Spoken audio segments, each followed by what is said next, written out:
Okay. Is that working now?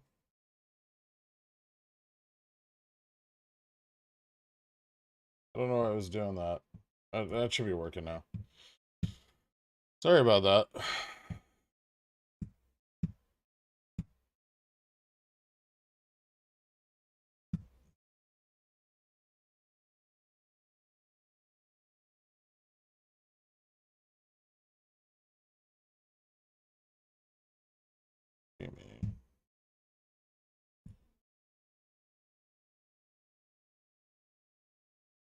I'm not saying anything. That's what's happening right now. Sorry, I got a lot of shit to manage. I'll be with you all momentarily.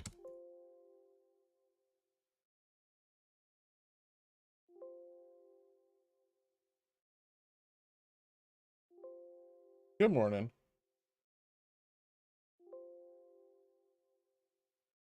All right. Am I good?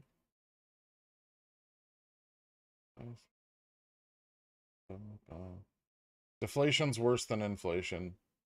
Um, Hold on.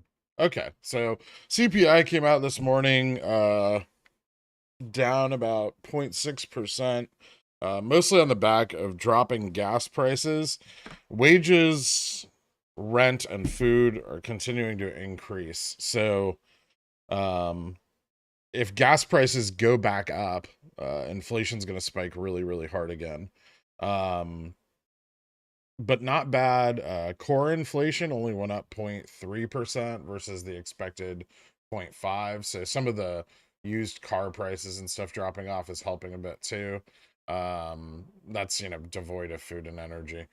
Um, the market reacted very bullishly towards it, but I don't know if that will be sustained. Um, like this initial reaction may not last.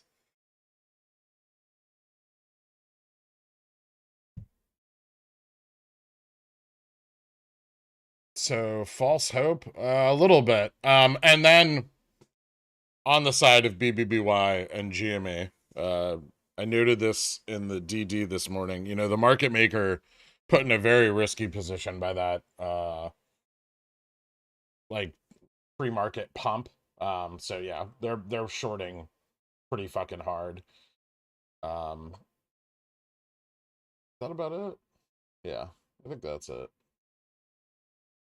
Remember, they don't want those prices to be back over 10 or 40 respectively.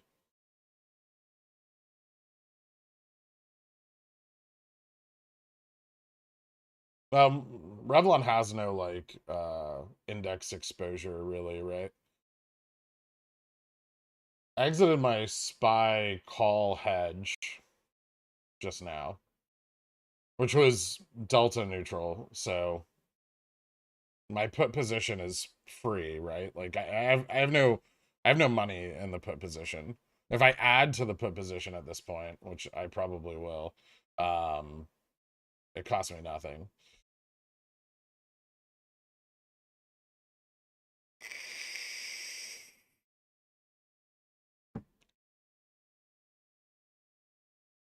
Why did those GME calls, by the way? What were your thoughts? Wait, which GME calls? Do you think GME could go below 30 before OPEX? No. My low target is like 33.75. I'm not saying that once we get down there, it can't slip below. It could, but I don't think we're going sub 30 unless we get like a huge sell-off, like SLDs slams the market or something.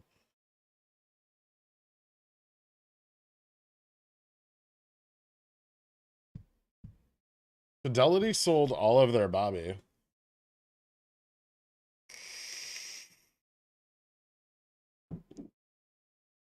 That's gonna take a while to buy back.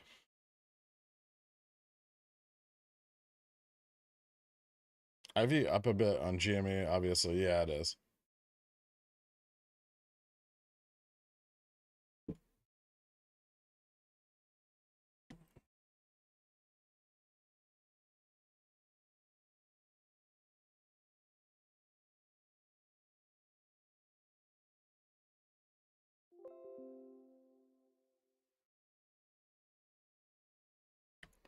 Thoughts on Tesla direction for today? Well, Elon sold off a shitload of his stock last night, so I'm not super concerned with my Tesla puts. I'll simply wait them out. I have till September on the ones that I even have left. I sold, half of them yesterday and then another half like last night before close. So I don't have very many left. And I'll let them ride. They're still in the money, right?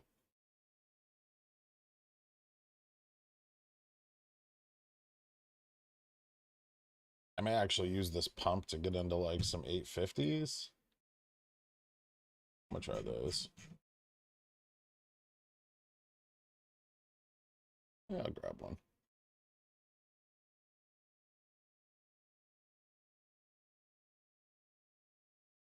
For here? No, not in this account.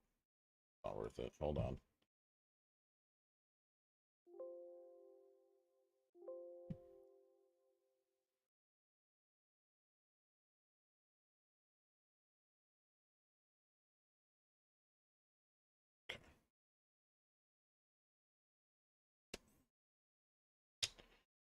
What are you thinking of re-entering higher strike Bobby calls? Maybe next week.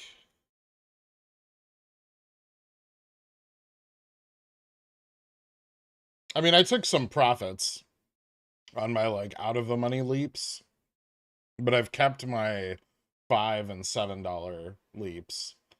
Um, and then I got burned on like the shorter dated calls I bought.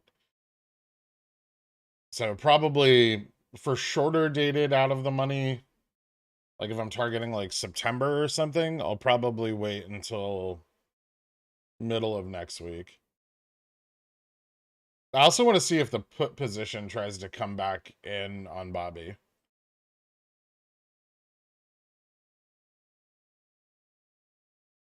Still waiting on 750 for rev shares, or is 5 looking probable? I might pick up some at 750. Maybe some like options positions. I mean, IV on Revlon's up today. My biggest concern there is that I'll miss an entry window by waiting for IV to drop.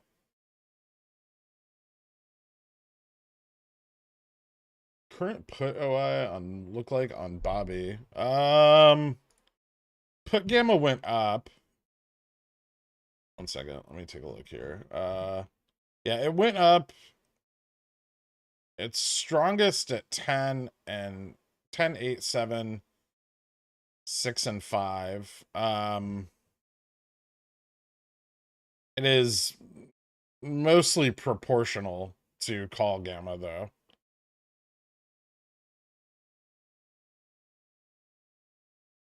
Below 9 it gets a little rocky. But we have some support at 750 and 850. Turnaround points at 650. So it's more likely you'll miss an entry because the strike gets PCO'd. A bunch of people were trying to call TDA, and I know some people reached out to NYSE, and yeah, no, like nobody knows what the fuck is going on with that. Like nobody understands why only certain strikes are PCO'd.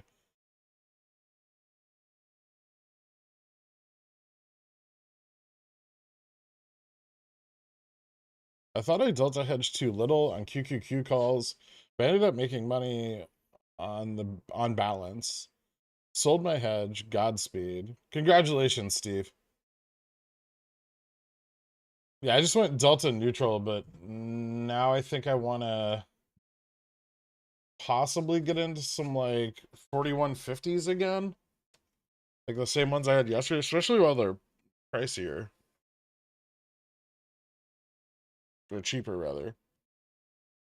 I play the call side of this. Let's see. We have wholesale inventories at 10 a.m., so 17 minutes. This can't be good, right? Let's see. Go August 19? No. August 26th. 4:15.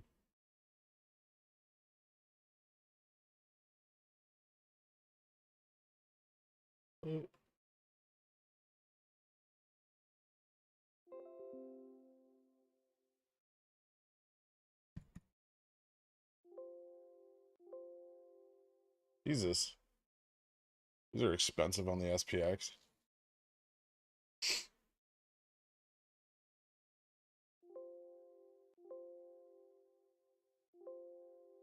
Give me 1 second, guys. I'll be right back.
All right.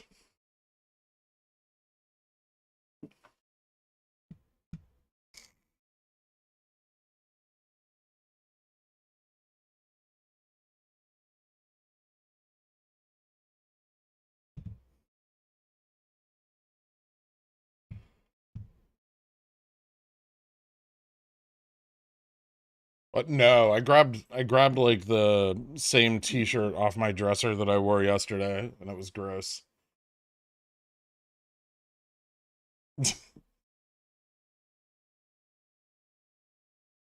Yeah, Dow's way up on the inflation news.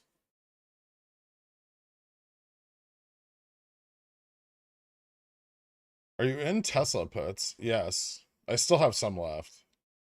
900 P September.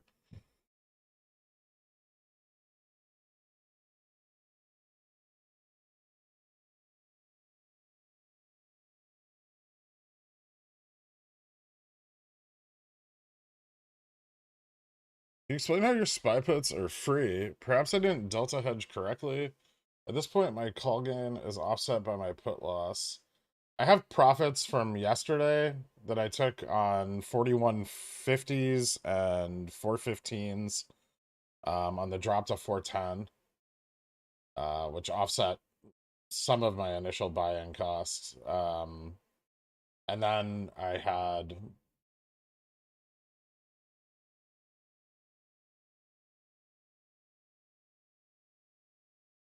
this net positive delta on my calls at 411. 411 and 4110. Discord audio? It's on. Discord audio is turned on.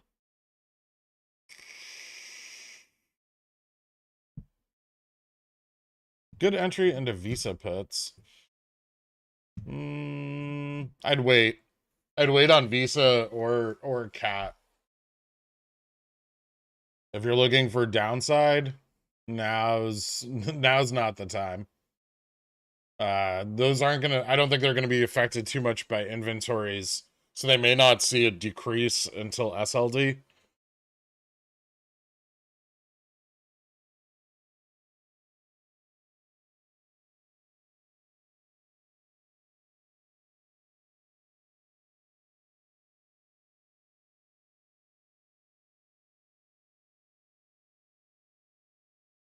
Gex on Jimmy from last Friday's 40 plus close has no effect today, right? Yeah, they drove it down below, like, so they drove it down below spot yesterday.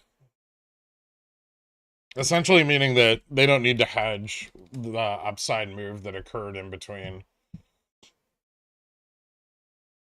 I'm wearing my monkey in a tuck shirt I got on sale from GameStop a month or three ago. Congratulations, Carbon Based. I hope that means big ups. Or downs, or whatever you're betting on.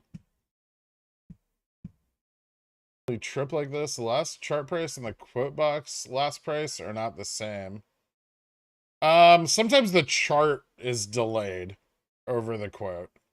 Like the quote should be real time, but the chart can take a second to catch up. Rev being spicy. That's what I like to hear. Is it though? Oh, they're bumping IV again, which is cool.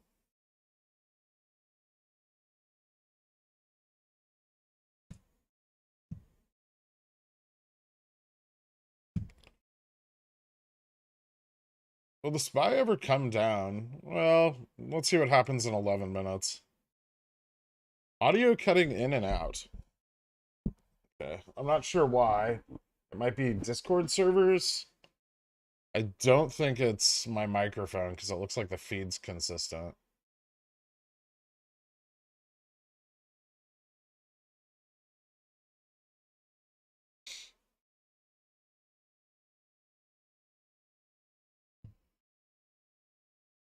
So I background your SPY put and got a better entry than you, but I don't understand when we're supposed to sell out. Can you tell me about our play? I'm just targeting a drop below like 415.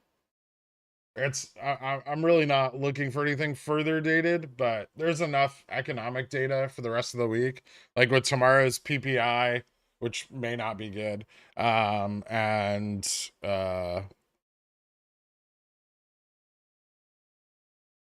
wholesale inventories today.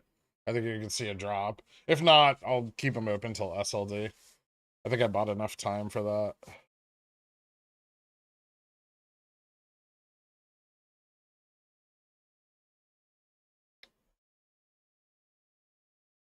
I just find restart YouTube. Revs, that's what I'm netting. 1 Jan 20 35 rev CCs. Oh, dope. That's awesome. This is actually not bad. The problem with selling cover calls, just so you know, Carbon Base that far out, is that the rate of decay is really slow. So, I mean, you're selling IV on those essentially. You're hoping that IV comes down and then you're going to buy those back, which is fine. But IV will drop slower on those than it will on nearer dated calls. And because of the extreme amount of theta, the decay of the premium in the contract will also be slower. That's one of the reasons, like on BBBY or GME, I sell such short dated covered calls. Whereas, like something on Tesla, I'll sell them like 45 days out, or AMD. It's because the you want, because of their high volatility, you want that risk to decay rapidly.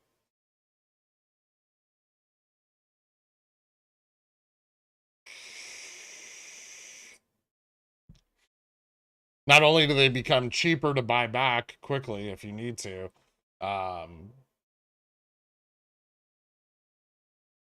well, mostly that, actually. Your audio is fucked. Just reset the stream. Because, yeah, I didn't change anything. I don't know why it would be fucked.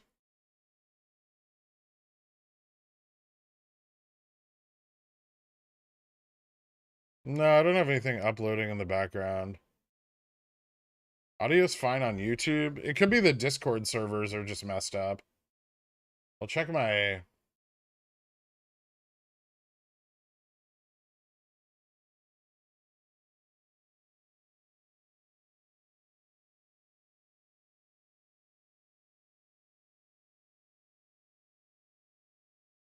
See if... Let me know if that helps on the Discord side. Will my Tesla 860p go in the money today? They might. I mean, well, they're like almost already in the money.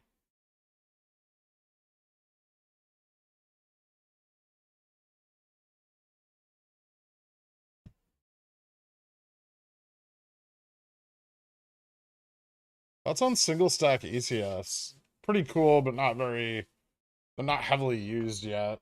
I think they'll pick up in popularity. Once their liquidity improves a little bit, I'm very, very into them.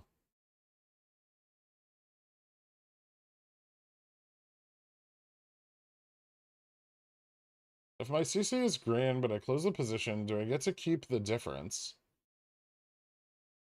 Yeah, yes. That's what you're green on is the drop in premium. Right? So you sold it's just reverse a call, right? Like you sold the call at 5. The value of the contract is like dropped to 450. Your net profit, right, if you buy it back is 50 cents.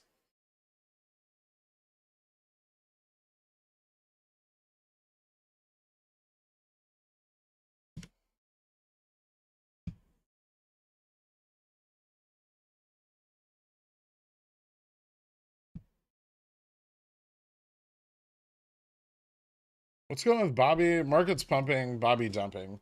So Bobby's super liquid and is not going to be very affected outside of like pre-market by active fund pressure. It's not illiquid like GameStop. But they're both going to dump, right? They flip the hedge. If the price starts falling, the market maker's selling into the falling price, which means accelerated downside moves. I think Bobby's gamma, like for the market maker's hedge to flip, is at like 650 and GME's is at 34.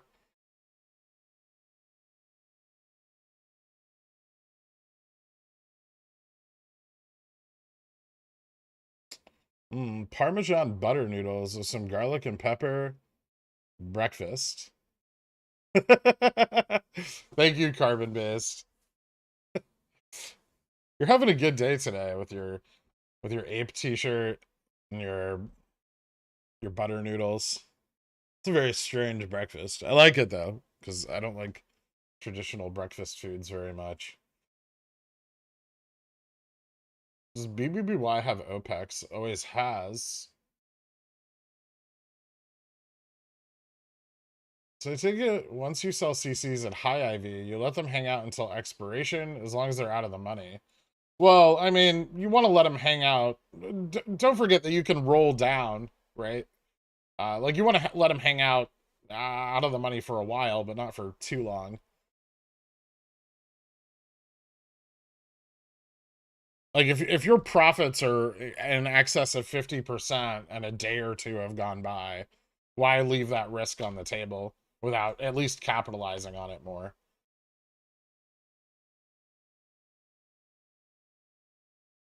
And you have to use your own best judgment for that because not every scenario is the same. You know, if you think the stock has found a floor, you definitely don't want to roll down into a bounce. So GME should drop to around 35 due to SLD. No, GME should drop to around 35 just due to the market maker hedge. It can drop further, but it'll require like some volumetric shorting, which we may or may not see. We haven't seen that in a really long time. We've seen like the gamma, like the net negative gamma hedge flip, but so we'll see some accelerated downward price action, and then once that flips, it tends to go bullish. We haven't really seen like a hard push down since late April, early May, where they're like really shorting and driving up borrow rates. If you shift the Bobby chart down, yeah.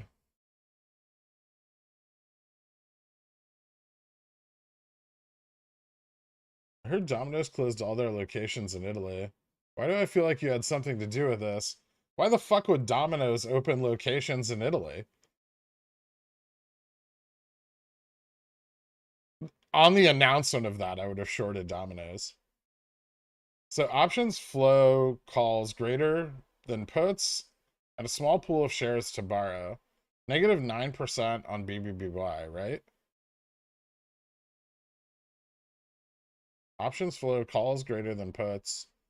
A small pool of shares to borrow equals negative 9%. No, not exactly. Can you rephrase that in a way that makes more sense? They're saying calls are greater than puts and a small pool of shares to borrow. There's not a small pool of shares to borrow. We've been over this with GameStop. There's infinite shares, right? BBBY has IWM exposure, which has only gone up over the last few days as its market cap has increased. They're more than capable of shorting it without touching the borrowing pool. Isn't today 7/41/2022? Yes. That's why I bought puts. I cracked my eggs and put the shell in the omelet and gave it this wonderful crunch.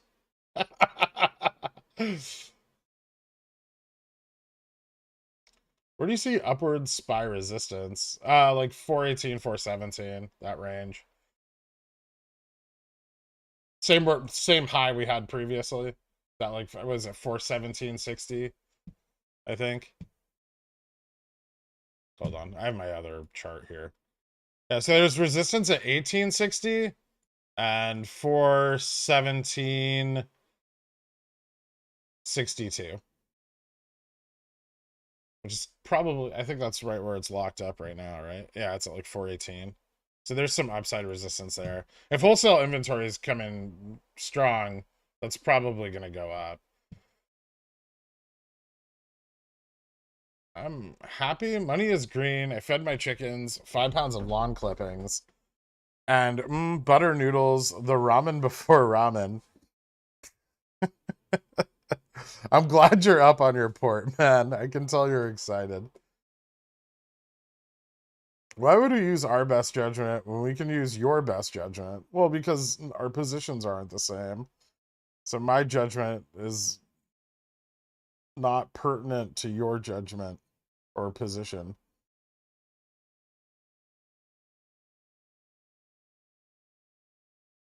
I don't know if I just used a fake word or not.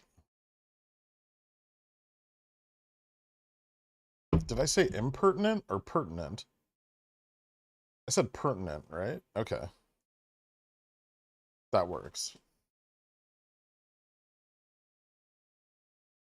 It does not pertain.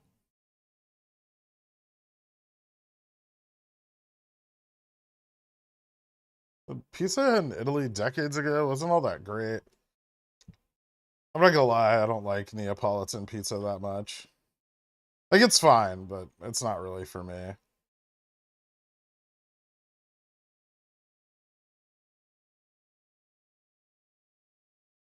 What are your thoughts on the market forward in August after today's data? I'm still pretty bearish. I don't care if inflation's down. Wholesale inventory is slightly lower month over month. Ooh, bearish. Wait, low? Hold on.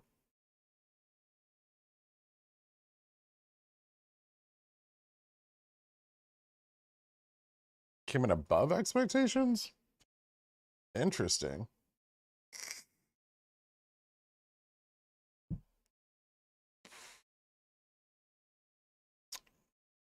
TEF forecast is 2%? I wonder how good that'll be. It's not down much.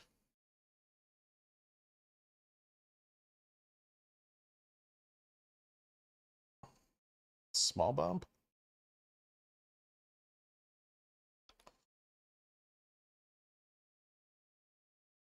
All my SPY puts are about now above 405. Am I doing this right? That's probably much better. Yes.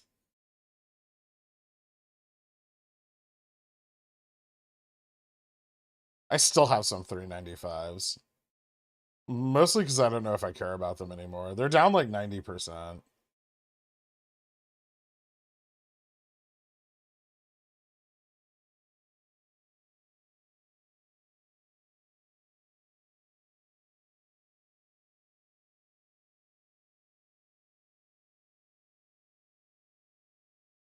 My positions are exactly yours.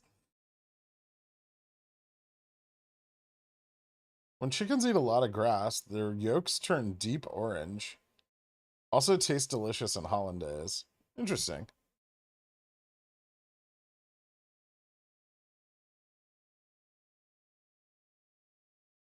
Oh.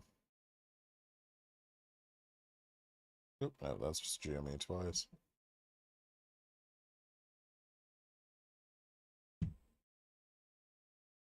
What platform is this? This is WeBull. It's in the description, I think.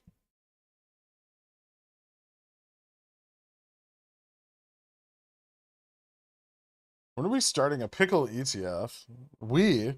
Me? I don't know. Not today.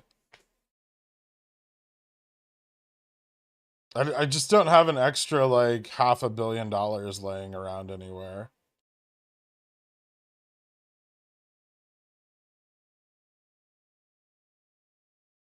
That's true. You're not wrong, Carl. Inventory numbers are out. Beat expectations by 0.1%, which is probably not going to have much of an effect. Wait for HD to get to 315 before I short it.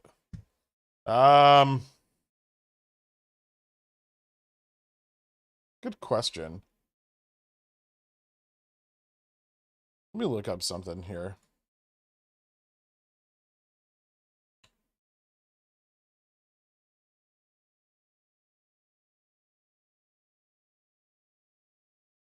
Yeah, you may want to wait till like 320.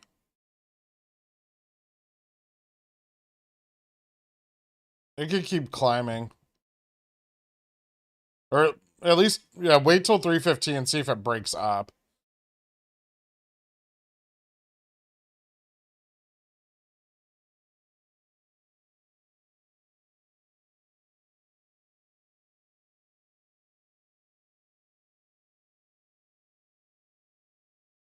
Lower equals bullish? No. Yeah, lower is bullish, but it's not very bullish.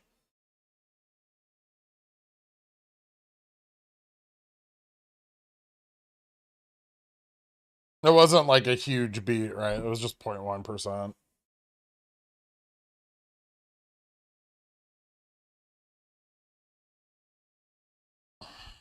My September 16, 400p, 405 are down 25% after this morning. Thoughts on these? Cut losses or patiently wait on SLD to save me? Like I'm still holding my 400 and 405s for September. Uh, Probably use this opportunity to average them down a little bit, but they're not down that much, honestly. I bought them in well, a little lower price range than this, but yeah, they're not down too much. You could get some closer to the money strikes. How low do you think GME can go today? Today?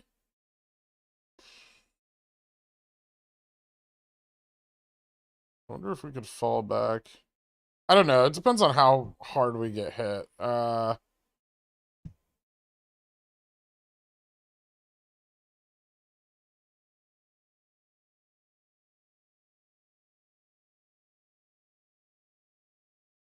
Hold on one second. I'm trying to pull up my chart here.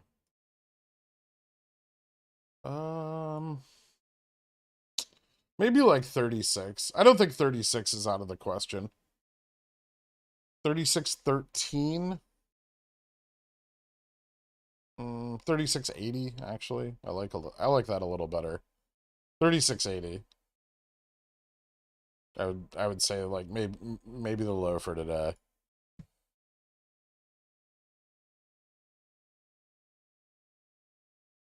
Yeah, but GDP was recessionary and bounce. I didn't say the market was rational. I know what the wholesale inventory was. Why do people keep repeating it? Yeah, it came in at 1.8 with 1.9 expected. Wow, Estimates vary, but 1.9 or 2 expected.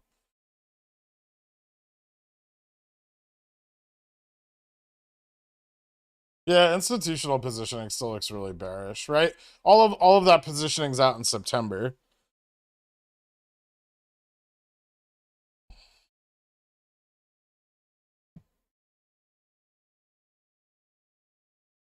I've been in the stream for so long. Our portfolios are common law married, and the law says I get half. No.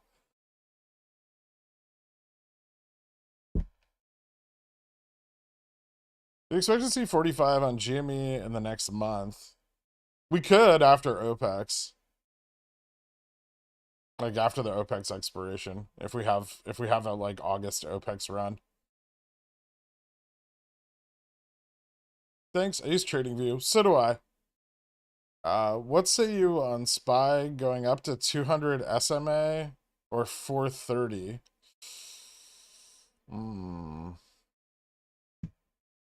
I don't see the draw.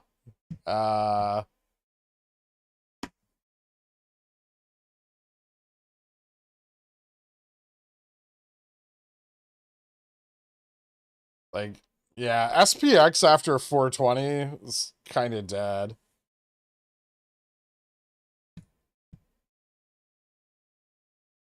There's a little at like 4250. There's a lot at 425 and at 430, but there's nothing to carry it there right now.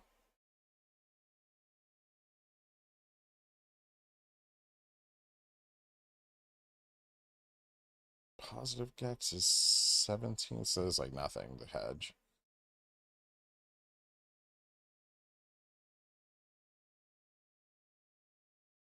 And the downside is like 413. Yeah, it doesn't look like there's very much bullish interest above us. I mean, some of the longer dated put positions have rolled up, obviously. With a lot more weighting around like 415 now. But 410's pretty strong. Let me see here. Yeah, 410, 407.50 kind of starts to die off a little bit to the downside. There's a shitload at 400. There might be more at 400 than there is long side at 420. It's a little more balanced than it was a couple days ago. But it's still pretty bearish. And then, VIX positions look very bearish. Sherwin-Williams rocketing for some reason. Oh well, I'll get the next one. Good news, I'm now also a bear. Nice.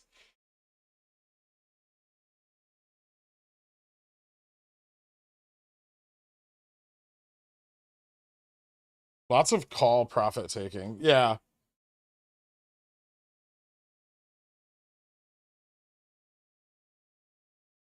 Probably lots of hedging from yesterday, right? For the upside. And so we're seeing a lot of call profits. But yeah, I see it too on the SPY.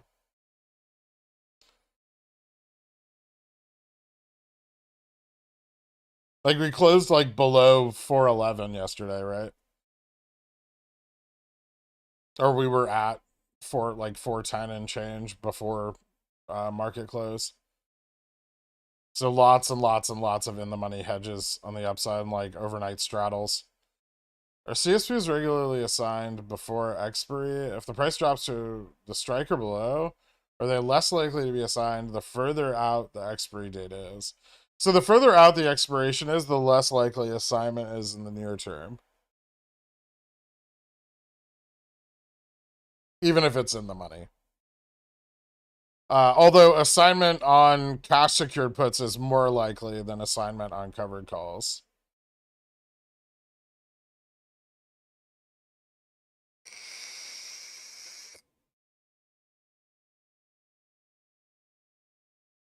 How long do you think SPY will hold this $7 gain? CPI wasn't that good. I don't know. We'll see. And it's really not going above 418.60, is it? It's having, and you'd think that if the market was ready to become overly bullish, it would have just burst up through 420. Um, if anything, this looks like it's weakening. Volume's dropping off.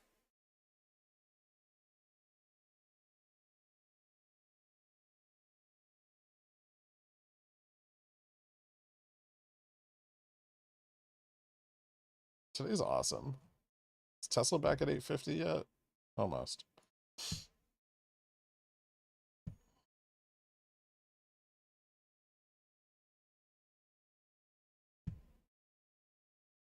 You're still in Rev? Yeah. I think you're rolling mine into near the money Jans. Thoughts? Suppose you could. Have they dropped or anything? I mean, mine are still up. I guess I could roll them forward. I don't think I want them near the money though. They're more of like an IV play. If Revlon gets any volume, remember that the IV is gonna pump like crazy on it. Because of the extremely low float size.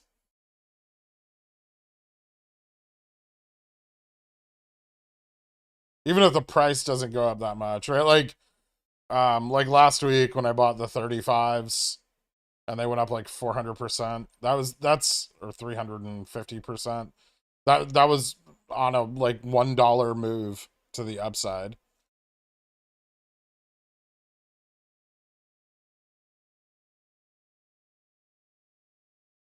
So a near the money call would not have performed nearly as well.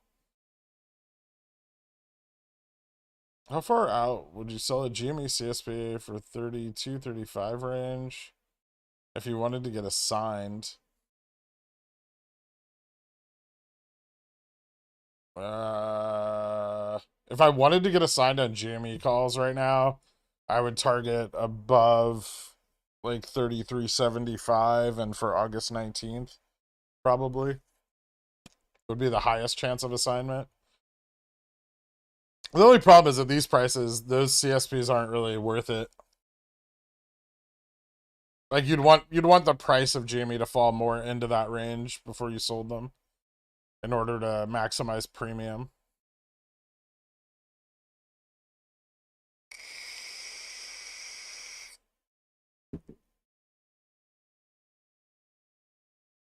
Thanks, Gurk. Totally non-financial advice you give out for free. I was able to hedge my 5x 829 395 puts with 812 412 call. Made 1x on the call, so my SPY put is free. Fuck yeah, dude. Bobby dead. Wow. It's actually not performing that badly.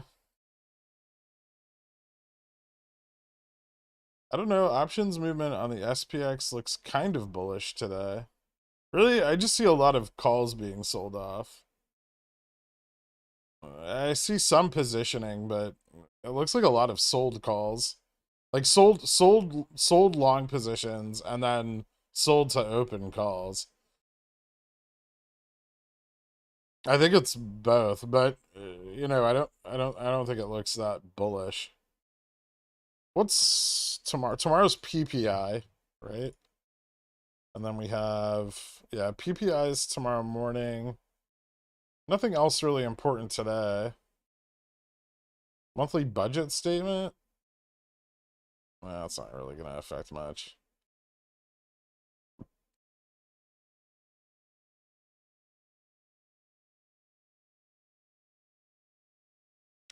Friday, we have the Michigan consumer sentiment at 10.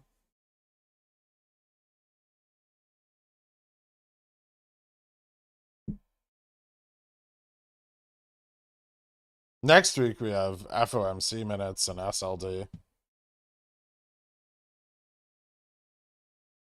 That'll be very decisive. Do you think we realize downward pressure after August OPEX on SPY? Maybe. I'd expect it before with SLD coming in next Wednesday. August OPEX is on the 19th. The settlement for that OPEX is the following week on the 22nd through 24th.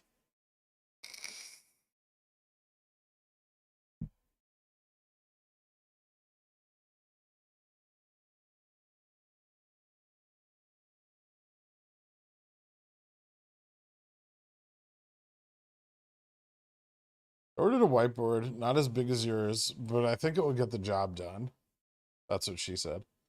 Just gonna have to be crafty with smaller size, you know? For sure.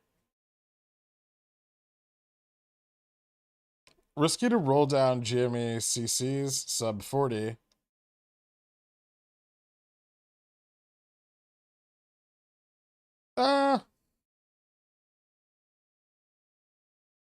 A little right now, but I mean, only because you're, you know, like the sub $40 delta is still really high.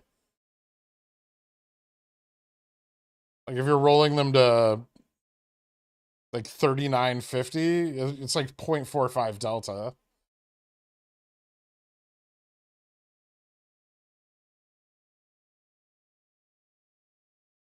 Overnight SPY call profits to average down my September 405p. Thanks for the coaching. No problem, man. Congrats. Any idea why there are no October options available for Revlon? No. I don't think it's on JJow. So October's might not be open yet.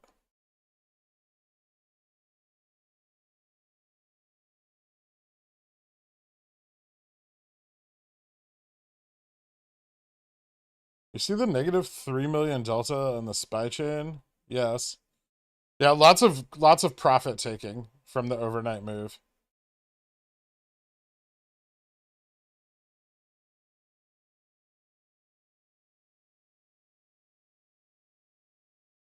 No, I didn't sell my SPY puts. I hedged them last night, and then I sold the calls this morning. I bought more SPY puts today. Higher strikes, but more puts. I bought back the 415 position I sold off yesterday.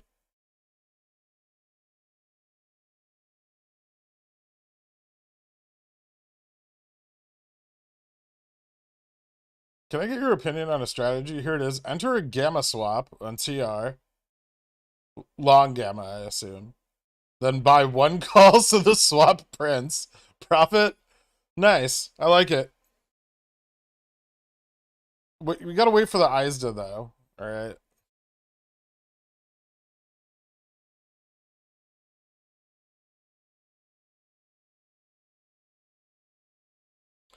There really isn't that much better in the stock market. Anything that's that much better in the stock market than selling CCs that are high delta but still above your cost basis, then taking that money, buying calls and shares of Revlon for free. It's not the worst.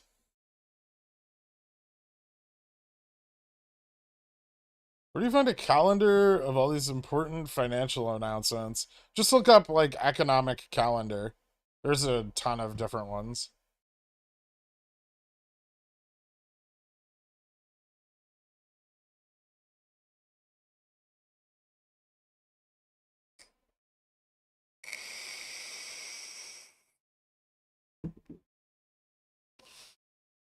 Was CPI data bullish? Oil was down. Everything else was up except oil and used cars were down actually. Tesla at 850. Oh shit.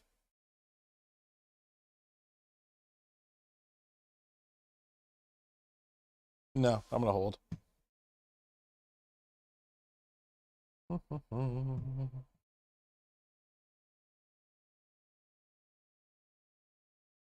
Are you gonna make us beg you to open the October Revlon chain like you did with the August GME chain? We'll see. Yeah, Rev has a court. They have not a court date, but they have a hearing with the NYSE for continued listing.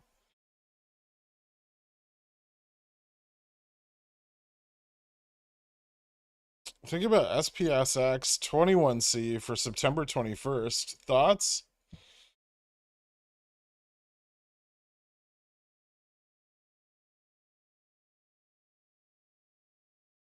Not the worst play I've heard of. Yeah, I don't hate it.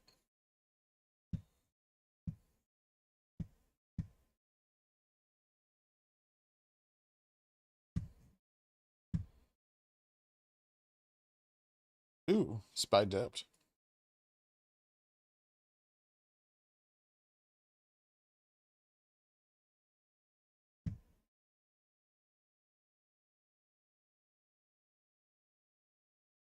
I'm going from losing 40% of my port to making money today. Are you proud?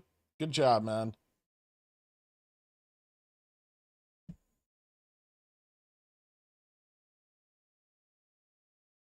What's the next big resistance on the SPY?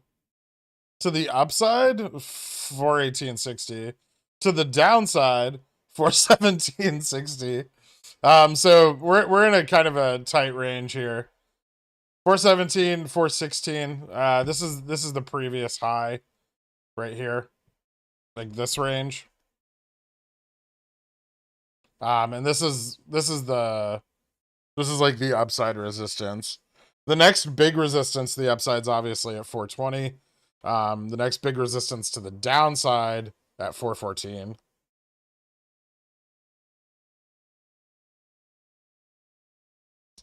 But we look to be a little range bound right now.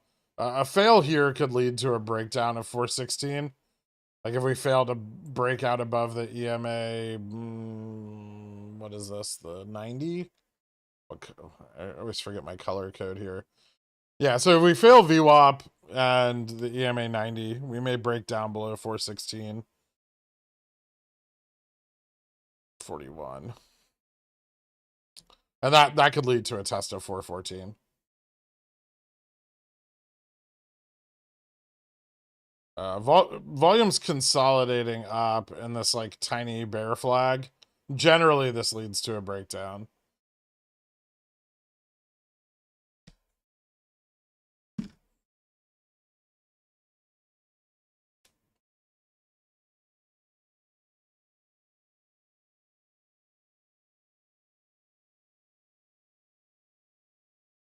You an NVTA? No.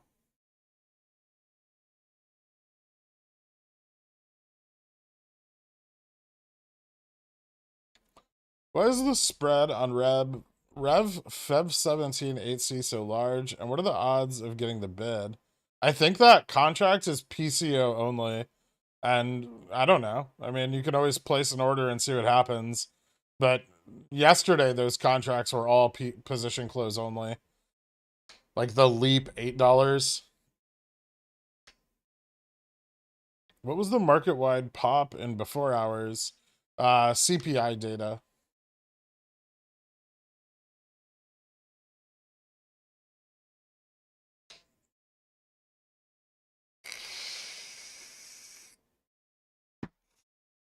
This is looking a little more bullish. I'll put GME on the screen. BBBY is not doing anything interesting.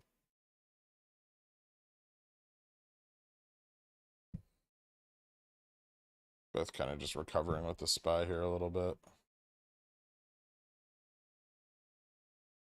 So it's trying to break it.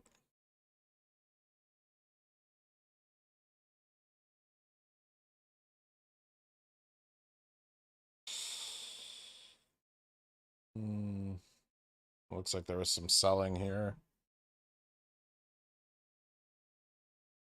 This could climb back up to VWAP, I guess. Well, maybe not VWAP, but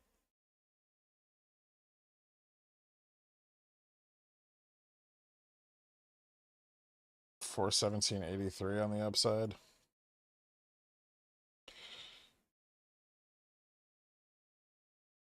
It's bouncing off 417.60 a couple times now, so good call, wizard. I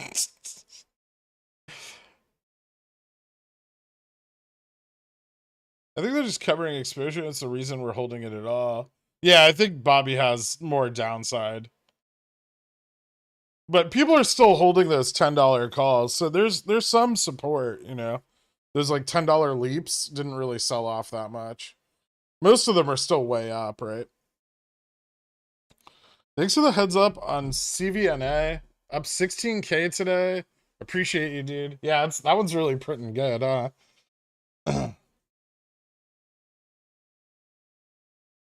I knew fucking used car prices were gonna go down.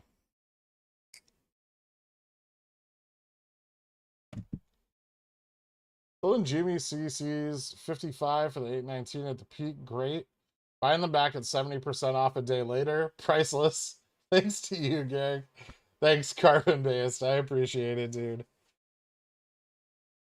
What are your thoughts on people calling out for an upside retrace on SPY due to midterm elections coming up? Yeah, I don't think the market gives a fuck about midterm elections. Definitely not as much of a fuck as people who care about midterm elections care about midterm elections.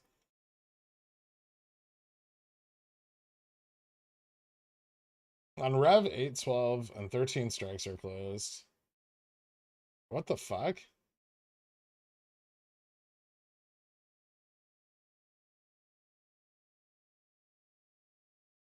Huh. What time frame do you use for the SPY? 14-day rolling. I tested a bunch of Rev calls on Saxo. None go through now. None? Interesting.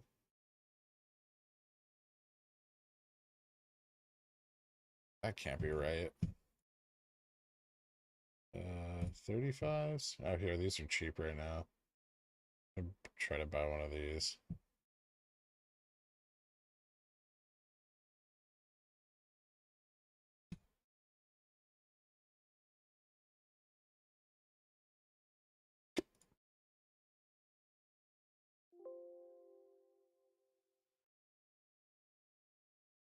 Well, I just bought another one.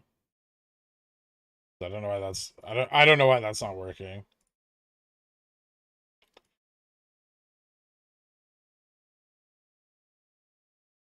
Ooh. Okay, this could break either way, honestly.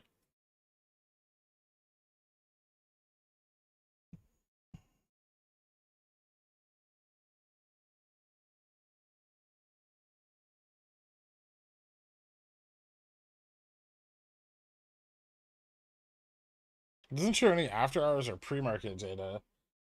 You have to turn that on, Strat9. Make sure that you have extended hours turned on.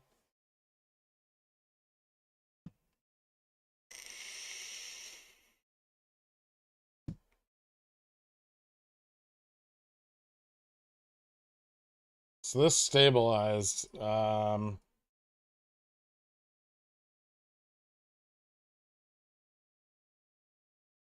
Yeah, this might... It's so hard to say. This could honestly just break either way at this point.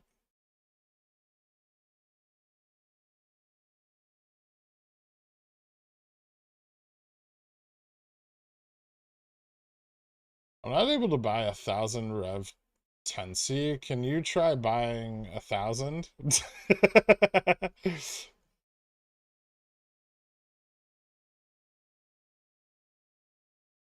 Saxo has all... Is it just all Rev positions on PCO? Gherk Tracker 3x leverage ETF bought 15 35Cs in response to your purchase of 135C.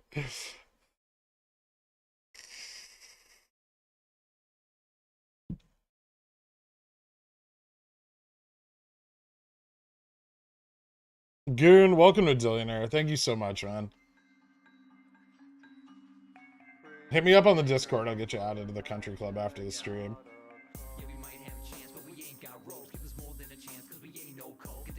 Looking a little stronger.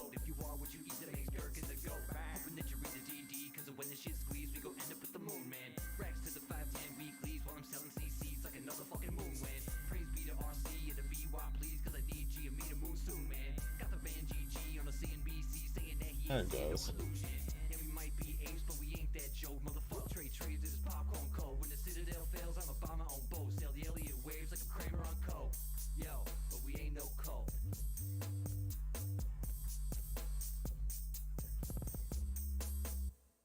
What is Volmageddon? It was a VIX squeeze that occurred in 2018.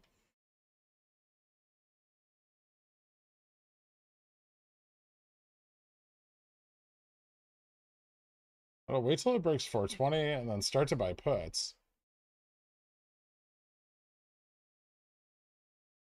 Did you exit puts for a better entry in the near future? The SPY hedge was awesome.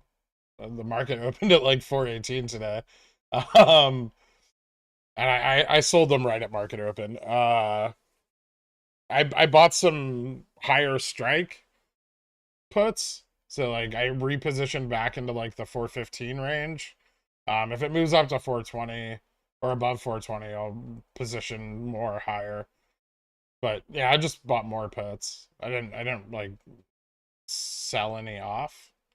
Yesterday I sold off some 415. Like I sold off all of my 415 and 4150 position on the test of 410. But I bought back into it today, this morning.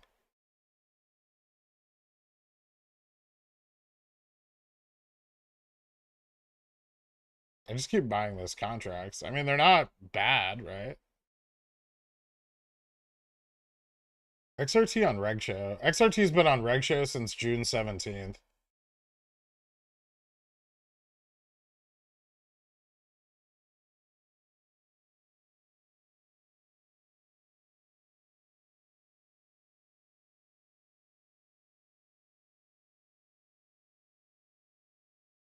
Any more ups to Jimmy before it drops to 36 before OPEX? Today, I mean, we might cross back. We might come back up to 40 today. I'm sorry, but check DMs. But you didn't send me any DMs.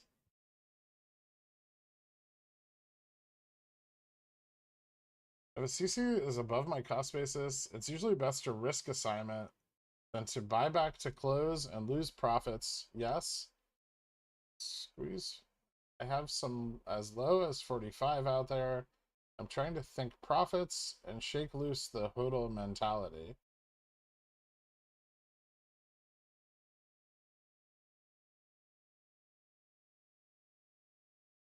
Generally speaking, if the profits are quite high, then it's usually better to buy back and roll down. So basically, you would buy back and then sell at a lower strike. I mean, you're nowhere near at risk for assignment right now at $45.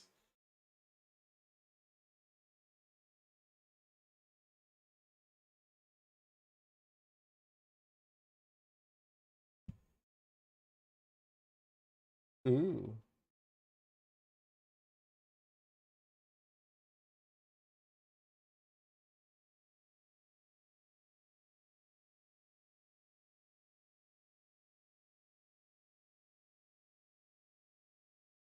that looks nice.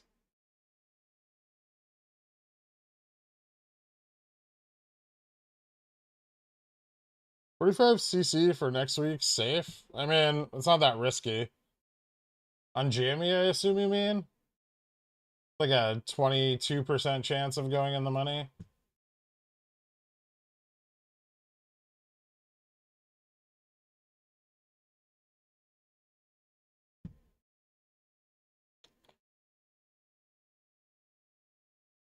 Is there anything outside of an offering that would cause you to abandon your rev play? Probably not.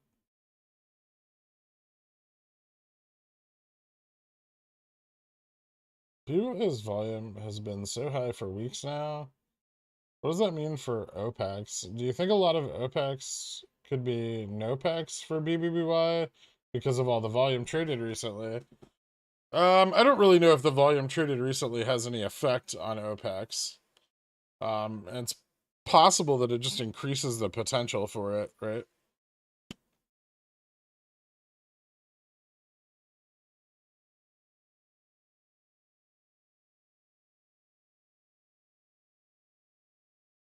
Like the high volume doesn't mean that they haven't compounded obligations, right? In ETFs. Can you explain what happened with RDBX? I'd like to understand why 15 million volume. Just lots of fails. Probably lots of internalization as well. I agree we need the market to go down very soon, especially GME for August OPEX. If we go down hard, maybe Friday or Wednesday of next week, then maybe a pop for OPEX. I don't really care what the market does, frankly. As long as GME keeps getting pushed down, that's all that really matters. Would you abandon the Rev play if Revlon declared bankruptcy? Oh wait, bullish. Yeah, probably not. I have no intention. First of all, most of my position on Revlon at this point is free. Um, the shares I bought were paid for with, $35 out of the money leaps. And the small options position I'm currently carrying in order to have exposure isn't really a big concern for me.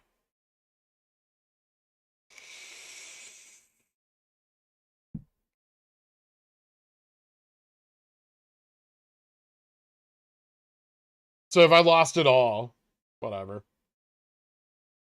No in the money puts rolling in like we'd expect for OPEX runs. A low amount of shorting since the splivvy. This is not looking great for an August run. But saying that it looked bullish as fuck last month and no run. Fair enough. Well, at least this month we get to find out if our OPEXs are back on the F-man cycle, or if they're simply just done shorting volatility on GME.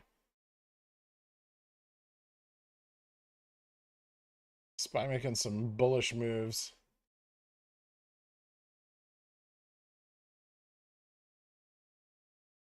The slow climb back up is actually quite bullish.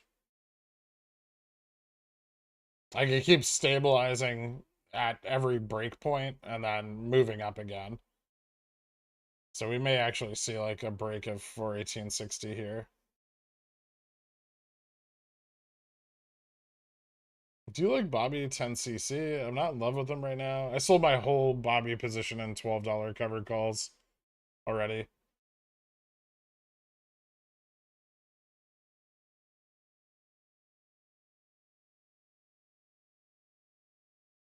Seems like it would run harder and longer if more short positions were getting out. I mean, we'd probably run harder and longer if the market maker wasn't fucked on the gamma exposure and wasn't trying to stop a gamma squeeze, right? That's where the risk is the market maker underpriced calls for so long that the call side of the chain loaded up very, very cheap. And when the market maker flipped their hedge and put them in a massive amount of risk. So that's what they're trying to suppress. It's the shorts are mostly all capitulated at this point. Not that they won't come back in, right? They very well could, but they definitely got the fuck out ahead of the run.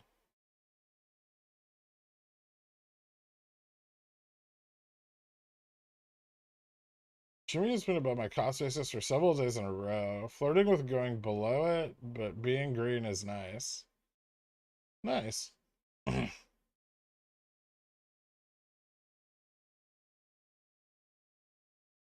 Spent all my money on spy puts, and then I doubled down this morning. Ask me anything. And the money leaps are the way on Rev because you're forcing the MM to hedge the contracts, keeping the price stable. We know the hedge fund strategy. Why aren't we using it against them, especially when we can? Actually, the way on Rev would be forcing the market maker to hedge the upside by selling in the money cash secured puts. Right? So by making the market maker like long puts or short puts, you force them to hedge the upside. Long puts, sorry. By making the market maker long puts, you force them to hedge up.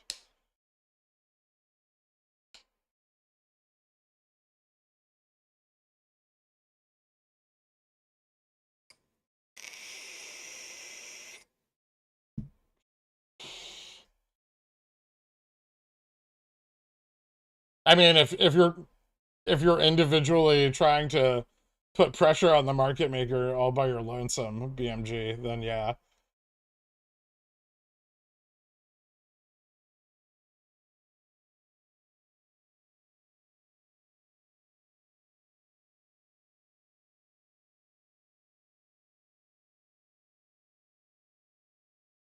It's just it's wrong and a less effective strategy.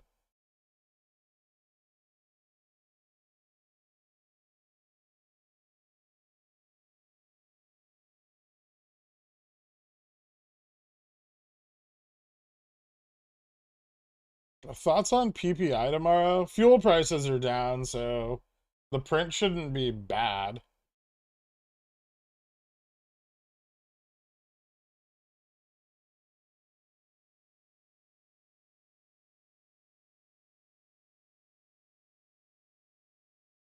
Market same as Plubus.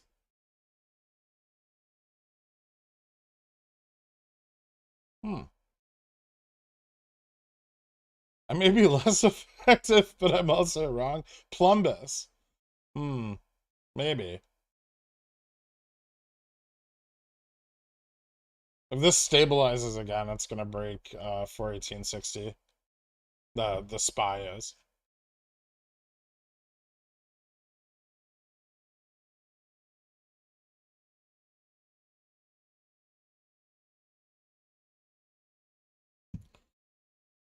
30-minute. Pretty fucking bullish right there. Although it hasn't broken that upper trend on the 1 hour. Is that on the 1 hour? I think it is. Oh, rejected right off of that. Interesting. So a breakout here would be like above 19. 1920. Curious.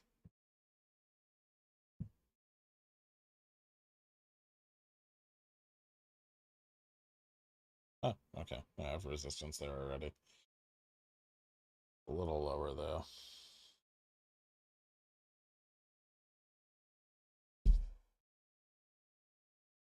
I don't know where I got into my hedge that had the in the money contracts had to be hedged. I mean, they do. It's just the way they hedge them, right?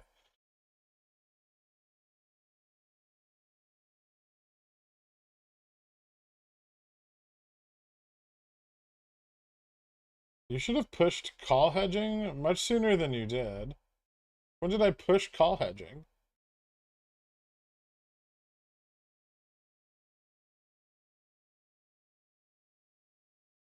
Well, like the overnight hedge on the SPY? I've done that plenty of times. No, I've talked about it many, many, many times in the past.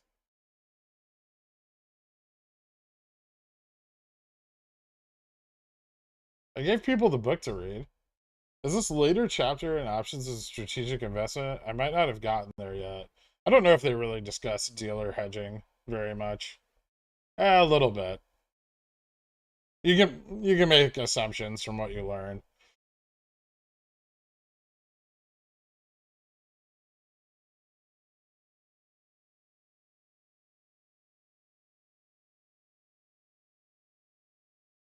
The best is when your hedge prints harder than your actual position.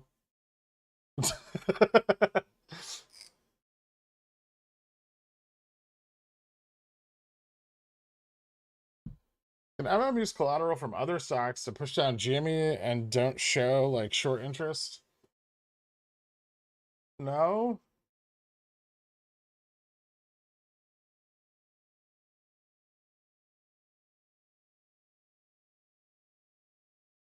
People think your previous straddle technique is different from the now call hedge. Still got lots of teaching to do. I know. Thank you, Pickle Man. I accidentally bought too many 420C 810 to hedge my calls, and they printed tendies. Sold everything this morning and looking to re-enter. Thanks for all your knowledge. Do you mean puts? Or now I'm confused. Hold on. You're welcome, Tom Tom. But I assume you mean you bought calls to hedge puts, or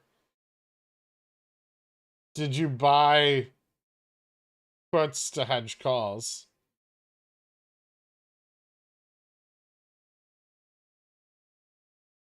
Tom Tom is the first of the pigeon whales. Put calls? Yeah, you bought some put calls. Whatever. You know, obviously opposite position. Hedge my puts. Okay. No worries. Congratulations, man.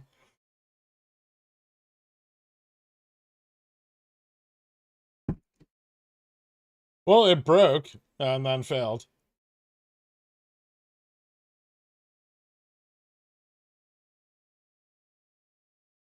SPY breaking down again off resistance or consolidating? We'll find out. It hasn't really broken down yet, right? It's slipped resistance, but it definitely hasn't seen like any volume to the downside.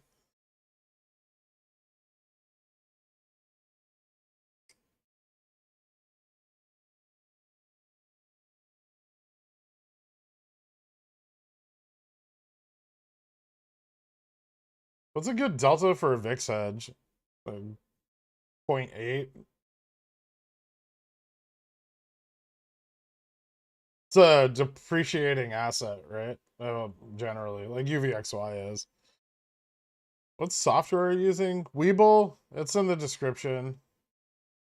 Never forget the day that someone tried to actually call you a fake trader because you adjusted a trend line. Sometimes I miss the ignorance of RSS. Yeah, I don't.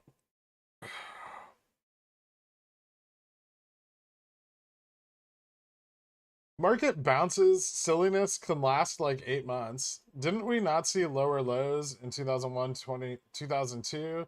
Didn't it take a full year to swing bear again? Sure. Like after the dot-com bubble? I mean, not really the same market anymore. You go back too far in time and it becomes less, like that data becomes less and less applicable.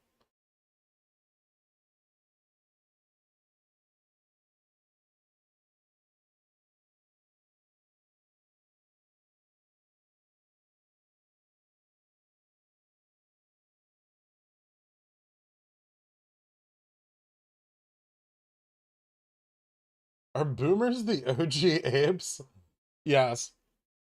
I'm about to have a meeting with a bunch of old tech illiterate people to discuss the technical aspects of something I'm programming. Wish me luck. Good luck, dork.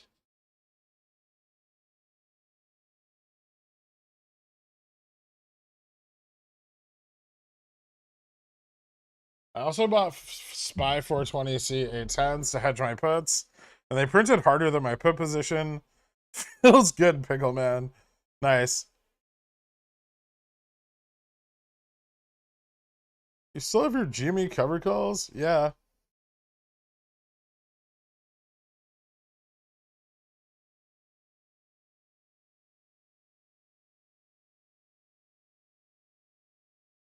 My fat ass broke a bike chain and I fell off. I got 3 rungs slightly embedded in my ankle.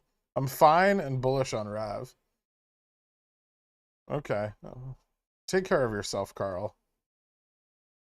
God knows no one else will.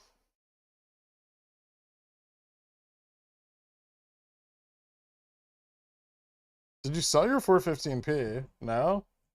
Was I supposed to? Just buy more, right?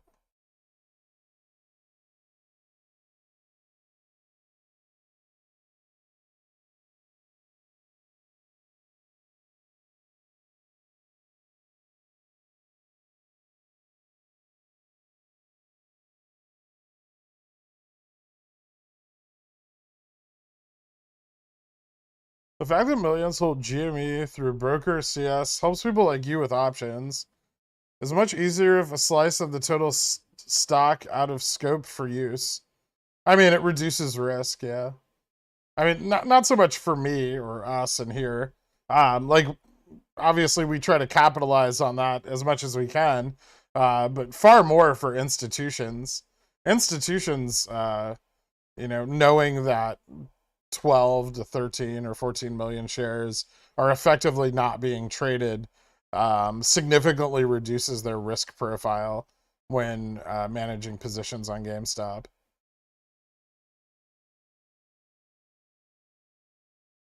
We're simply taking advantage of the same things that institutions are.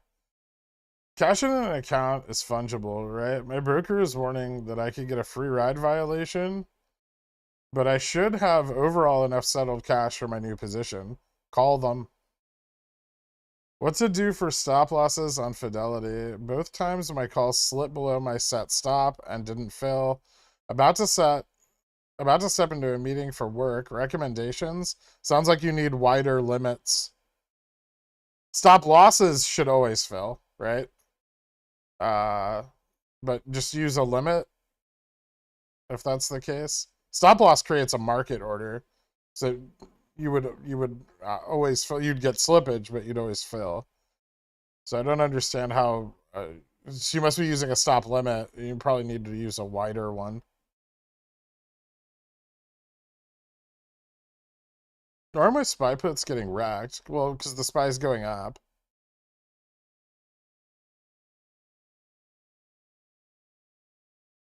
Is it more likely to expect downside from Bobby now until the 19th? Yeah.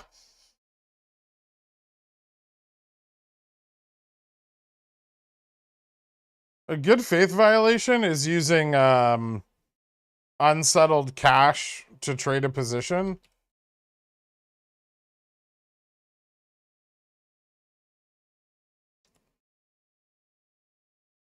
And free riding is it's like buying shares and then selling them before the purchase is settled. So free riding is a violation of Reg T. GFVs are like a violation of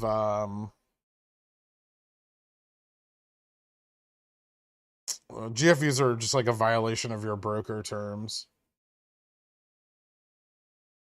You don't want to get a free ride violation.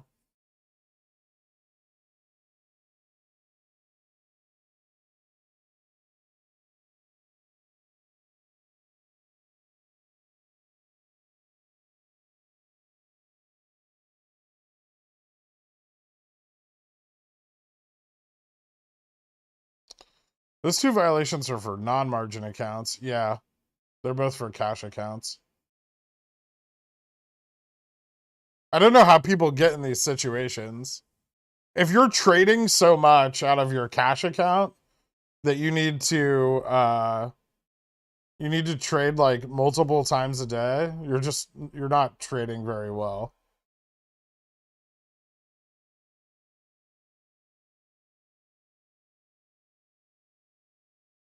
You're over entering positions, which is indicative of either weak confidence in your positions or shitty assessment. I'm not trying to be mean. I'm just it's something you need to work on.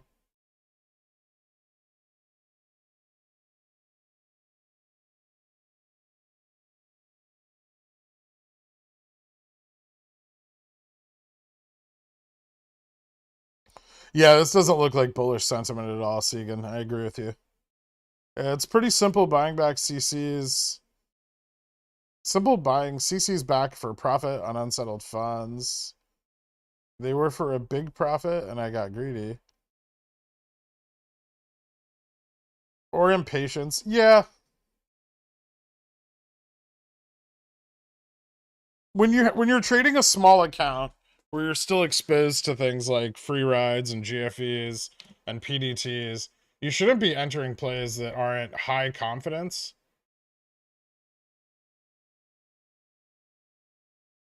You definitely shouldn't be like in and out of multiple plays a day. This is far more complex positioning,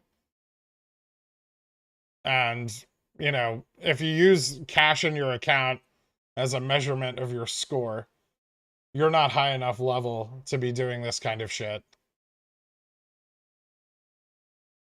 You should be looking for like if you're under 25,000, you should be looking at things like high confidence scalps, um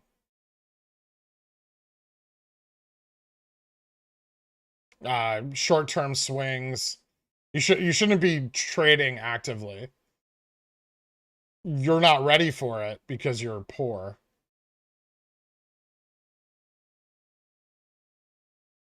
And if you're poor and a trader, you're still a shit trader. Because you can't be both poor and a good trader simultaneously.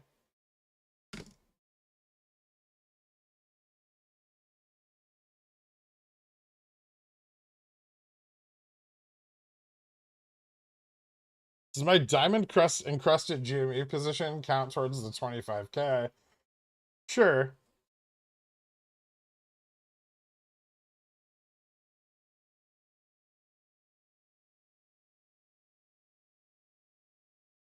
Just go ahead and call me by my full name.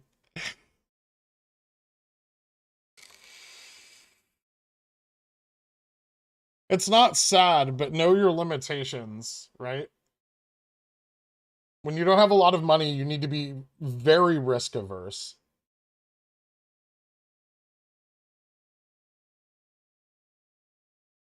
Like the time it takes to go from 5,000 to $25,000 is about 10 times the amount of time it takes to go from $25,000 to $100,000.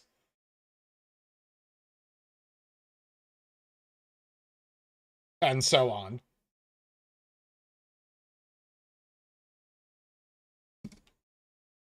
Are you technically a realized poor but unrealized millionaire? That's a great name for a band. Unrealized millionaire. Ooh, Spy's doing a thing.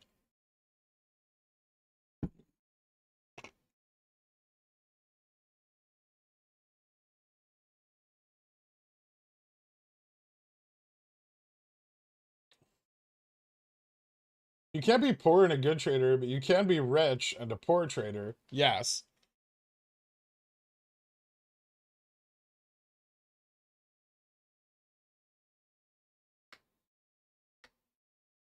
If I have $100,000 of GME and $250 of spy puts, am I still poor?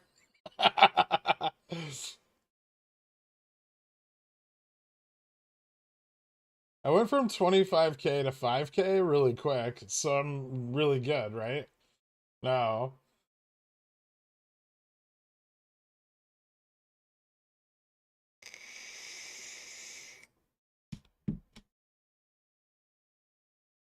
Can you show us your tax returns? Absolutely fucking not.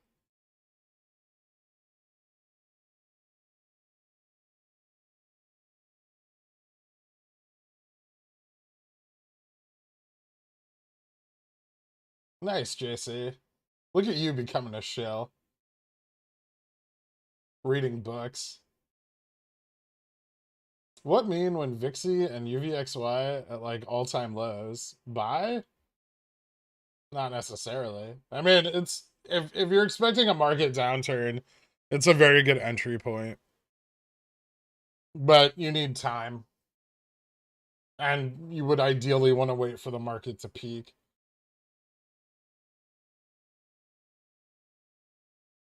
How do you feel about Bitcoin and ETH as a long-term play? I don't like imaginary money. Now that I've said that, I have owned both and sold them before they were worth less. Why is Carvana running? Their competitors had poor earnings yesterday. Used car prices are down today, and it was a pickles pick, so of course it is best. Not to toot my own horn, but I'm good at stocks.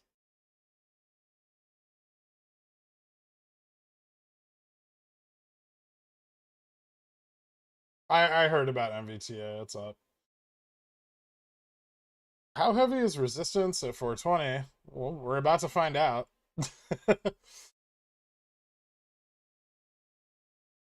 What's your take on Rev now? Did it change? No? It's a good opportunity to get in now. And it's not very cheap. It's cheaper than it was yesterday. It's about 750. I might get some more shares. Well, soon. It's getting to a price where I'd consider buying more shares at least.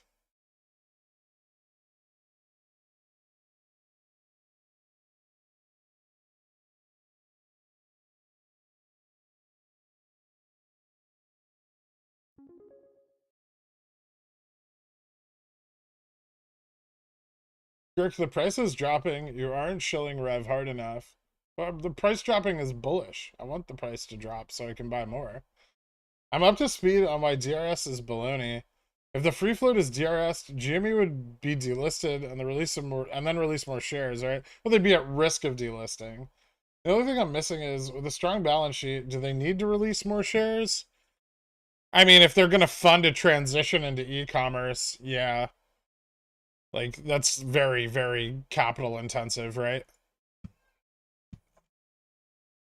Or can they wait for a squeeze? I mean, they can wait. They've got 7 quarters, right, before their burn rate catches up with their cash on hand. So they've got quite a bit of runway before anything big has to happen. I don't think like Super Stonk is gonna lock the float in 7 quarters. But best of luck to them.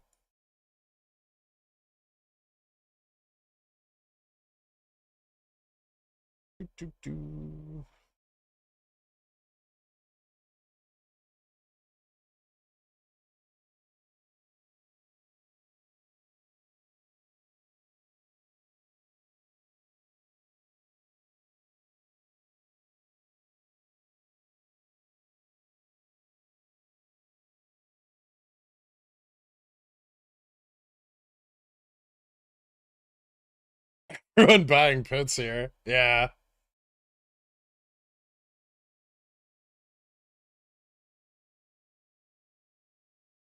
It can still run a bit more though. There's more room. 42.25 is likely. 42.50 not so much. Or 422.50 or 425. 425 is a little less likely. I think we'd pull back before then, but 42.25 looks pretty likely.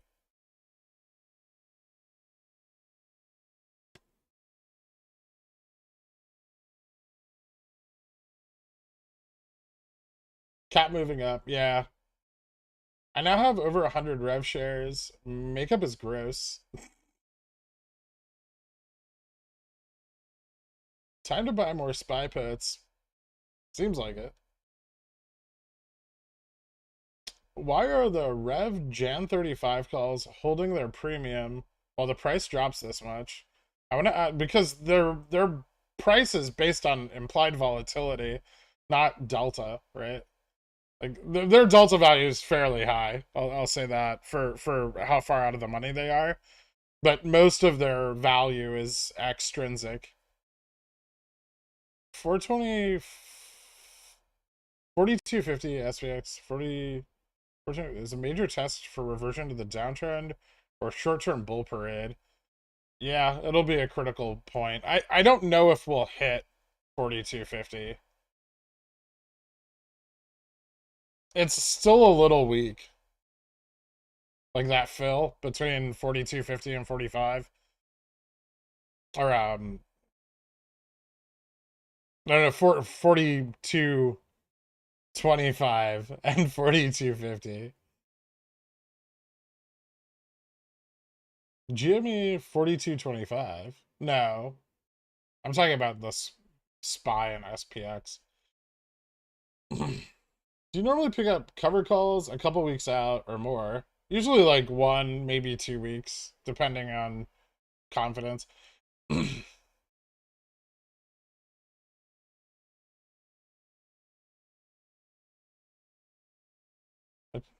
an entire book of cover calls. I chose to learn how to sell CCs from Fidelity videos and a degenerate on YouTube who talks about stocks, cooking, boofing, and beauty tips in that order.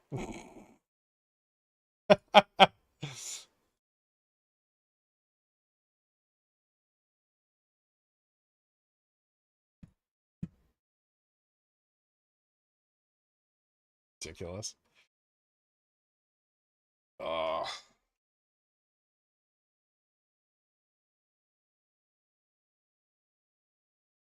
Do you like the Greeks for September 16 Rev $10 calls?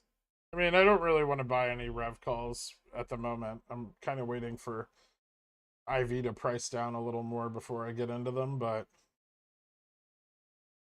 those are probably less terrible.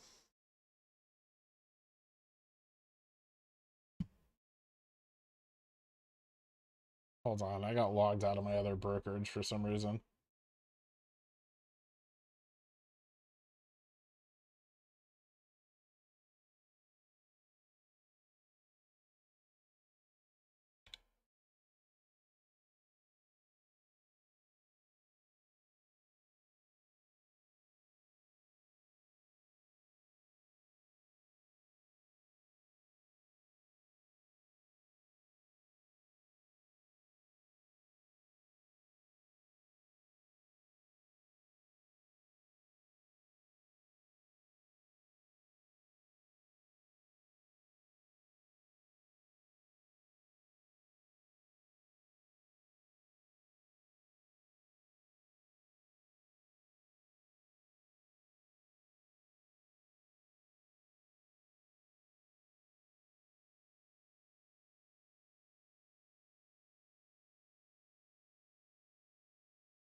These back, sell them lower. I don't even know it's worth it.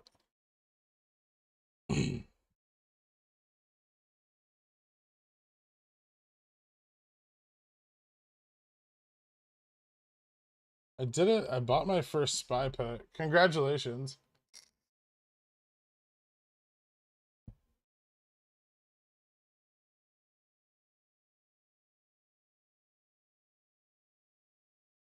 I'm waiting to re-enter on GME. I imagine this will go down a bit more. Is there any important dates that will come up to help me pinpoint a good entry?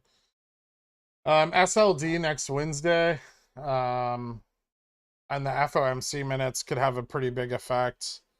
Other than that, I think mostly slow bleeding between now and then.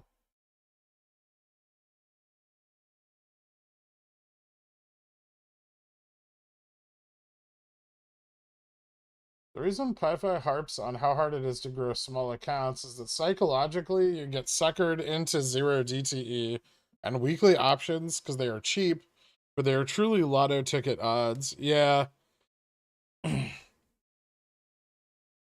It's much better to have solid,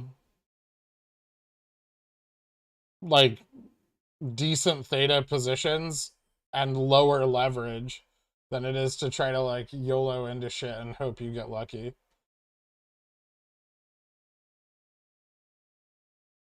Can I pay you to slap me? I keep buying UVXY calls. Someone please take away the buy button. No. Are you buying them really far out, or are they just really far out of the money?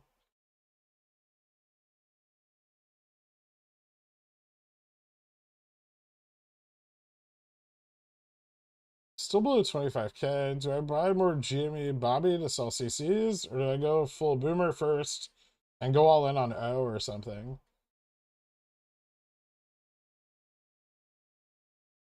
Like, if you have, like, cash on the side that you're waiting to position, you can use it in, like, something with, like, a, like, monthly dividend or something like that.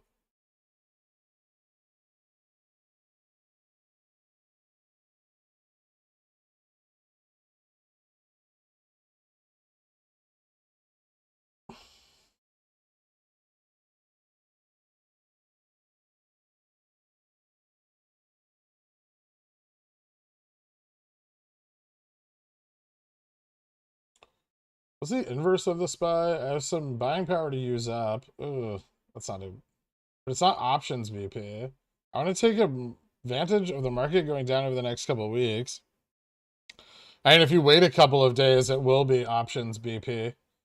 Just let your money settle.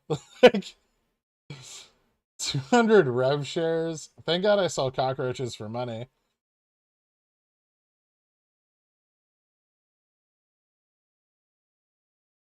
Well, rev's really simple, right? It's like 0 or 20x.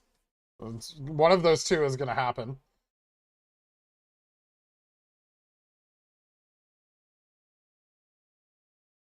Turb Lura, welcome to Billionaire, man. Thank you so much. Happy birthday, Gurk.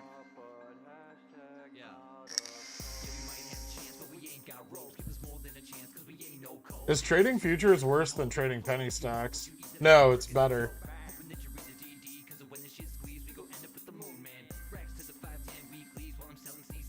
I would get good at trading before I traded them, but trading like minis and micros is awesome.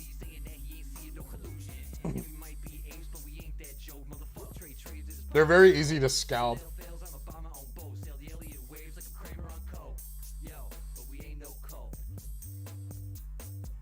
And if you have some technical analysis ability and understand macro, like the macro environment, you can make a lot of money on futures. How does SLD affect GME's price to the downside? Actually, it doesn't really directly affect GME's price. It's more that it just creates a lot of active fund selling pressure as depositors sell off or liquidate assets in order to complete their margin deposits. And so, you know, the effect on GME directly is diluted, but there's still an effect. I think we see 3,000 to 3,200 on SPX before year end. I wouldn't be surprised. I mean, 3,000's low. That's a low target, but I could definitely see 3,200 before year end.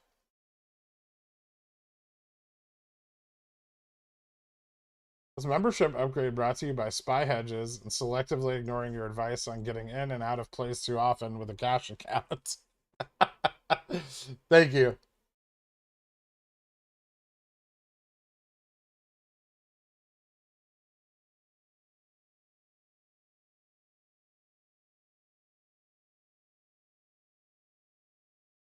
What's the difference between mini and a micro?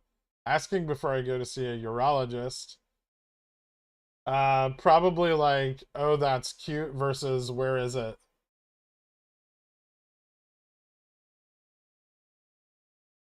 Why do I want to buy VIX Leaps?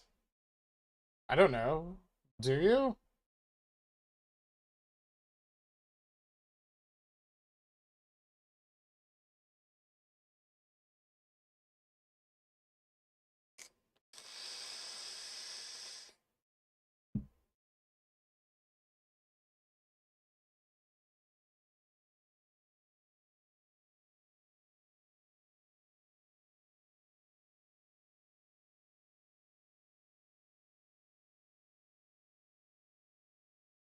Did you see that BlackRock dumped memes? What memes? Like the ETF?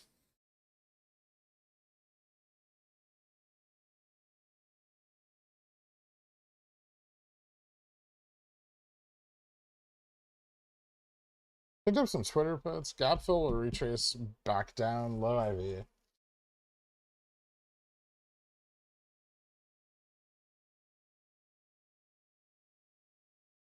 I'm a UK broker. You can't buy rev shares. You can't open short positions on CFDs.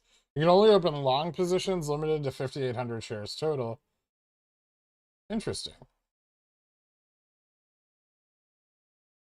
I love that they'll sell you a CFD, but they won't sell you stock.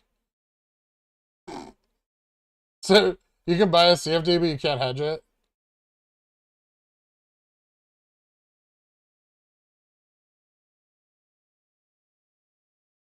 Maybe Reliance Industry buys out Rev. News is months old, but I found some Indian news articles about it. It could be interesting.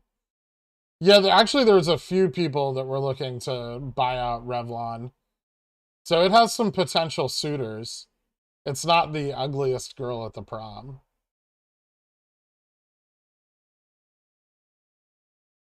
Rev back to spot for Friday. I don't know. They're trying.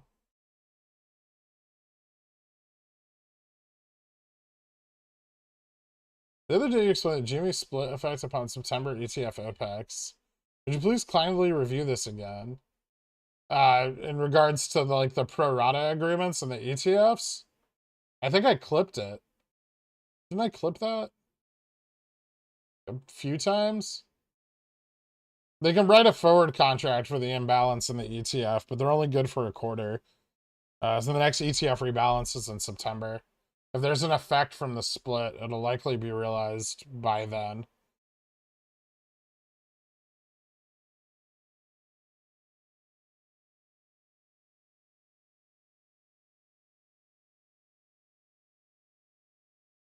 Learning about trading futures and then paper trading for them, paper trading them a bit be a bad idea. No, not at all.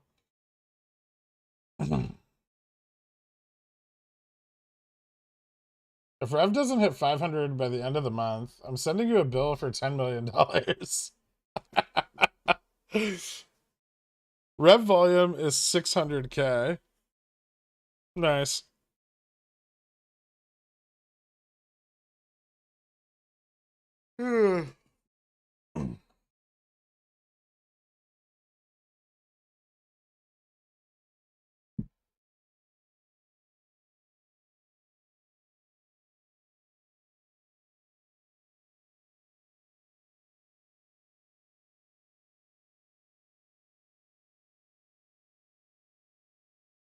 Rev to go down with Jamie and Bobby into next week, or is 750 the best we'll see? Asking for a friend. I mean, I don't know how much support it's going to have at 750. It could slip further down.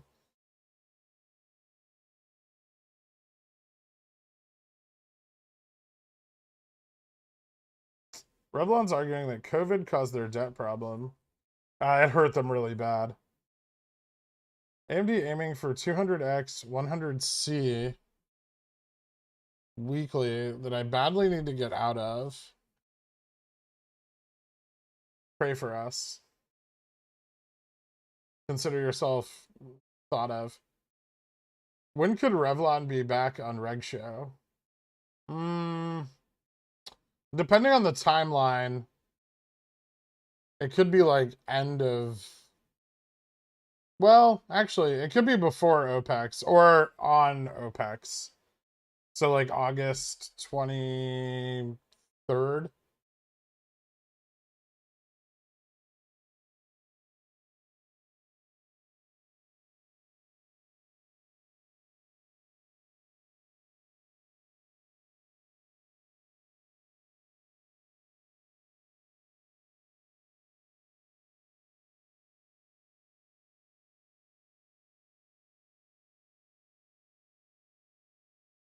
Next decent support for Revlon is down at 450. Yeah. I mean, those are my two targets, are like 5, sub 5, and 750. It'll be interesting if it holds 750. It held 8 for quite some time, longer than I would have expected it to. Someone just bought 17,400 GME at 39.74. Is that notable or just another trade? It's a bigger trade.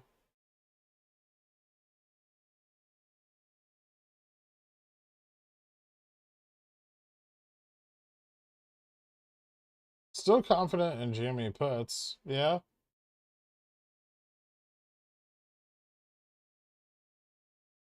Why would I leave the GME puts? What, because it came up a little bit? No, I don't care about that.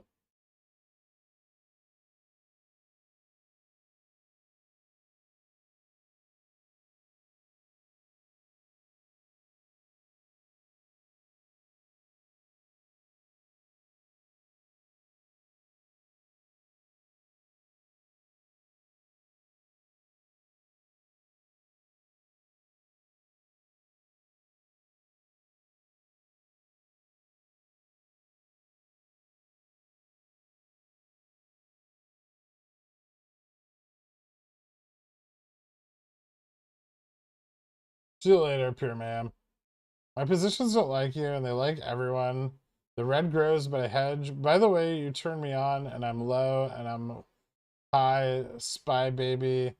BBBY, you just can't die. My position's done like you and the...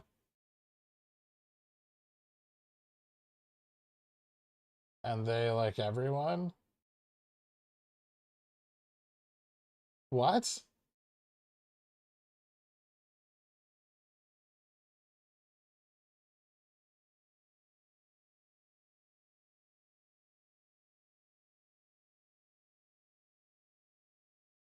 Tesla did. Elon sold, so I'm down more. It's not having a great day. Although it's still up 2% from yesterday. It just looks weak. Yeah, the Elon selling off after he said he wasn't going to is gonna probably not instill a lot of investor confidence, right?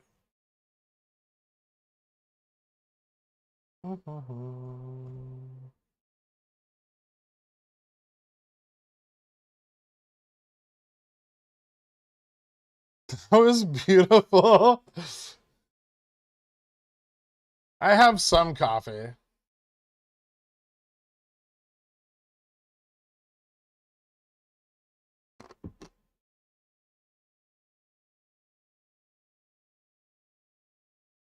What percentage wise should I keep subconsciously on buying back CCs? Thinking around 50%, but I like more experienced opinion if you don't mind. Or you just ride them into the dirt?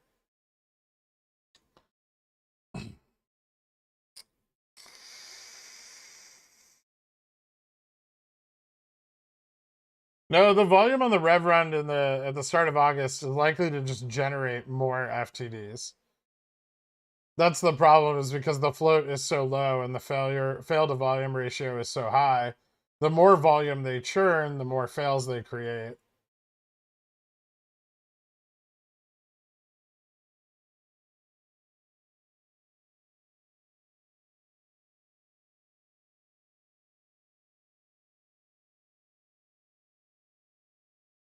I called NASDAQ Felix. They said they don't trade the $8 strike on Rev at all, but they did say that CBOE is the exchange marking the $8 strike as PCO. What the fuck, man? Why? I mean, is it just so they can get it under 8 without having to hedge? I don't understand why that strike. Like the Saxo shit, where it's just all strikes are PCO, that makes more sense.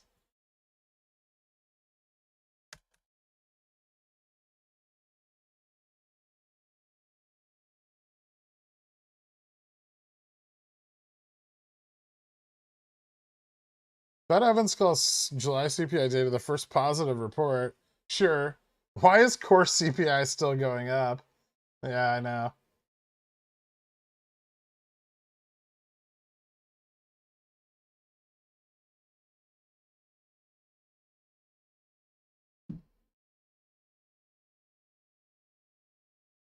Seven seems more scary because 7, 8, 9. I'll see myself out, as you should. Are you balding? Not yet. What rev calls you have for Jan? Thanks. 30 and 35. Are you gonna roll out your September rev calls if nothing happens the week of August 22nd? Sure. Thanks, CS. Appreciate it.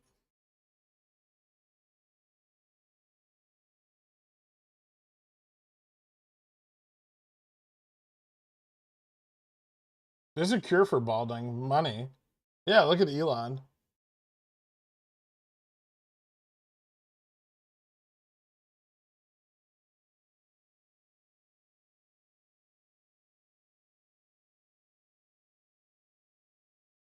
Well, I think the biggest issue, Rob, is that they're trying to address a supply shock with monetary policy, which is ineffective.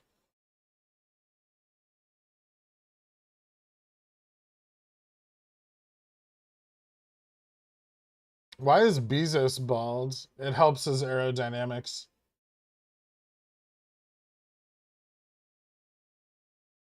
How on earth is Tesla up 2% today after Elon announced selling a lot?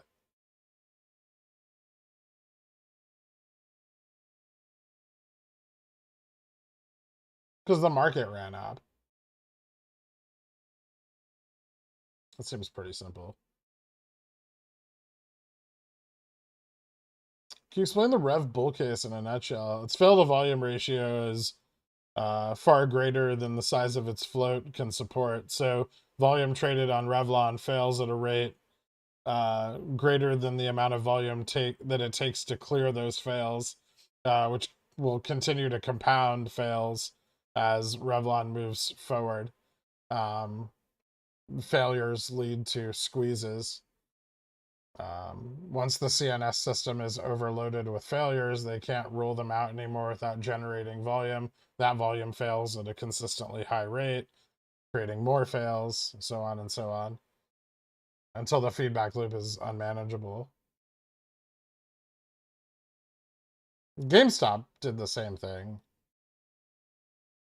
with a much larger float, but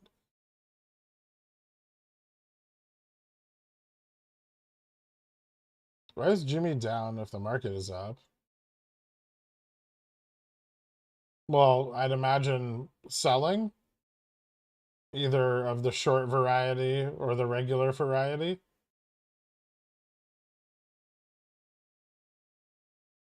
Shorting. They got some short liquidity before market open. We haven't really gone down much since then. Rev getting hammered right now. That's really excessive use of the word hammered. They'll have more liquidity in Revlon now that the ETF FTD period's over.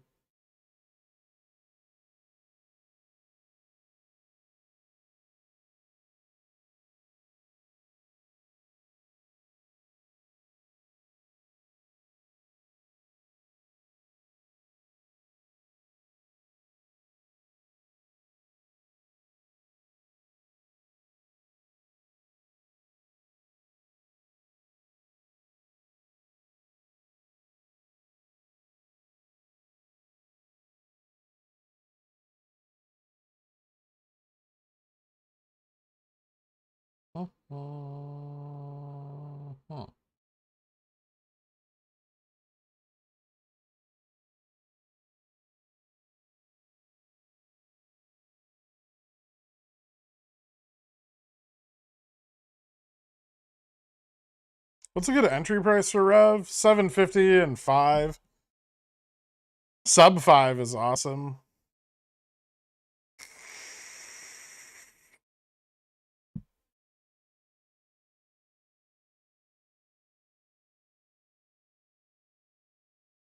It's not even in one ETF.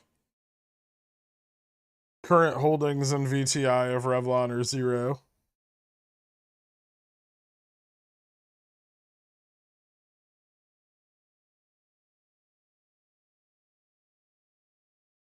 Please crash the market. Yeah. Just wait. Can you hurry up and manipulate GME down? Please, shill.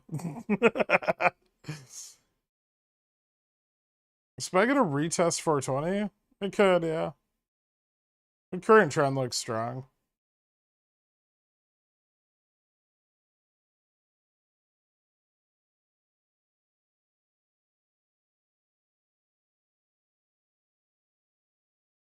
At what point should you start reacting upon your CCs possibly being assigned? When Delta rises to 0.5 or 0.75 to think about buying back. I, I don't know. I generally don't buy back covered calls if I don't have to. If there was some sort of shift in trend or like a volumetric move that was unexpected, then maybe. But otherwise, no, I don't really have any interest in closing them. I'll just wait them out.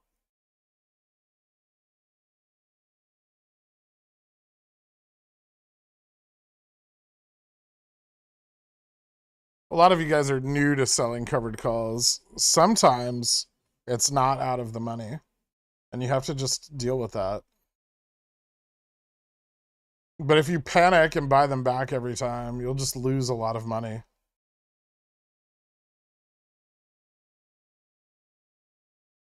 Spread on Rev is actually pretty tight right now. How is it? Yeah, 6 cents. Not too wide. They should be pretty liquid right now. Or more liquid. That's why we're seeing shares return. I mean, it's just like any of the other basket stocks, right?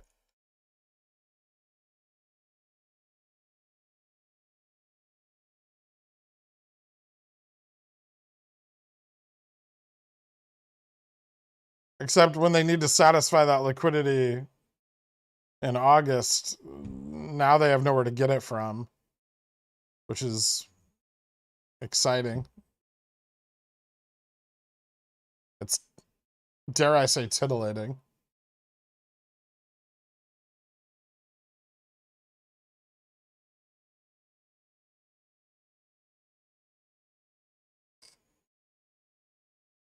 Well, computer share and TDA figure out where my split shares are. I'm currently missing 9K.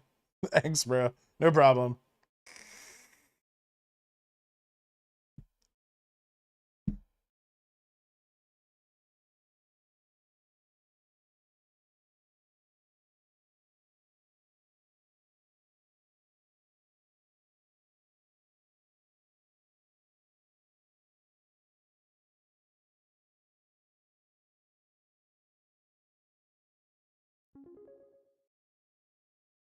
Is this one of the times where SPY goes up and dumps for the next week? Or is this time it's different? I don't know yet. Thanks, Shill. No problem, Jean-Claude.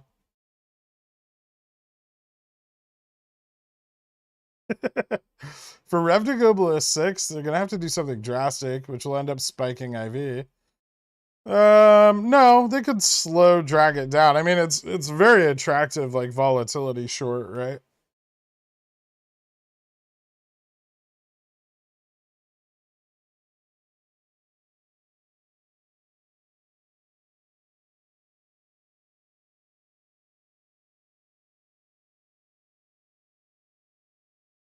Tell me that Twitter is going to go down. I bought puts. I thought it was in my paper account.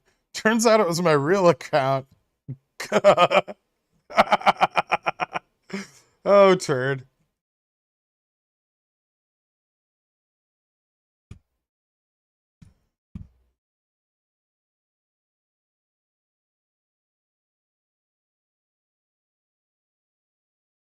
Yeah, move back to 42 doesn't seem unlikely. I hope you have a little time on them, though.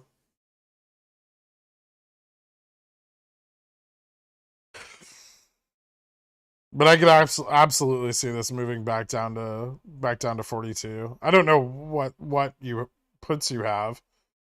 I hope they're like at the money.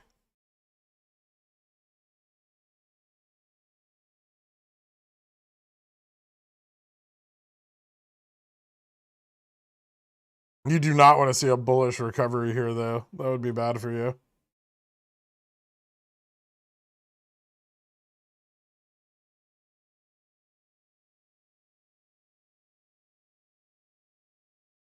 God, they're finally shorting GameStop.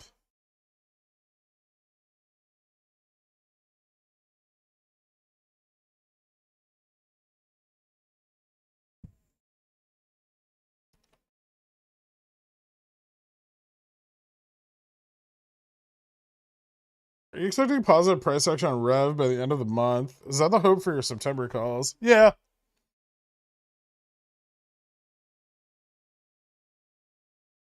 The September calls are actually just there in case it squeezes out of the blue unexpectedly, but I would like to see some price action on it before the end of the month. You still think IWM has more downside than SPY? Hmm.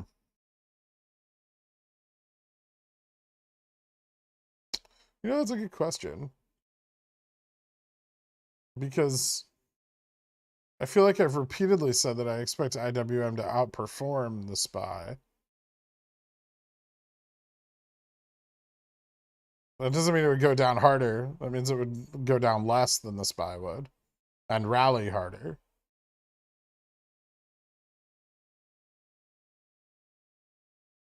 So no.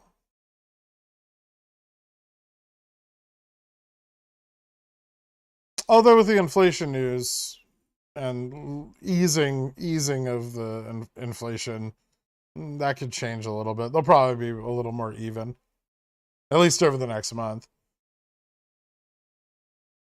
When we like really hit stride for deflation, I expect IWM to outperform the SPY.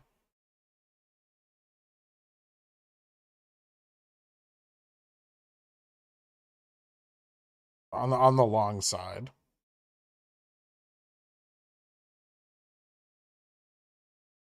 If they drag it down, they just incentivize more call buying. Yeah.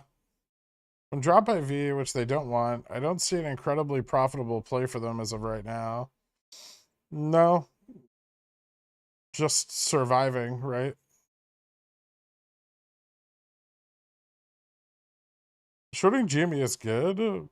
Please explain or send to me where I can read how this works. Please and thank you.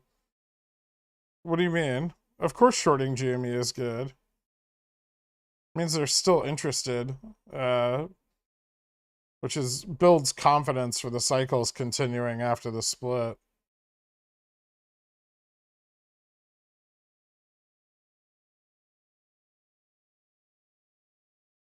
Okay, I'm ready. Tesla PT to the downside.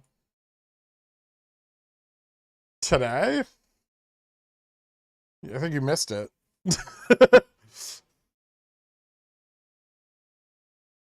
I already got stopped out of the rest of my puts. I'd probably wait to re-enter. Maybe a test of 9.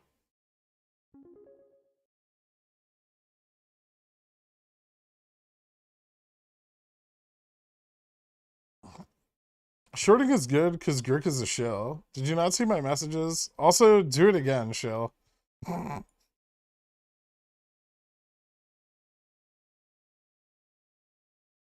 Oh, Jesus.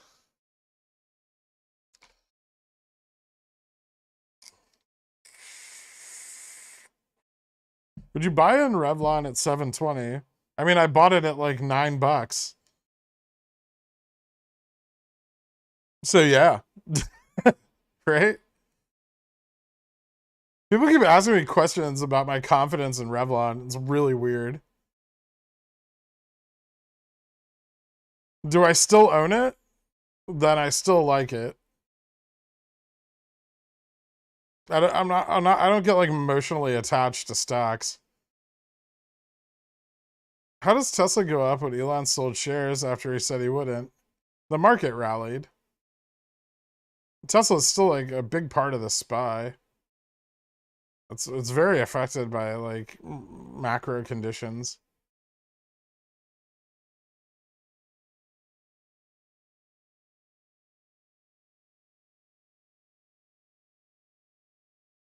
Is it dangerous to buy rev calls? They filed chapter 11. Of course it's dangerous. I was accused of being a shill on Supersonic because my Reddit history shows that I'm associated with pickles. Thanks, shill. Get wrecked, JC. Guilty by association. If even enough retail buys GME puts, maybe they'll let it run. Maybe. Probably not.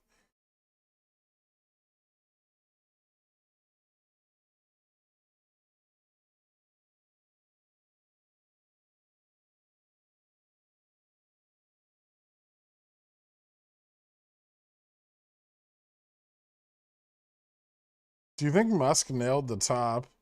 I don't know. I don't know when he sold. Probably at like 920, 940.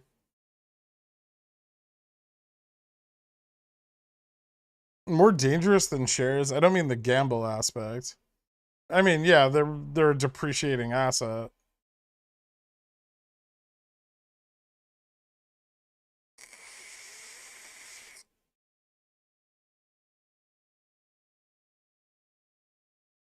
If Rev gets delisted, the puts I sold are cash. Unless they get exercised.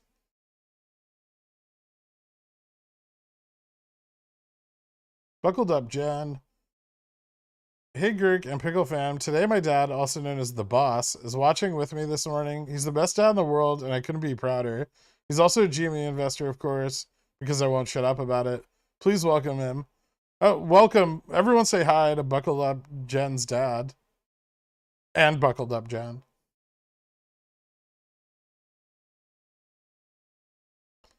Rev has a much higher chance than most stocks of going to $0 per share. With that in mind, options aren't as risky as usual.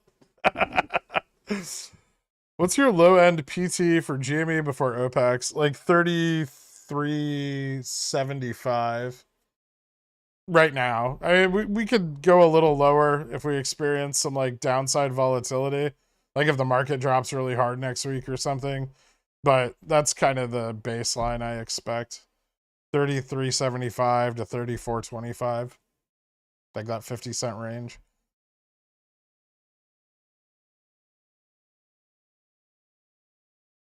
YouTube skipped to yesterday's end of day wrap up, and I thought I'd time traveled. Maybe you did. You could have bought so many spy calls while you were there. What the fuck, man? John Wilkes Booth, thank you so much. Guys, big shout out to John Wilkes for hooking you up with Cornichon. I appreciate it, dude.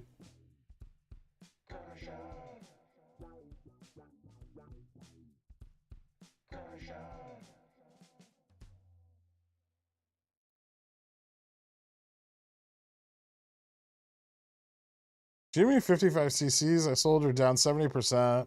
I never saw myself being happy to see Jimmy going down. What a time to be alive. Just make money on stocks going up, make money on stocks going down. It doesn't matter, right? You just want them to move. What do you currently think about the roll fail scenario into futures in September? Roll fail scenario. I don't really think the roll failing of like futures contracts. I don't think is an effect that we see on GameStop. I think that was just a misunderstanding of how like FTDs and ETF FTDs affected the pricing.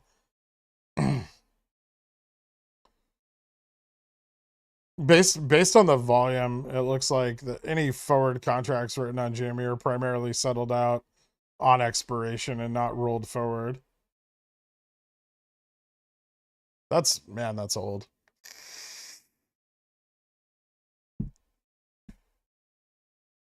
Q crushed boss's dreams of MOASS, so he's fully initiated. I'm sure he doesn't believe in it. I had my first Mandela effect happen to me yesterday when I assumed Nicole Richie died. Assumed I was dumb and it was Nikki Richie instead.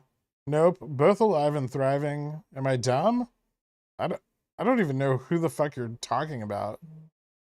Who's Nicole Richie?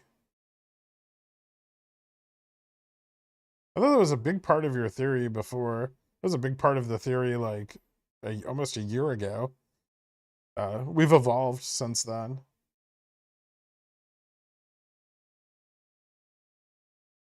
Who loses money as a result of these cycles? Index shareholder. Well, the indexes, shareholders in ETFs, shareholders in the underlying stocks in ETFs, and market makers. Rev on SSR again tomorrow. Cool.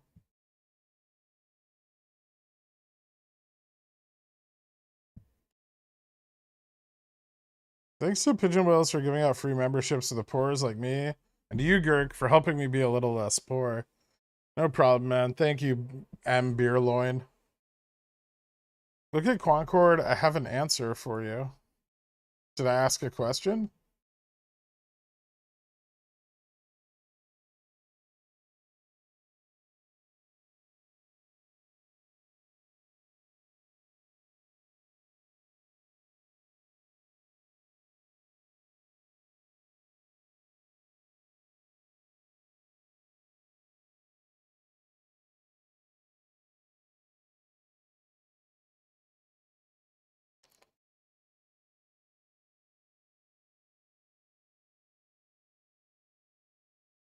I called NASDAQ Felix.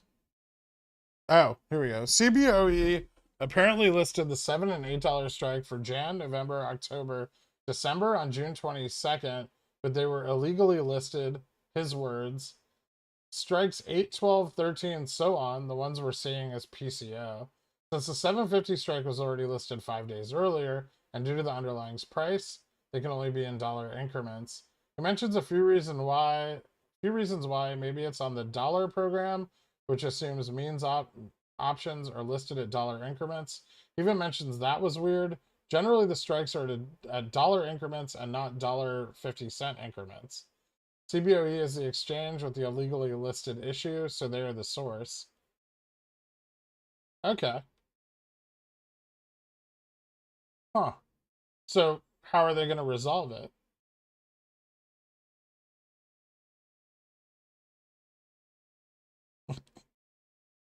While your small port talk was certainly a dose of realism, I've been able to make my family and I over 50K trading a 10K port because of what I've learned here and elsewhere. Thanks for being here. Also, Wheat be Sessin. Yeah, I'm actually thinking about not only increasing but extending my wheat and grain positions. I think it's going to get really bad into 2023 by PCO. Okay. So when they open up new strikes, are they going to have, like, September just got opened, right? And the $8 calls are fine there. So just know, why don't they just, all right, I guess that works.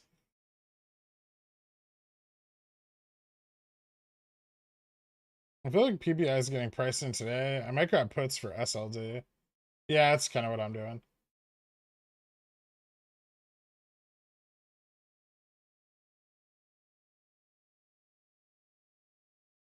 But 850s for next Friday puts. Doesn't seem bad.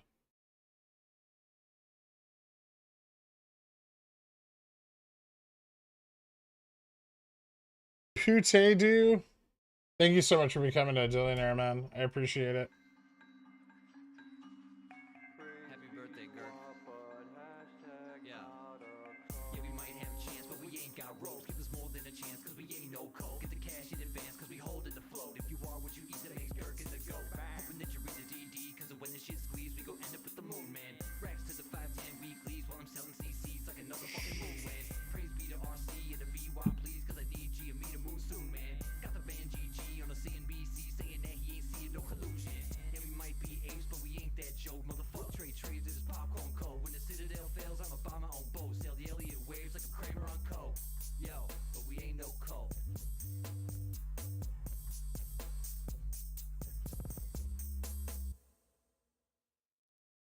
Revlon's continuing to expand. Interesting.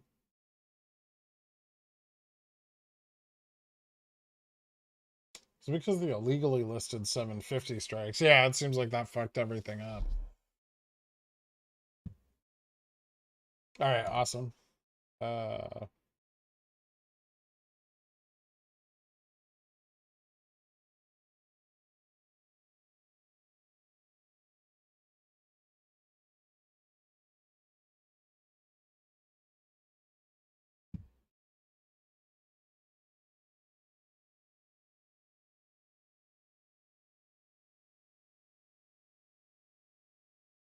Been away since last Tuesday. What's been going on with Bobby, and why is it all over Wall Street bets?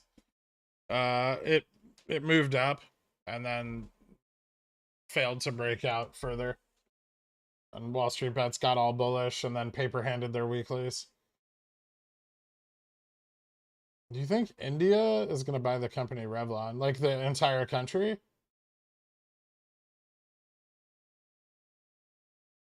Have you seen an PCO only specific strikes before? It's very weird. And it's not the it's CBOE. I think SPY stays 418, 420 this week. I'll buy puts end of week. Was thinking some 916, 15 put, 415 puts. Yeah, I have some of those. I got some already. I don't know if I'll wait till the end of the week. If it breaks up to like 422, I'll buy 420 puts. Can you show us some previous SLD periods? Sure.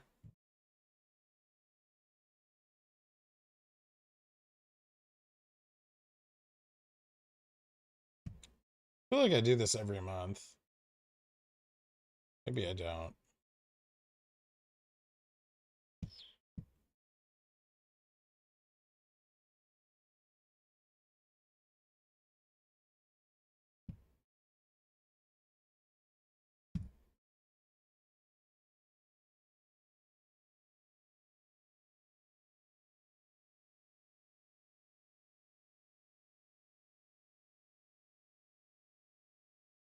Ah.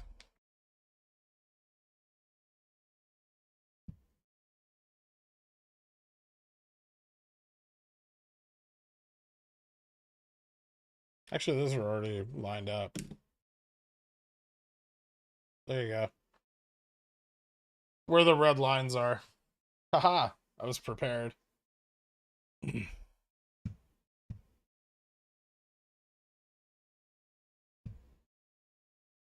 And it goes back, you know, it was like all of these were SLD.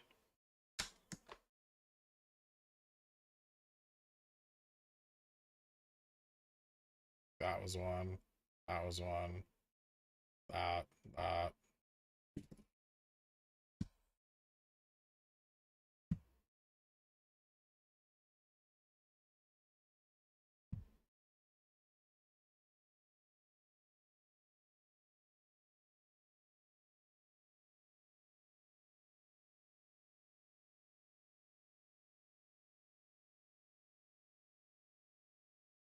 It went down. So our last SLD, it dropped like in advance and then a little bit the day after, and then it went up for July. The only one that just actually went up was October. Right here. All the rest have been down. Like January was really rough. December was right here. This is November. Actually, November went up for SLD and then down immediately afterwards. So November and October both went up for SLD. All the other months have been down since the COVID crash. Please help. I bought 110 Jimmy, $50 pulses, and Billis showed up to my house 16 times. I can't even.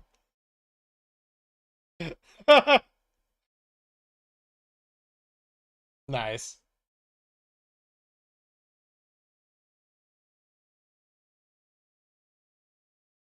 Each time you use that EMA ribbon indicator, instead of the much better indicator I made specifically for you, it cuts deep.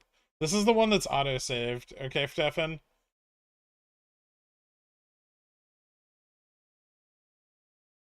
Rev Gen 35's back down to a buck flat.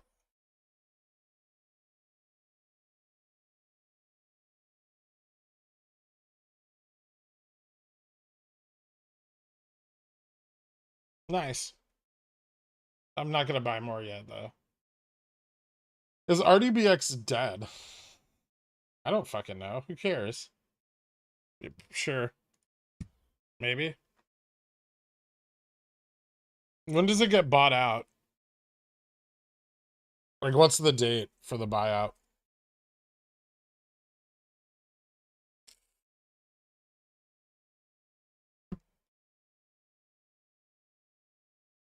I think we got out yesterday, up 25%. Yeah, there'll be another opportunity probably to go short on Visa in the near future.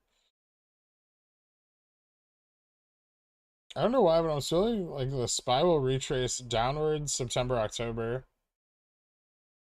Was RDBX ever alive? Briefly. But they took away the options on it, so I don't care about it. Decent opportunity for NVIDIA puts. About to approach resistance at 180. And still massively overvalued. Sure, but I mean, I'd wait till the market rallies dying off probably before entering. And give yourself plenty of theta.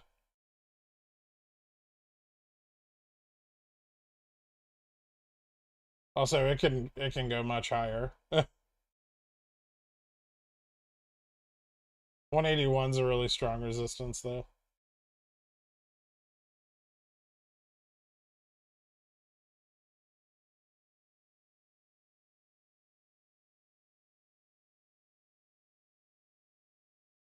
Yeah, vote for the buyout pass, but when's the buyout happening? It'll be a lot more interesting around that time.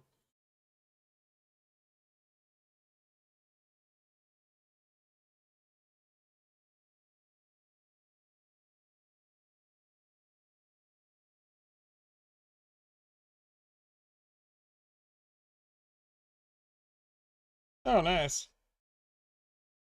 What's up with Rev, Jan 23, 8 Cs? Massive gap, no volume, data glitch. Their position close only. Can NVIDIA sue NVIDIA for making their company name sound so similar? No. I may have missed your discussion on this, but if Rev falls below 720 resistance, where do you see it falling to? Like $5? And below 750, it's pretty likely. Pontiff, sorry about that. I was struck by the autocorrect gods. I meant Pultes. I hope your day is going well. And don't forget to hydrate. You're a good person, you. I haven't, Bithead. Thank you so much. If you could, I left some memos on your desk. Just handle those by the end of the day.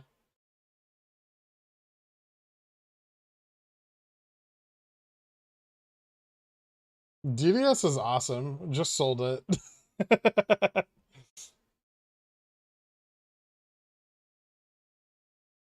It's a fun stock.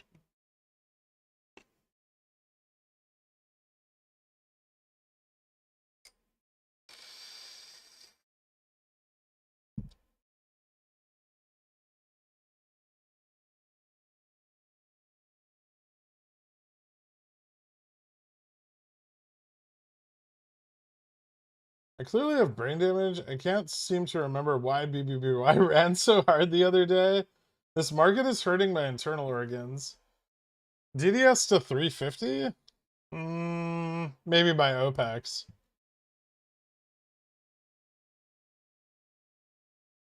It's starting to climb.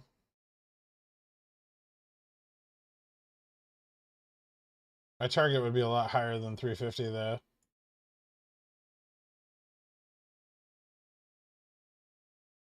Like 380? Maybe 3. I guess I could get rejected at 3.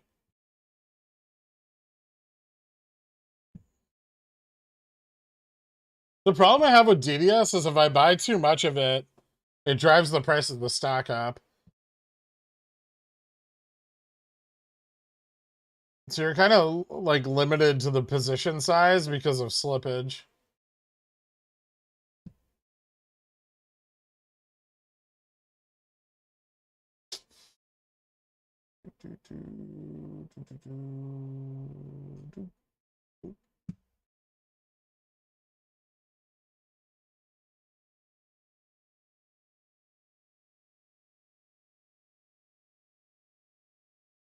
My SPY puts are down 38%. At what point do we expect a turnaround? SLD or going into SLD? This can run harder tomorrow if PPI data is good. So I'll probably hedge the upside again overnight.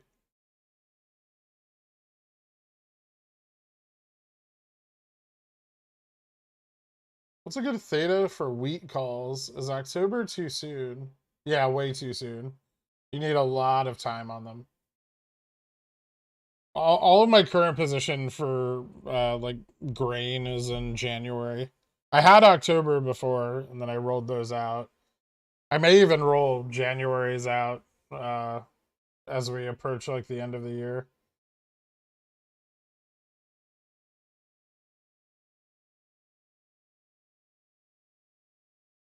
It's a slow game, but the potential's really high.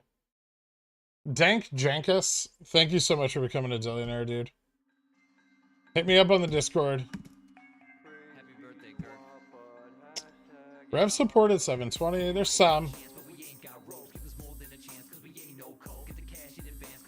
Ooh. Nope, those are still up. IV's finally starting to price down a little bit, though.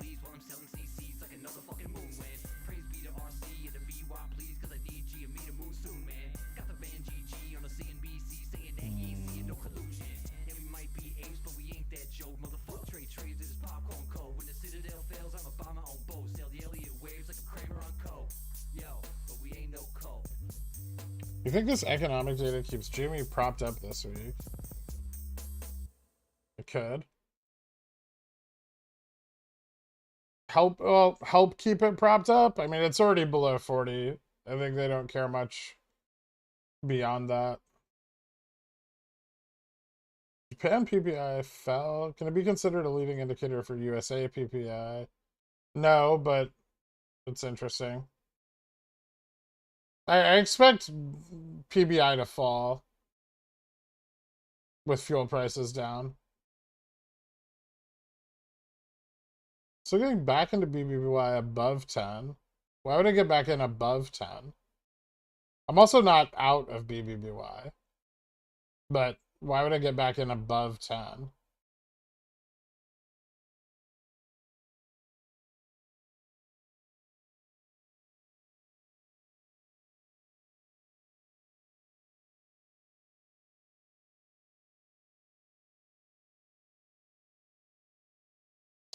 Higher lows on the SPY. Yeah. So far.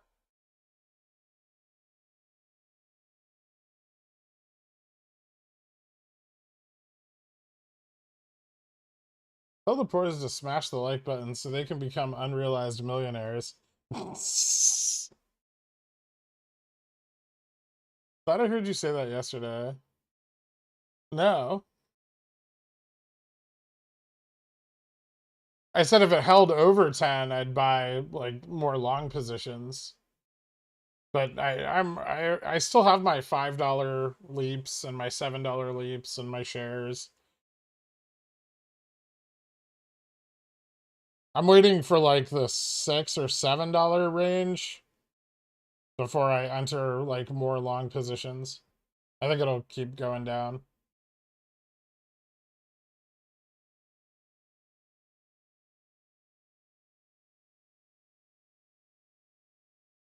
Resistance now is support. Yeah.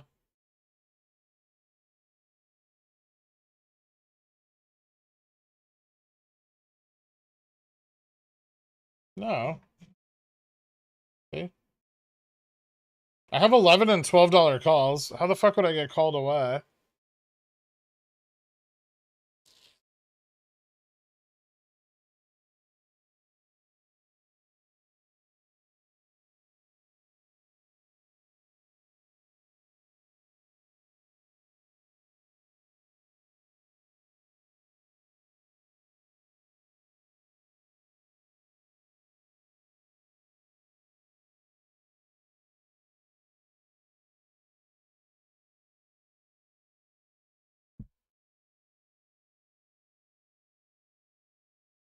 Please look at BFLY.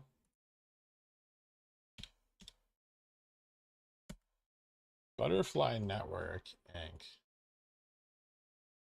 SPAC.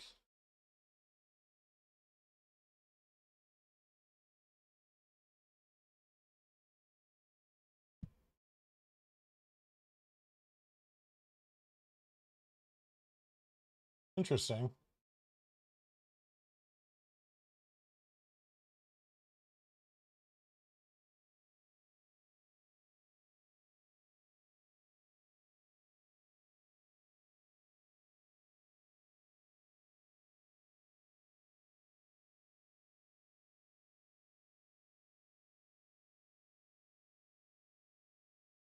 Looks good. A little chasey, but could move up to like 9. Warrants. I guess I got D-SPAC. They still have outstanding warrants.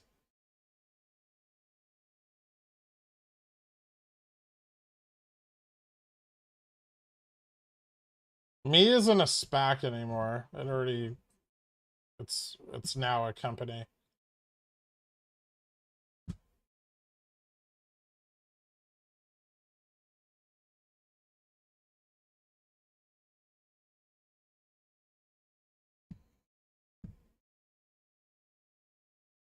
It's probably John Wilkes Booth, Thomas O'Connell.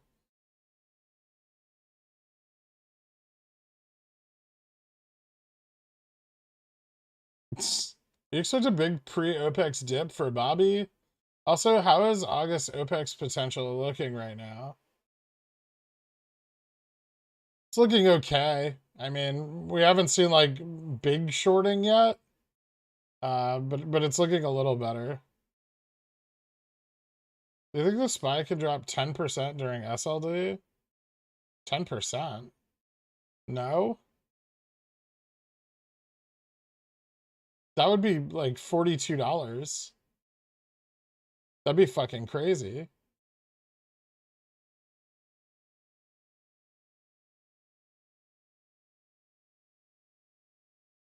SPY drops 100%.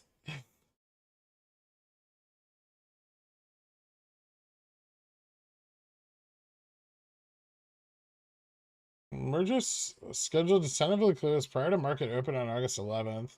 Anticipation of closing, the stock will be halted immediately following the after-hours session at 8 p.m. Oh.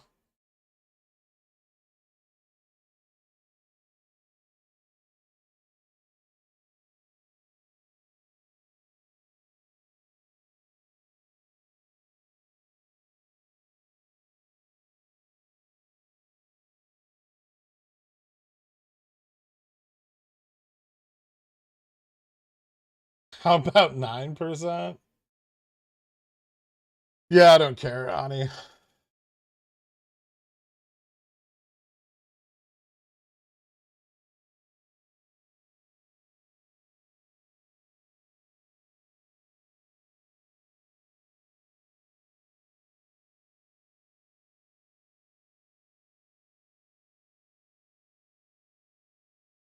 Maybe like a couple 200 basis point slips.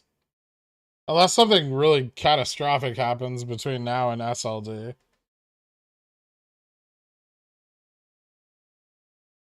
I don't see it going back to 380 just from SLD. That'd be nuts.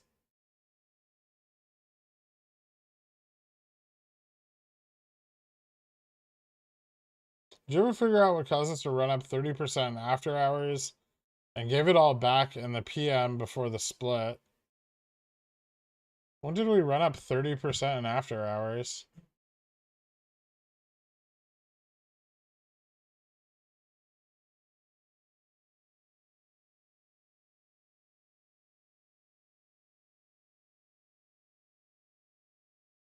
We hit like 154 in after hours before the split.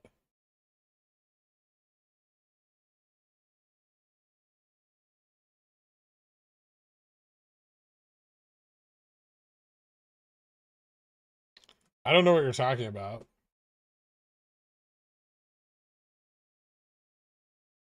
Jan 7th? That was nowhere near the split.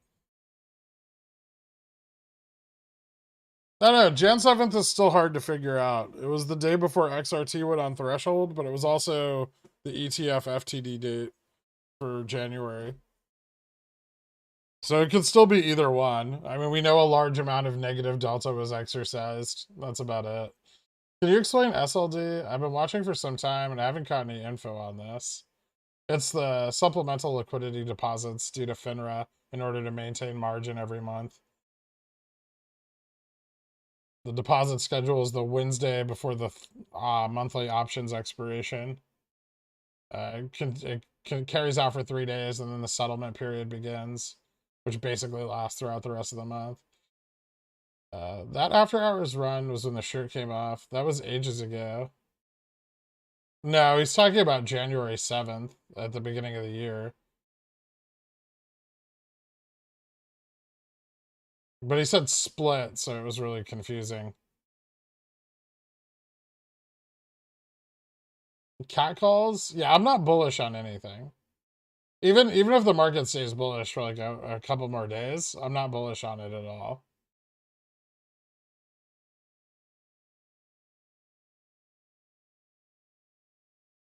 I'll hedge the upside, like to minimize losses, but yeah, not bullish. About those memos, the email address for Larry Ellison doesn't work, and Soros says you're out by 1 billion and wants new numbers. Oh, and the reception needs your help. Lenixis is there waving a sword and claiming he is now called the Red Dildo. Oh, Jesus Christ. um,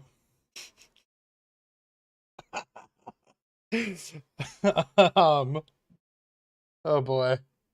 Well, tell Larry, first of all, send Larry some flowers and tell him thanks for completing the merger on CERN.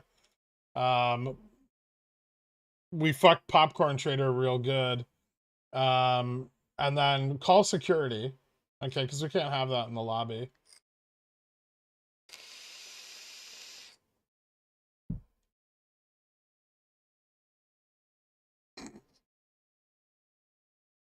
June 7th, Spy 415. June 17th, Spy 365. Okay. I know. I was there. Why do you need to call me out like that? Love. Looking like a Nopex for August.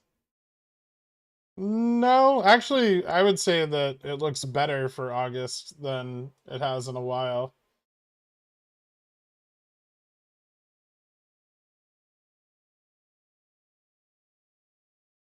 Rev from top rope into a steel chair.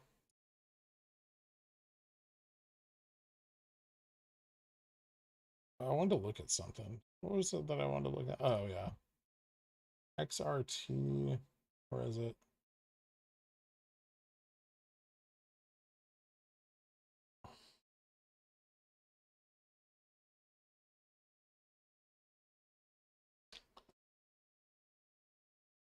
XRT put interest up 26% in the last 2 days.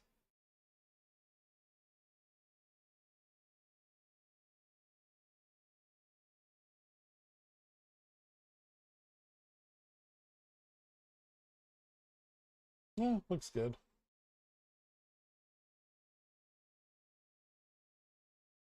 Building up.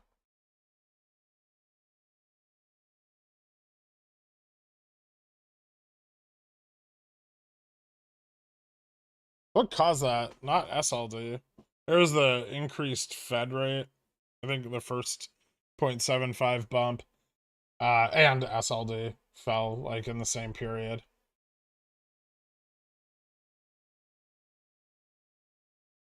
It was the shit CPI print followed by the Fed bump.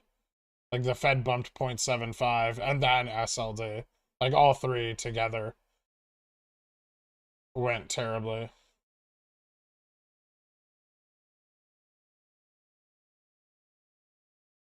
Is this just selling on lipstick? I mean, they should have some liquidity right now. A little bit. After the ETF FTDs are cleared out. It's just the standard part of the cycle. Borrow rates should drop. Prices should fall.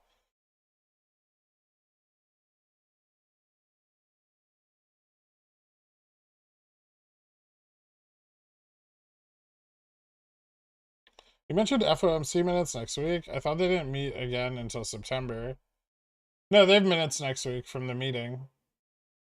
Next week at 2 p.m.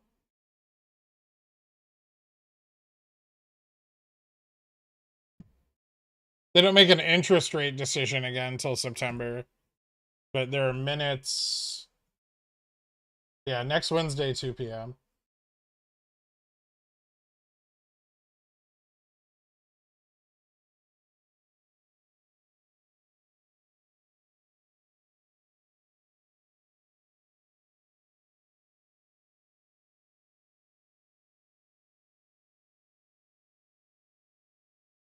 So September's the next interest rate decision.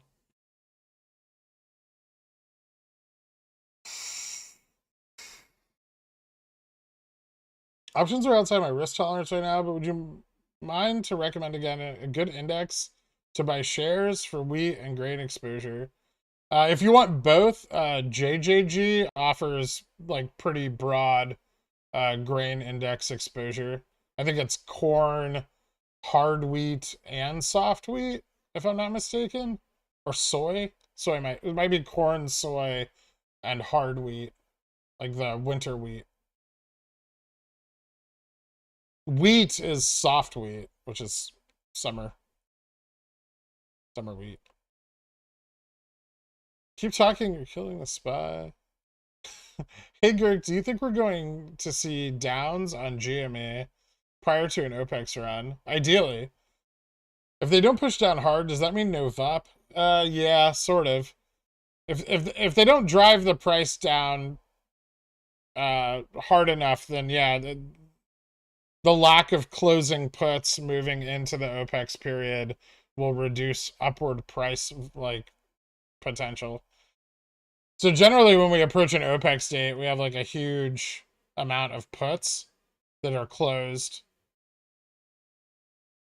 And that helps accelerate price action upwards the following week. So we really want to see like that ETF FTD covering, and then we want to see really hard shorting into OPEX. And we'd be like here.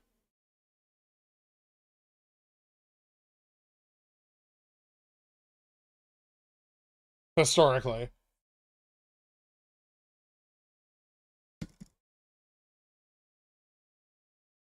August 19th is the next OPEX expiration. Settlement's the following week. I bought a ton of rev shares at 880. Am I in trouble? I don't know. Do you feel like you're in trouble? I bought some at 9. I feel okay with it.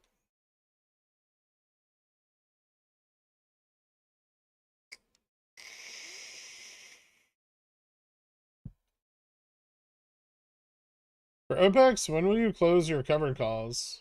I mean, they should just close right on time. I'll probably close them like by that Wednesday or something. I'll probably buy them back.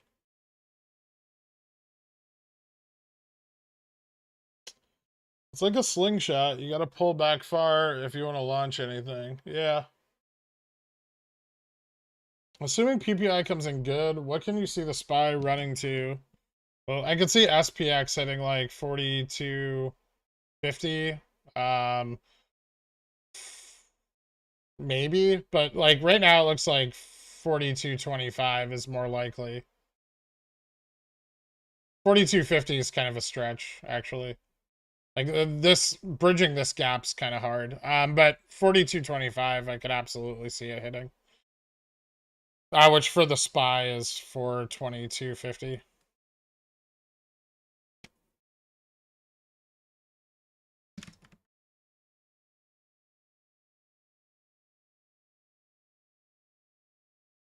So not much more upside left on this, if we haven't already burned what upside there was. There's still not like a lot of bullishness coming in, right? Like it looks good and prices are up, but the confidence that it needs to, you know, really break out and push higher is just not there. So price action from OPEX is the next week after 819 due to T+2. Shouldn't weekly calls for 826 be what we're looking at? So here's the problem with weeklies on the settlement week, right? So the settlement week is the week ending in 826, right? And like the incentive to buy these 826 calls is obviously high because they're cheap. The problem with it though is the initial part of OPEX covering that occurs. So you have 819, which is the expiration.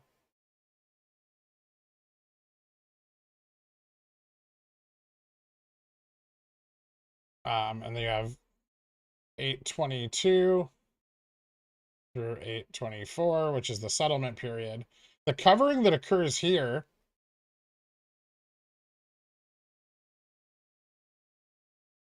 triggers gamma exposure events with the it creates asymptotic risk as gamma expands, and this causes the market maker to then hedge upwards, right, over T+2, which can occur out on the next like Monday or Tuesday, right? And then that can trigger another round of smaller round of gamma exposure that drives the price even higher. And so this can carry on for several days until all of the market maker position has flipped and they can start shifting their hedge, or when we cross gamma maximum, right? And so by buying 826 calls, you can only really capture the first part of the move. And when you buy them early, their theta has decayed massively into that week. And this is why you don't want to buy weeklies, because they suck. So your contract's already lost a ton of its premium, and then it gains some extrinsic value, but it doesn't capture the entire breadth of the move, right? And so, you know, you might just reach like break even on your weekly contract. You might profit off it because of the increase in IV, but not as much as you would if you had, you know, 916 calls, which are also more liquid.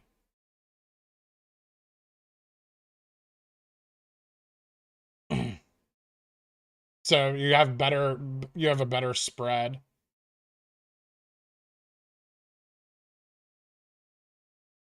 And if OPEX doesn't happen, the value on these won't really change. So you can give yourself exposure with minimal risk.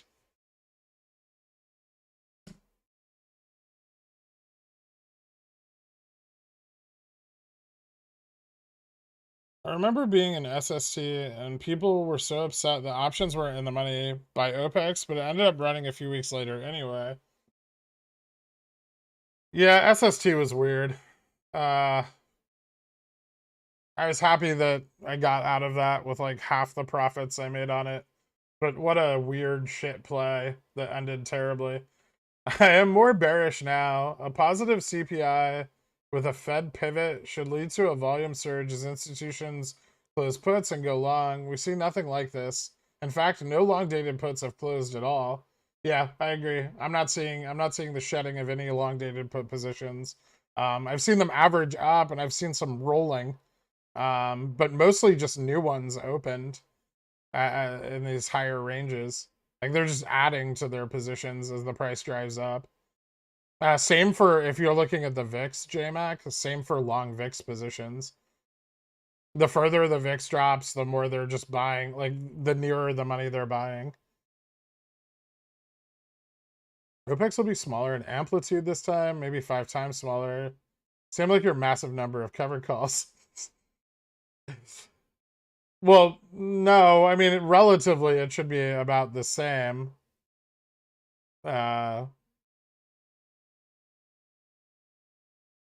Like the percentage increase could be the same, right? But obviously the price increase won't be as significant as before. But, you know, options are cheaper, so you just replace the you know, decreased price with more leverage. It does make OPEX more risky.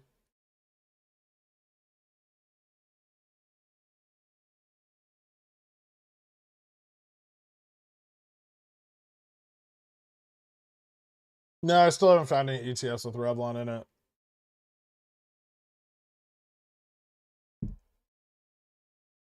Is there such a thing as a gamma ramp on an ETF? Sure.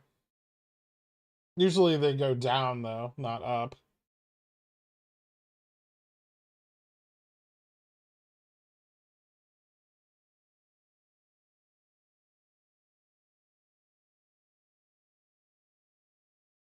Well, what happens is if the price goes up past a certain point, like past gamma max, you know, the dealer flips from being, you know, short calls and long puts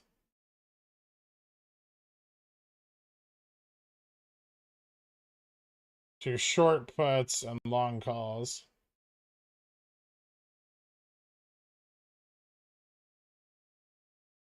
Which means that now when the price drops, they sell, which accelerates downside movement. It increases volatility, but it doesn't increase IV.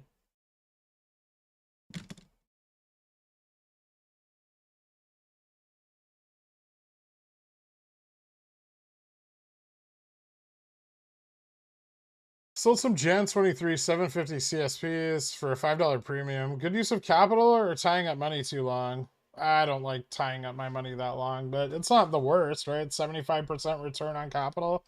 I mean, if Revlon survives, I assume you sold them on Revlon based on the price. If Revlon survives, then, and especially if those end up out of the money, then, you know, you've returned 75% over 4 months, which is fucking insane, right?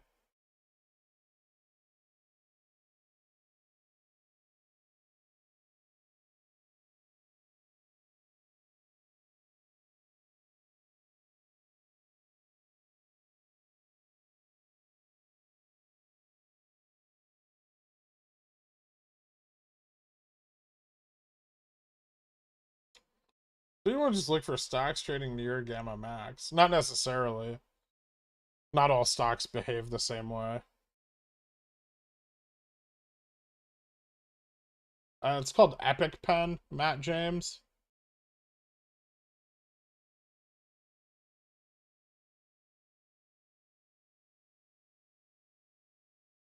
You look at NVTA and tell me if there'll be more ups. Yeah, sure.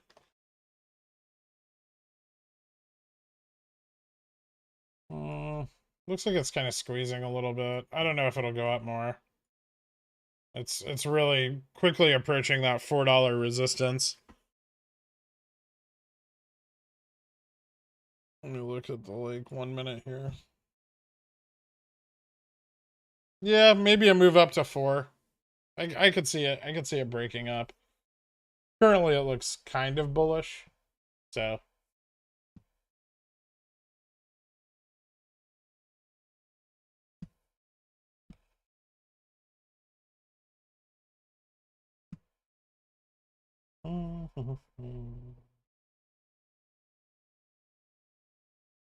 Spy's looking weaker. What's the most costly typo you've ever made? Oh, all the time I'll accidentally buy like way more calls than I intend to, like 100 or 1,000. Sometimes that can sting. Also, one of my brokerages, when it updates, it changes my auto order from 10 contracts to 100, and I have to set it back, and if I forget, I end up buying 100 contracts, which sometimes has worked out really well for me. Like that one day with the SPY 0 DTEs, but generally it doesn't.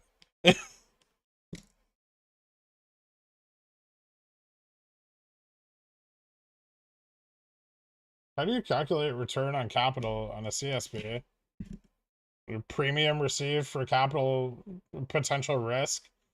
So, you know, if your potential risk is 750 and you're receiving $5 of premium,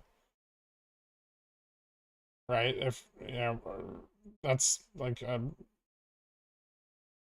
66% return?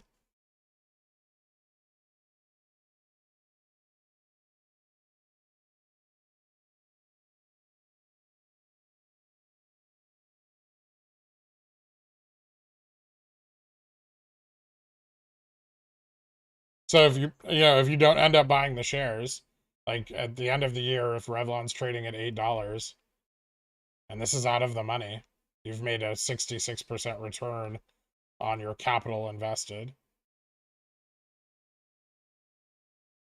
Oh, yeah, that's sorry.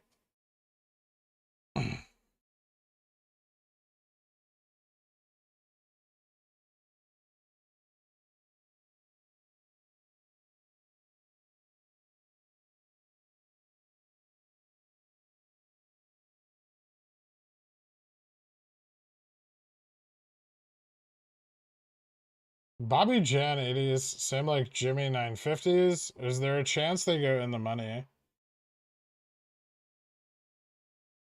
It's pretty slim. I mean, sure, but it'd have to squeeze, right? Like, it'd have to really squeeze for them to go in the money. And technically, they're not as far out of the money as 950s were. Well, roughly. They're not, they're close, but not as far.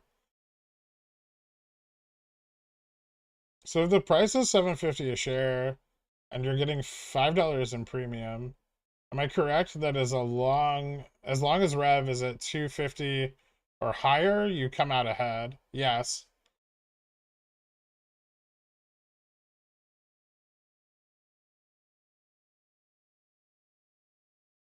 Are you aware of the VVIX? It's up $13 in 10 days and it's still rising. I don't understand volatility index. It's above me, but it seems relevant as it drives the VIX. It's the volatility of the volatility measurement, right? It's just like a derivative of a derivative. It, yeah.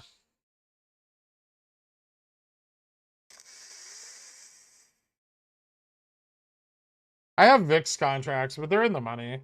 If VIX pops, I'll sell my hedge and reposition. At any given time, I have VIX contracts, basically. What are the odds of Rev getting acquired? Tricky, but it could happen. The problem with it getting acquired is their IP is tied up in a company called Brandco, which is being controlled by current debtors.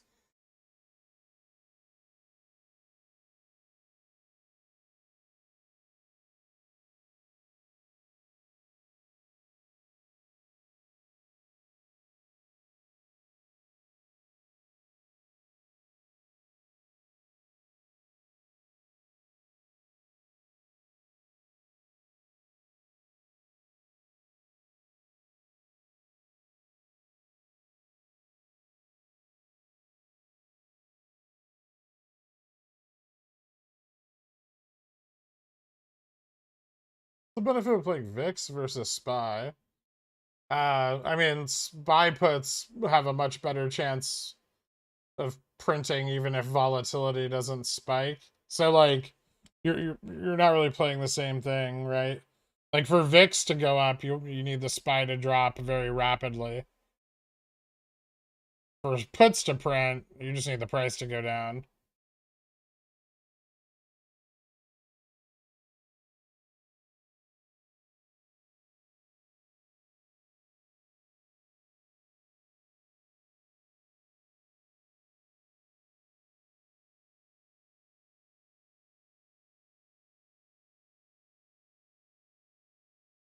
Is a Rev acquisition good for us? Oh yeah, I mean,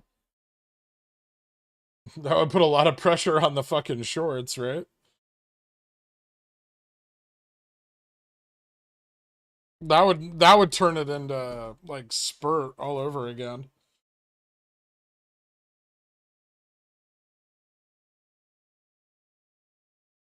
Has the Rev debt changed hands in the last 4 to 5 months? A little bit of it did, yeah. Looks like Rev found its bottom, is doing a U-shaped trading thing again. Capital invested for me is actually strike premium. So a 7.5p paying 5 gives 200% as you risk 250 to get 500. Sure, yeah.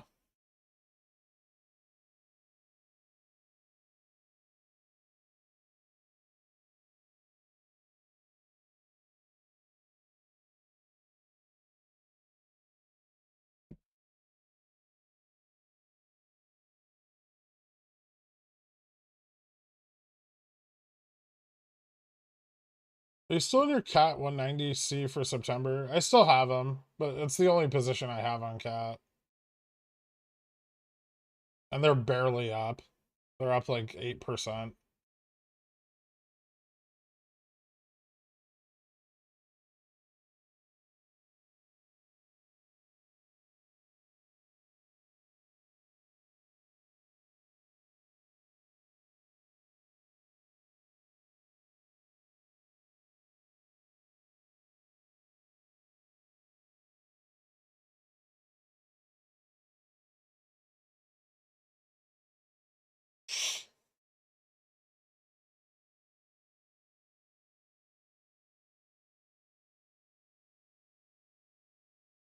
Rift still has life. Yeah, it's not dead. This is just like a low part of the cycle. It's going to be this way for Bobby, GME, Revlon, AMC, like all Express, fucking Macy's, Nordstrom's, all of them, right? Like,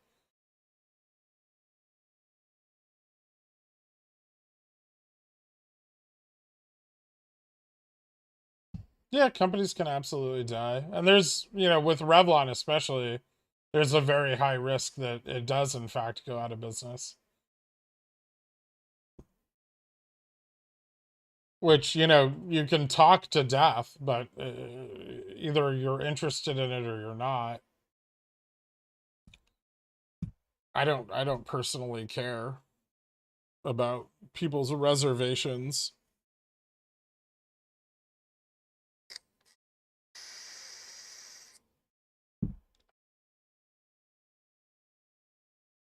It could go lower, but it's relatively cheap right now compared to where it's traded over the last like 30 days.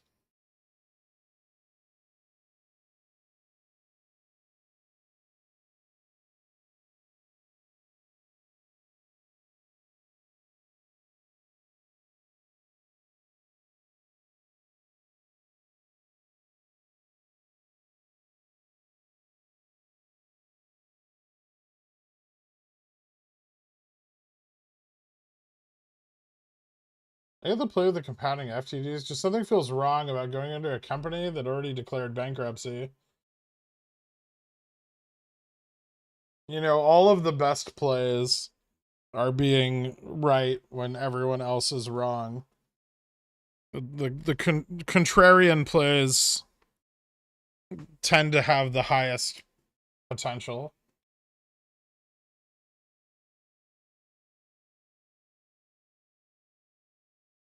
Does your Tinder profile mention anything about your cult? No, no. I just try to ease people into it.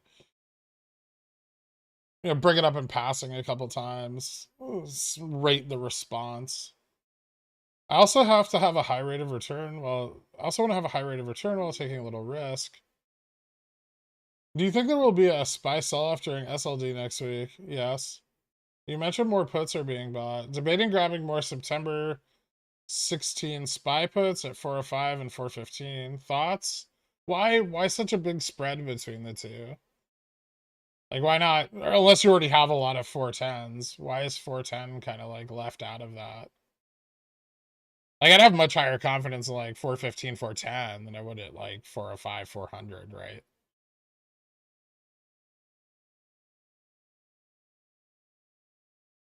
I don't know.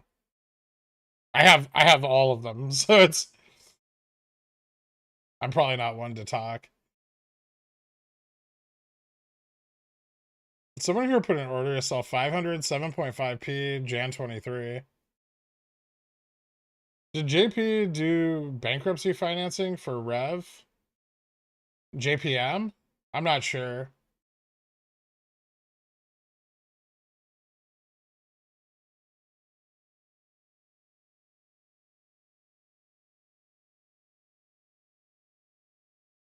You know that like a company going bankrupt isn't like the end of the company. Like they can survive bankruptcy, they can you know, clear up their bankruptcy, they can still move forward as a company.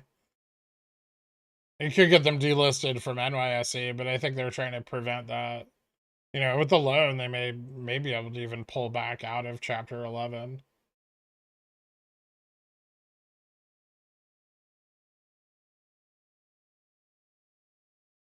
Why does Jimmy not move with the SPY?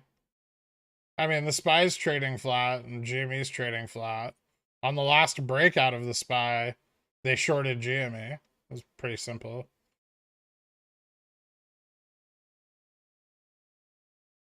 My buddy bought his house because of Hertz. A thesis is just that. Theory. Yeah. The best trades are when there are wide disagreements on value. There are multiple parties willing to commit to evaluating at two extremes. Money will be made in the volatility. Yeah. The listing goes to OTC before it dies. Yeah, I know.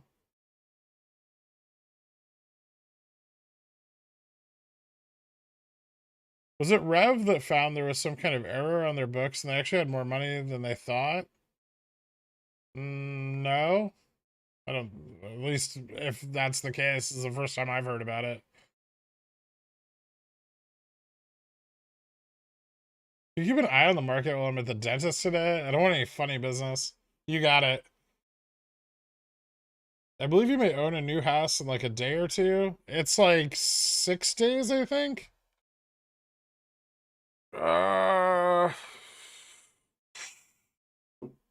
next, uh, next Monday? Yeah, next Monday. We'll see. I tried to call him this weekend and he didn't answer my calls, so I don't know what the fuck's going on.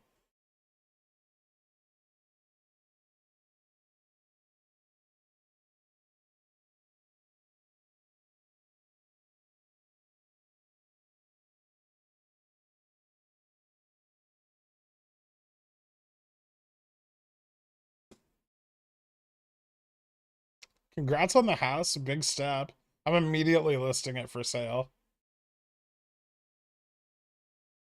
I will take the first offer that comes in.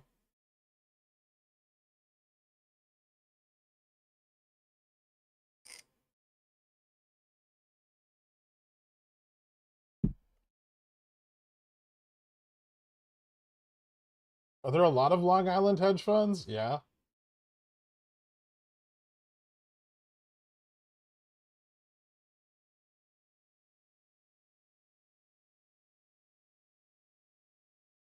Congrats on the profit. Thanks. Hey, dude, had to step away for work this morning. Apologies if asked already, but can you give a quick recap of your plan for Bobby and Rev? Do you have a time frame in which you're expecting VOPs?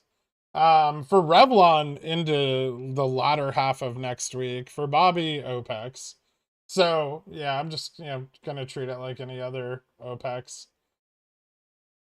If GameStop OPEXs aren't going to be as fortuitous as they once were pre-split, I'll just have to get exposure to more simultaneous OPEXs at once.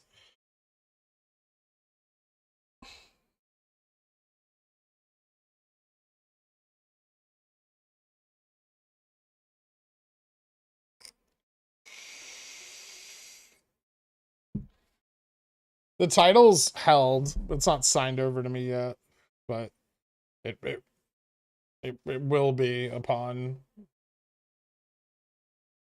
if I exercise my right to it. I don't know. I'm not a fucking lawyer. Run it back to him. Show how beating it is.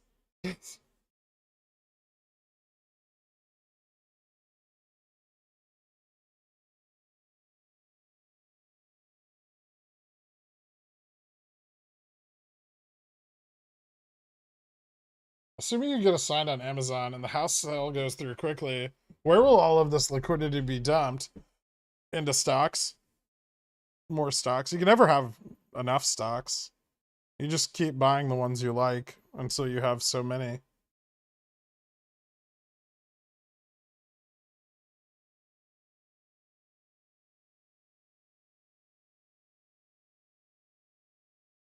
When would a reverse split impact an overshorted stock? Immediately?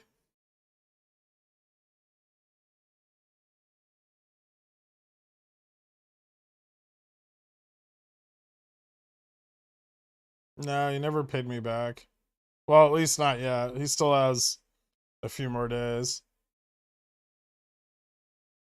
I don't know how he's incapable of paying me back. He makes more money in a month than the entirety of the loan.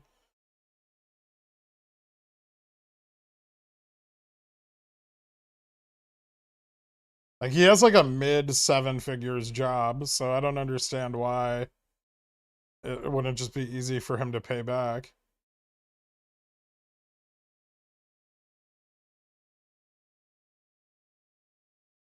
Yeah, WM, basically.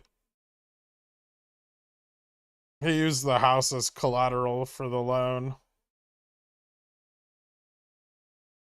Which, if he hadn't been so bad at paying me back in the past, I wouldn't have done, but Yeah, he's got a gambling problem. Does his wife know yet? I don't know. The fuck does he do? He runs a desk.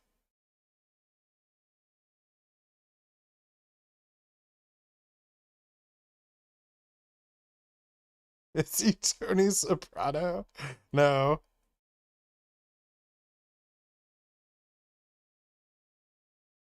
I don't know. He makes like 4 or 5 million a year, I think. No, money doesn't mean anything to him. He's a spoiled trust fund baby. Will you break even on the money you've lent him overall? Yeah.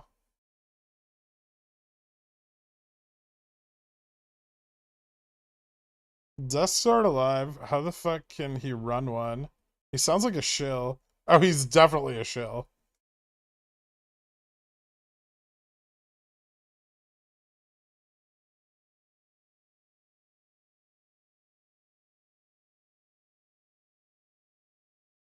He didn't want to liquidate the house because he didn't want his job finding out that he was trading.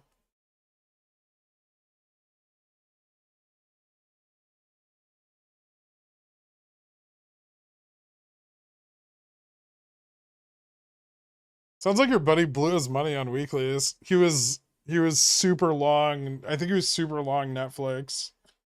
Going into their fucking earnings where they dumped.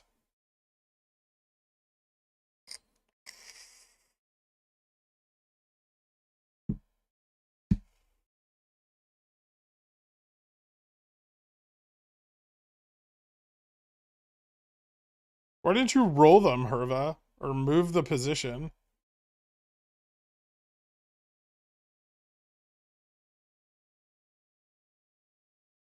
Just sit on it till it's dead? Hedge it? Anything. Ever try a 1K challenge? Doubling it to 10x to a million? Want to try it on stream? The tips would be outrageous. 1K challenge, double it 10 times to a million.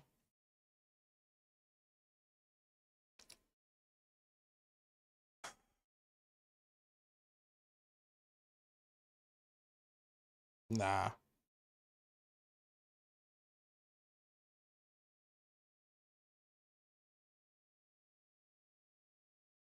You were almost super long on those Netflix earnings too. Almost. True. Almost.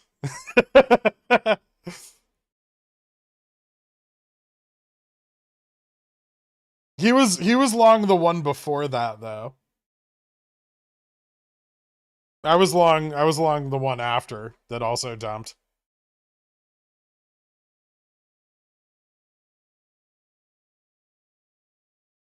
Yes, I know. I'm not doing that.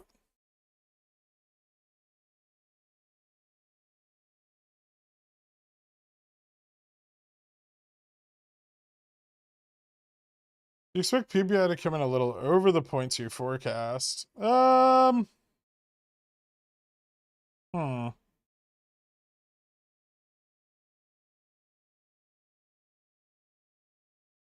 Isn't the forecast like 0.4?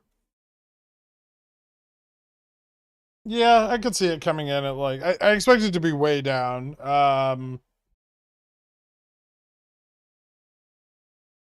I think potentially it could come in over 0.2.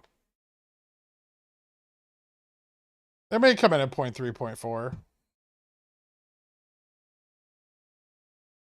But remember it dropped really hard in what was it, like March? It went from like 1.6 to 0.4.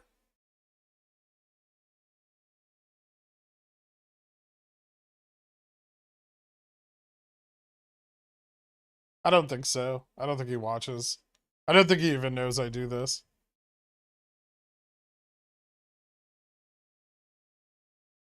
I have another friend that's aware that I do this, and he doesn't think I should.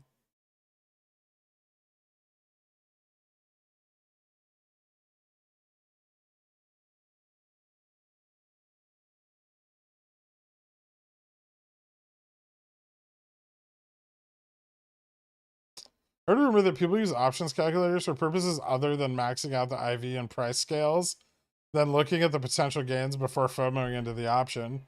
Is this true? Sounds like shill talk. You been hanging out with the cat too much? Or gaff? End of week GME 42.5 cc's safe? I hope so.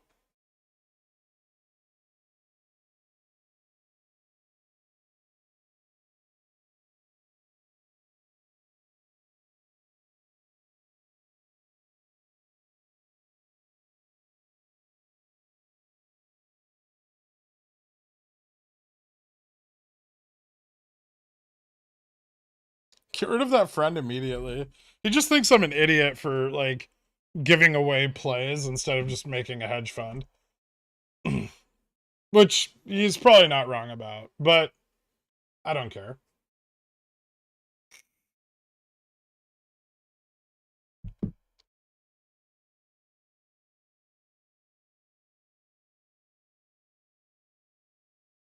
No, there's no ruling the house deal.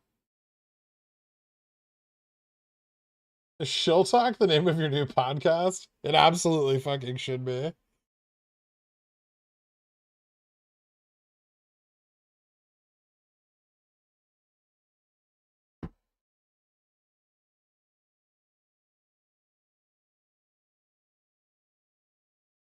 Does he understand that we would be your first 1,000 investors? You know you can't invest in a hedge fund unless you're an accredited investor, right?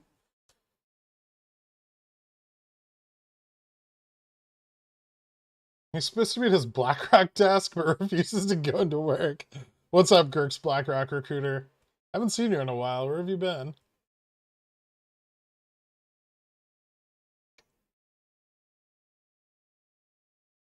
Did that friend come from money? Yeah. Revlon announces new CFO, strengthening the future of the company. Stock drops 9%. Seems legit, right? They're paying him kind of an obscene amount of money for an interim CFO. Thoughts on Docu? Someone just dropped 150 million in options at 1243. Interesting. I like Docu, but I like it for OPEX.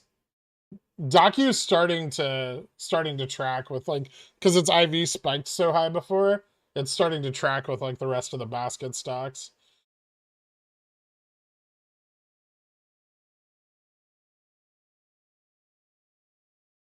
What's your PT for your GME puts? Like 34 and 33 on the high end. But YouTube pays you. YouTube same like hedge fund. No. YouTube not same like hedge fund. Hedge fund same like 7 and 20. YouTube same like 5 cents a minute.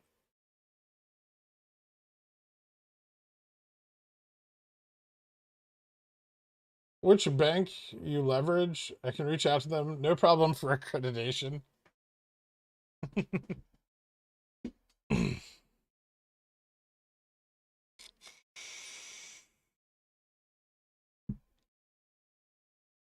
Rev FTD situation doesn't add up, or am I missing something? Did they already cover? No. There's more ways of not covering.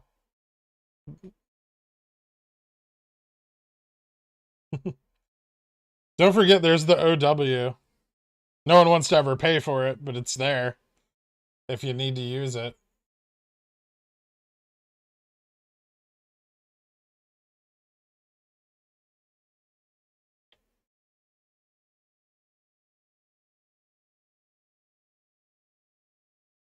You make 20% commissions.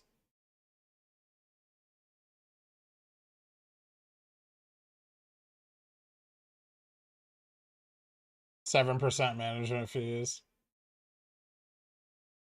Depends. Some funds are cheaper, some are more. Is it dumb to think Rev to 32 soon? Because I think that. That'd be awesome. I don't have a P.O. box where you can send me fan mail. Just put it in an envelope and throw it in the street. It'll end up near me at some point. The obligation warehouse.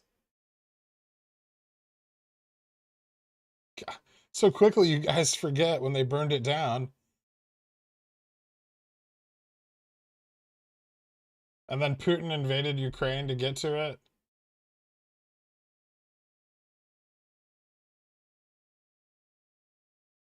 What are you looking at end of next week for Rev? Why are you looking at the end of next week for Rev? They have more FTDs due. If you guys are using like bar charts and so many people still don't understand how to count FTDs. Like somebody on Reddit yesterday was like, today was like, or yesterday was the T plus 35 from June, which is no, from like June 14th or something. It's 35 calendar days, not 35 trading days. And the bar chart thing is usually wrong. I think it's usually off like by a day. When Brine Capital opens up shop, the Shell Mutual Fund, Little Dill Associates needs to be opened up in tandem so that the poorest can invest in Brine by proxy. Does Intel make any sense? Hit year low yesterday. Sure, if you want to hold it forever.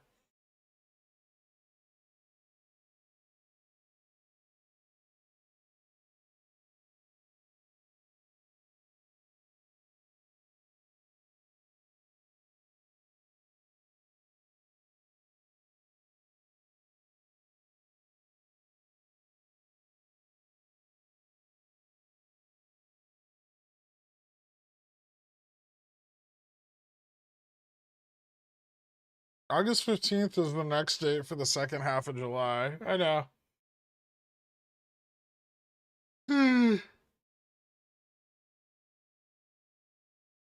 Inverted head and shoulders on Revlon. Yep.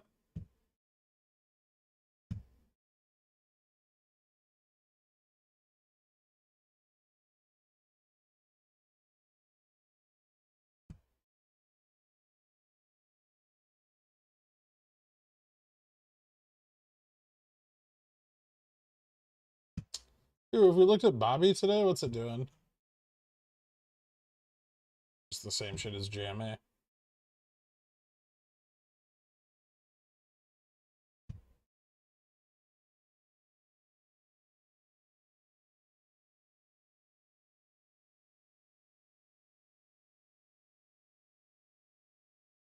Spy pumping on low volume. If a sell-off comes in Spy 300 soon, it's starting to resemble '07 through '08 more and more, but with more bearish news. What say you, good Sir Gurk? I mean, assuming that a bear rally is dead is a risky game, but very profitable if you're right.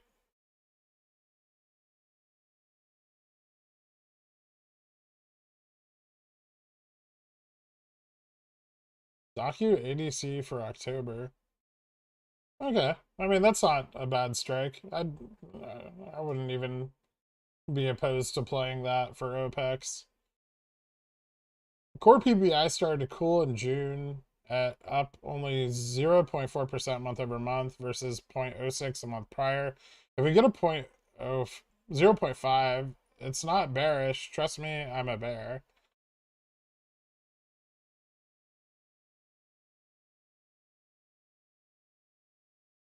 It's not bearish. It's just not that bullish, right?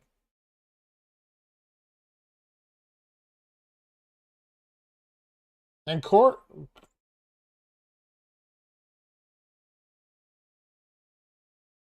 yeah, point 5 wouldn't be bearish. It would just be like shittier than expected, right?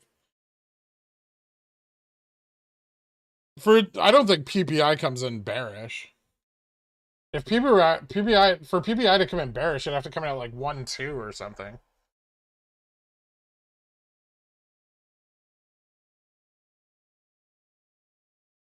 It just may not be very bullish, right?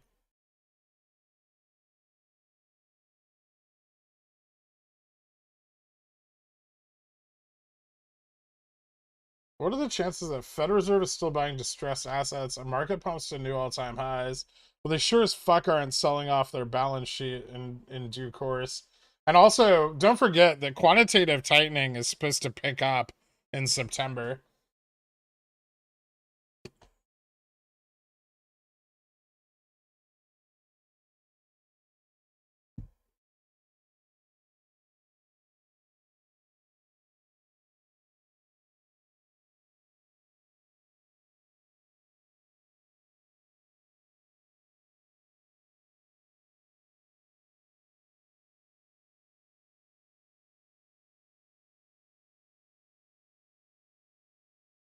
What do you think is a good entry on shares for Rev and Bobby?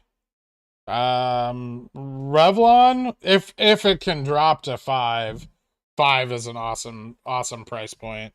Bobby, 6 and 8, high sixes, like 6, 680, 720, that range, to $8. It's a little wider range, but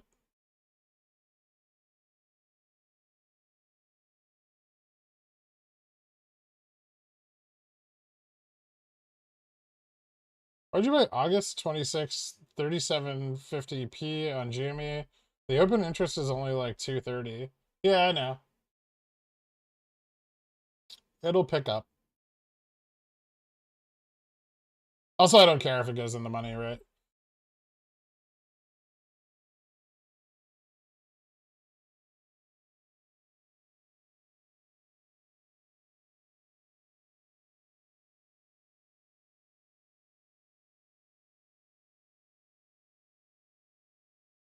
According to your GME thesis, do quarterly price cycles happen only because they are profitable to hedge funds playing volatility?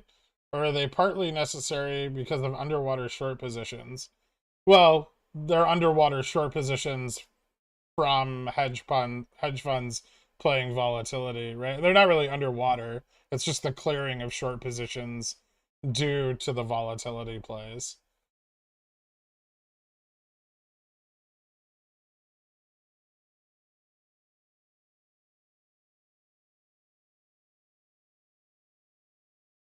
At this point, I don't think there's any evidence of underwater short positions having any effect, if they exist, or TRS'd out into like long swapped out into long-term derivatives. They have no effect on GME's price or volume. So if they do exist, they're not affecting anything. SLD's on August 17th. Begins on August 17th through the 19th. For the deposit. Is the downward movement on Rev negligible because of the low volume? Yeah. Why don't you care if the August 26th call goes in the money? Because the market maker will buy it back for me. It's an in the money call, or in the money put, right? At the time I bought them, I got a good deal on them. That's why I bought them. They were relatively cheap.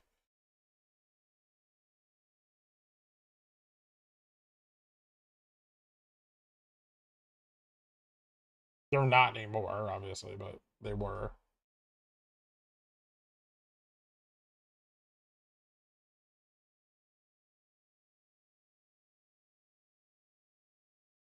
Short Bumble before earnings?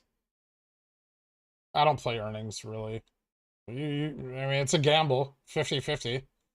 Flip a coin and let it tell you. Are my 0 DTE SPY 422Cs going to print? Probably not. Not a very good chance of it.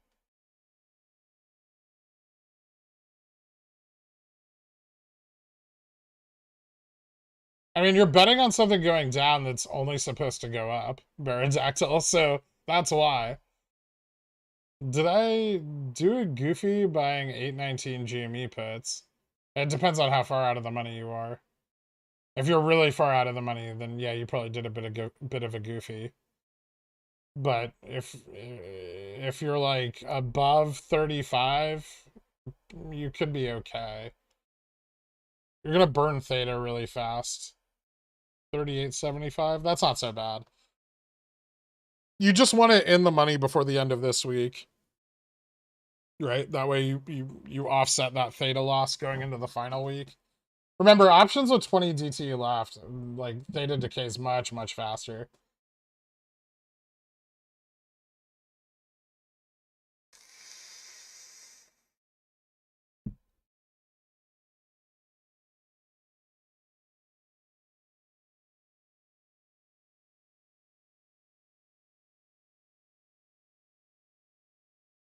Did Rev die? No, it just dropped a little bit.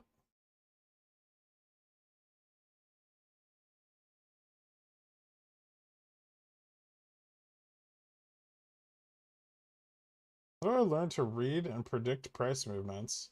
Experience?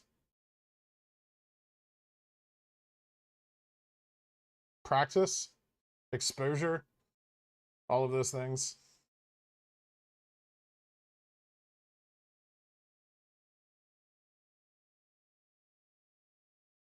It's a bit tinfoily.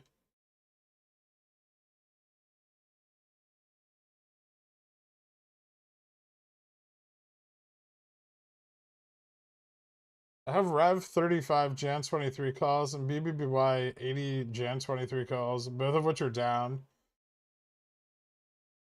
Well, you can either average those down or sell them and reposition, or sell them and don't reposition.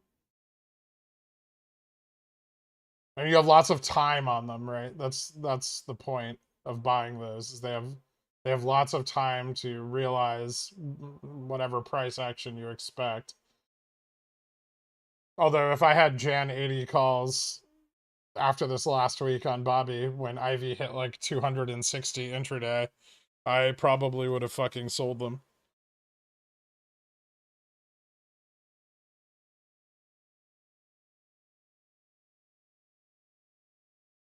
$1.4K of us here, but let's try to hit 800 likes. Aren't we already at that? Jesus. Like the fucking stream, people. Christ.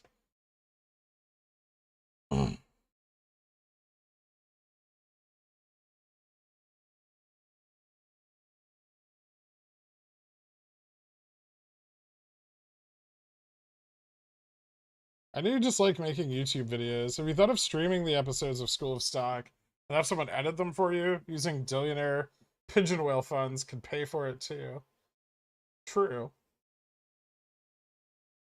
No, I have not thought of that.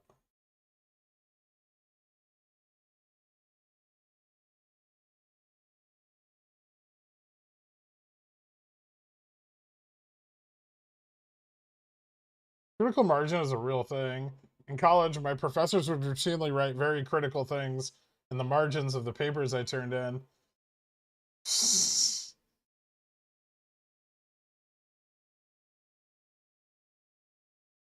Thanks, Stefan. To be fair, it's open on some of the stocks I'm looking at.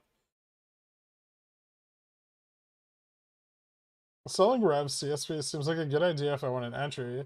Like if I sell CSP expiring leap at 750 strike, I get a premium of like $500 per contract. If assigned the cost share only 250 a share, yeah, that's your risk, is the 250, the difference between the premium and the strike.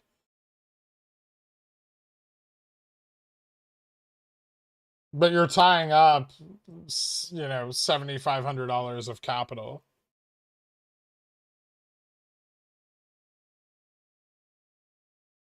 Or $750 of capital. You're not buying in blocks of 10. Just one.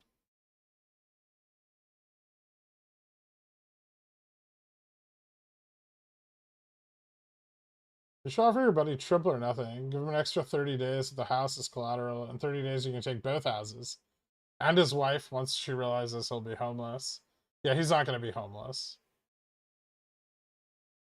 He has multiple trust funds. Our 826, 415 spy puts pretty much like free money at this point for SLD next week. That's up to you.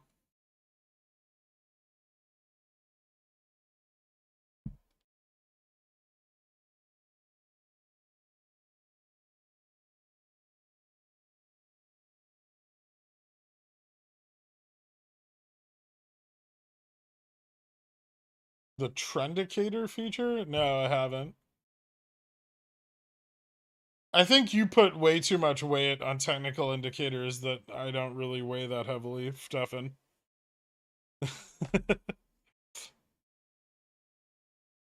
It's fine, but I think you put a lot more importance in those than I do.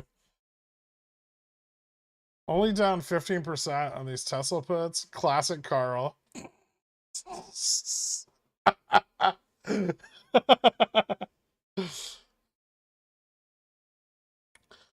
Why didn't you wait?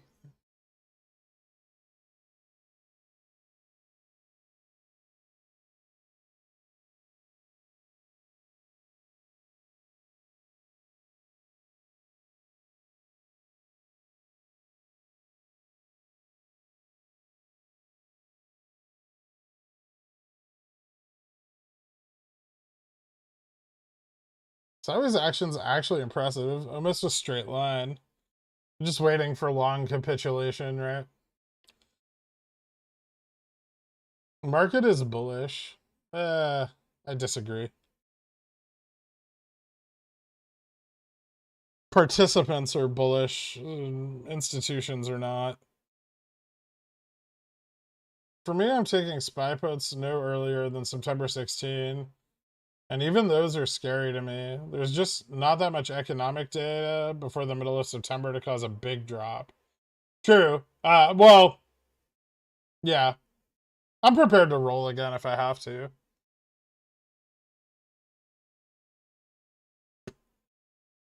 At least the brunt of the position at like 410 and 400.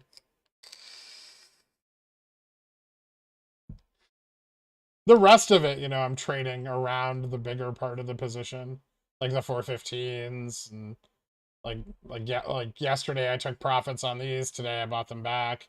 You know, I'm hedging upside moves. So I'm just maintaining that exposure at like 400 and 410. If it moves up significantly, like up to like 425, then I'll get more exposure at 420 and I'll move the 400 up to 420.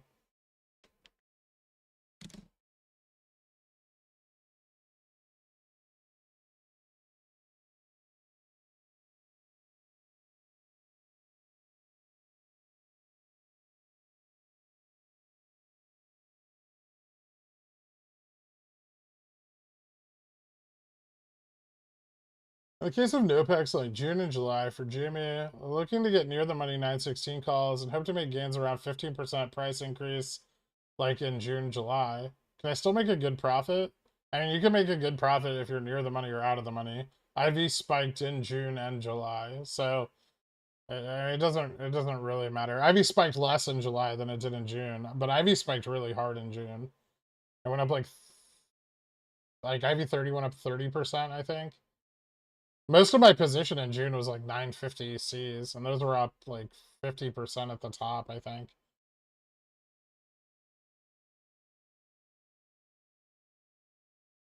Just got back. Do you think other money puts on Jimmy for next Friday a good idea? I cannot see it staying at 39 going into OPEX. But I already have puts for next week. I have them at 40 and 37.50. Quite a lot of them. 6 months for a bull move. That doesn't mean anything. I have a bunch of 390 September SPY puts rolled out, but when I get more at this price, would it be better to roll up what I have or just buy new puts? I have a bunch of 390 SPY puts rolled out, but I want to get more at this price. Would it be better to roll up what I have or just buy new puts? I mean, you're kind of far out of the money. You could average it down, but I would probably not target such a low price. Wasn't Rev supposed to be on SLD today? SSR? It is, I think.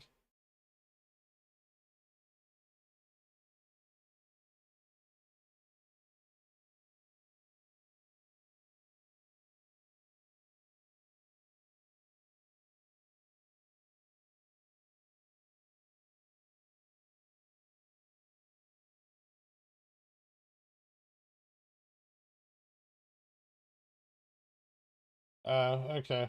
I'll do that later, Stefan.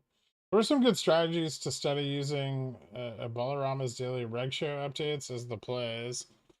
I don't know if there's any strategy for reg show updates. Not everything on reg show is gonna like have profitable moves. It depends on the liquidity. There's a lot of other factors you have to look into besides it just being on reg show.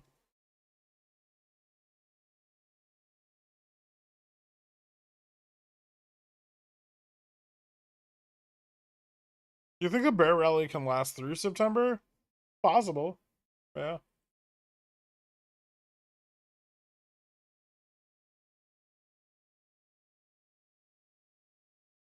Yeah, deflation's not bullish though.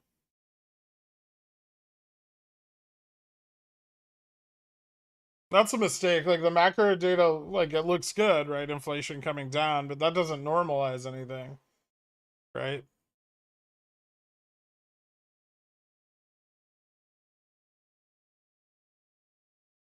Yeah, there have been bear rallies that have lasted a very long time. If monthly CPI remains at 0 for the rest of the year, then we will close the year at still over 6% inflation. Think about that. Yeah, I know. And core went up, right? Like core CPI is still rising.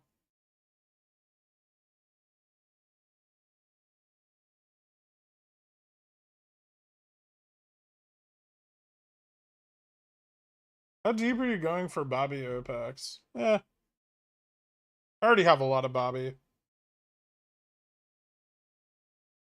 I'll just be happy to sell covered calls on it, frankly, and get my cost basis down. If it goes up, awesome.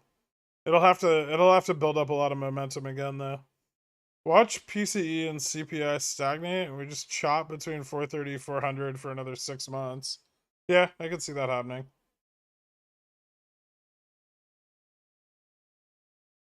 Markets are still pricing for aggressive rate cuts. I don't think the Fed's going to aggressively cut rates. I think the Fed fully plans to move to restrictive rates moving into next year and above the neutral.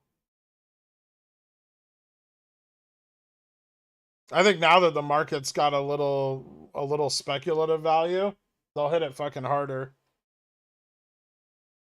Yeah. They can't risk another surge. If they pull back rate cuts now, inflation will surge up again, and it'll surge harder than they can control.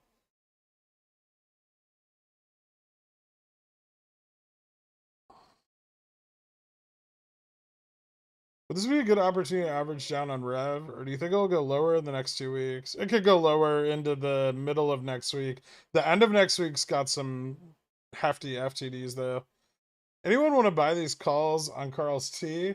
I bought them expecting medical intervention upon Carl's wife's lack of satisfaction in the bedroom, but Theta is ticking and her boyfriend seems to be doing the trick. Yeah, that and Carl's been doing a lot of squats lately, so his T levels have been going up. He's been buying shorter and shorter dated calls, maxing out his testosterone. FOMO'd into both Rev and Bobby, and I'm down. Reckon it will go back up anytime soon. Yeah, I think so. I mean, that's why I own it.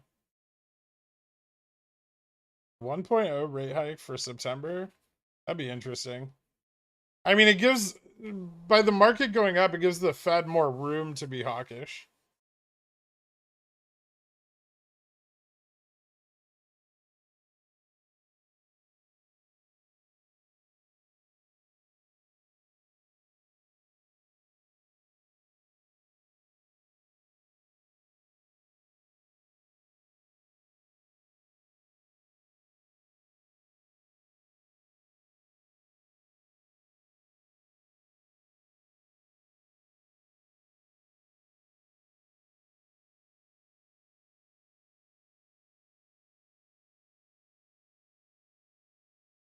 Will SLT affect Rev? If so, does that occur before the heaviest FTDs next week?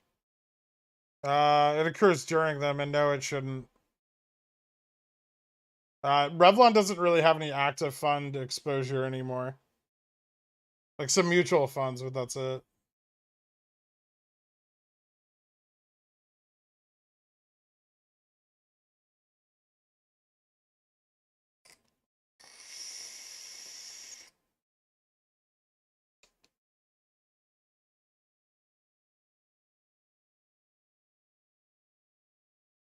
Either Tesla dies in IFT or it runs and my wife leaves. I see this as an absolute win. How do you use your cover call profits to lower a cost basis? It's just the accounting of the position. Some brokerages will just do it automatically. You can calculate it on your own.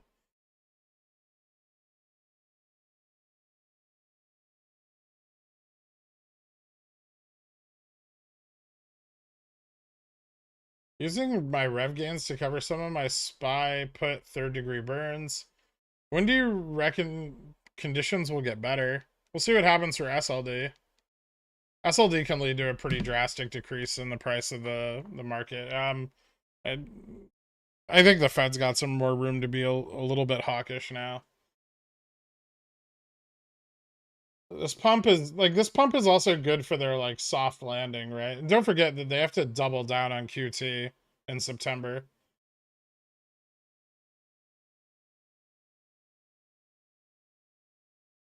HKD dead? Was it ever a play? I just ignored its entire existence.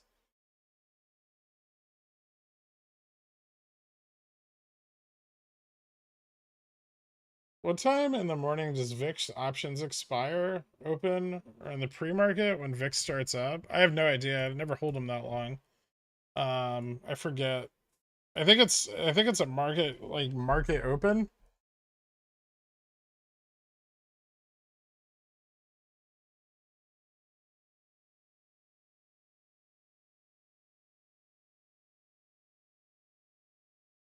I know the futures close like 4:15. I think it's like 4:15 market time. It's like 3 o'clock in Chicago, but I'm not sure about the index options.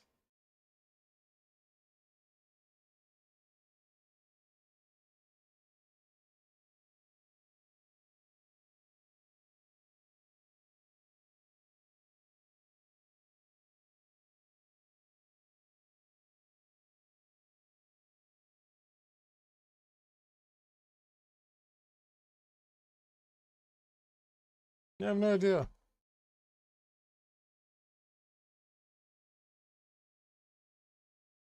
Why are you carrying them into expiration?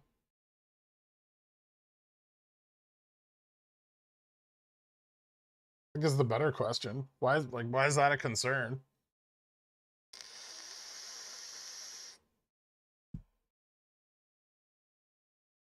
I have long-term SPY puts. I'm scalping almost exclusively from the short side on ES. I don't want to get caught long up here. Oh, I mean, fair.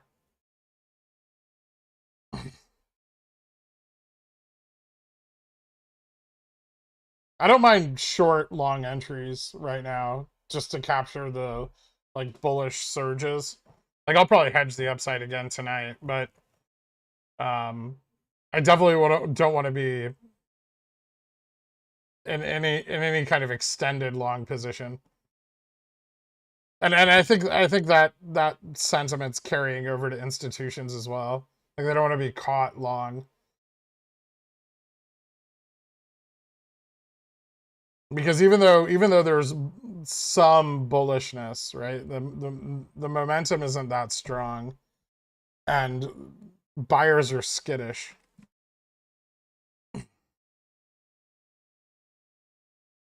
Did you sell off Revlon? No.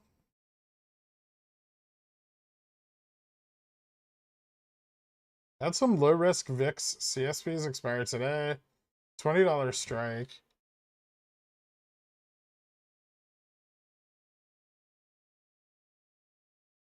These I should probably close. I forgot I had those.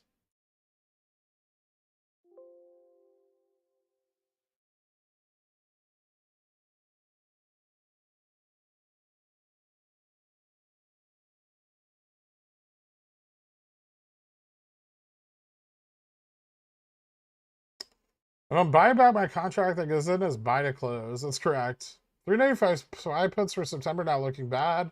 Better to cut and reposition. I would probably reposition them. I still have like some August 395s, but I should probably sell them off. I don't even know why I'm hanging on to them at this point. Yeah, actually I should. I probably should have sold them off yesterday or the day before.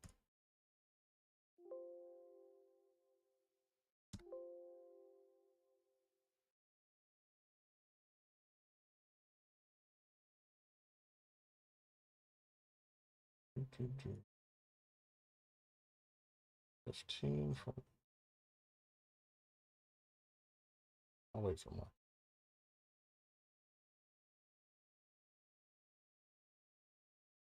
Why do you care about my spy cubs? They're dead. Spy cubs? What?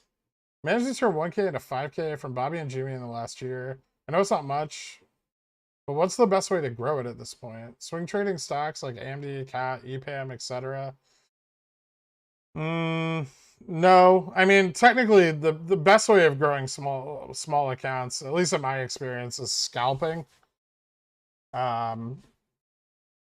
You can scalp. Well, no, yeah, scalping like high volume moves. The returns aren't great, but you know, if you're good at setting risk, then your downside is minimal.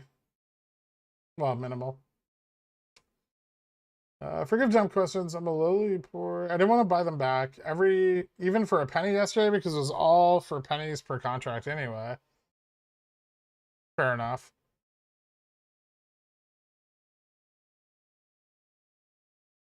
Assuming price stays up at 420 before a downturn. It could fall below 410, but 410 is like the next big downside resistance.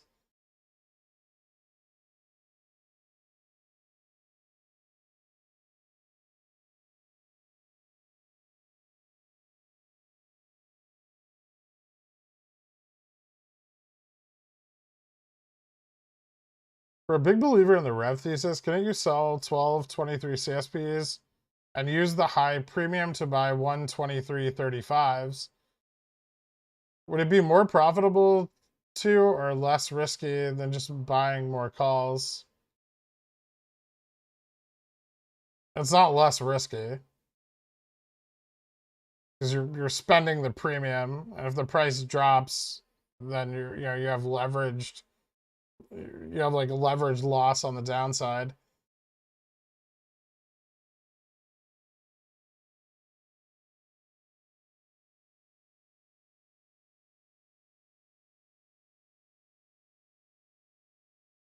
Did you get rid of all your spy puts? No.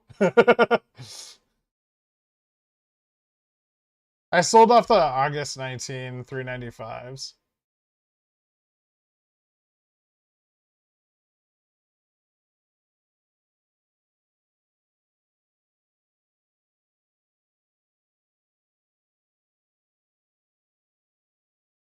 If I buy 1,200 AMC puts for a penny each, will the MM hedge and short AMC to death to hedge the contracts? No. Should be safe to sell a few 1 DTE 45s for GME. Just trying to scoop up some more easy premium before the weekends. I don't see any risk at 45. I mean, that's super low fucking delta on the weeklies, right?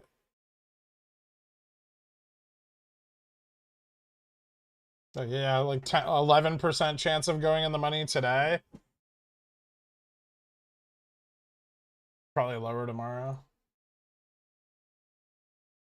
Chances of SPY down as low as 415, 16 by end of week.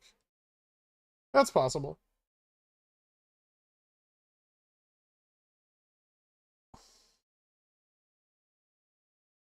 I think SPY hits 430. The only problem is there's like no support for a move from 425 to 430.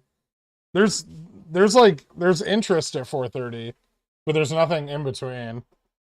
We'll see how it does trading at these levels, but so far it hasn't been building up. Most of the interest for the SPX is at like 42.25 and 42.50.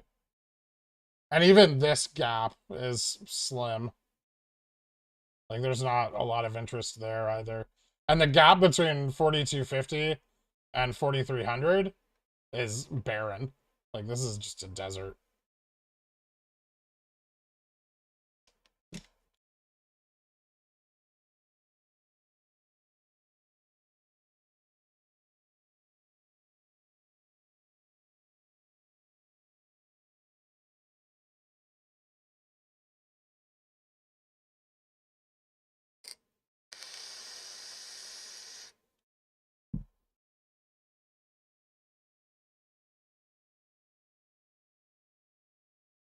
Better play shares in DDX for OPEX or Rev for FTDs next week.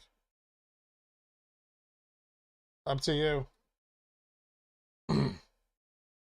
DDS is tricky, and the current prices, I probably wouldn't buy it. If you'd caught like the lower end of the move, maybe, but I wouldn't buy it at 250. DDS might slump next week too, though. Like you might get another entry opportunity on this.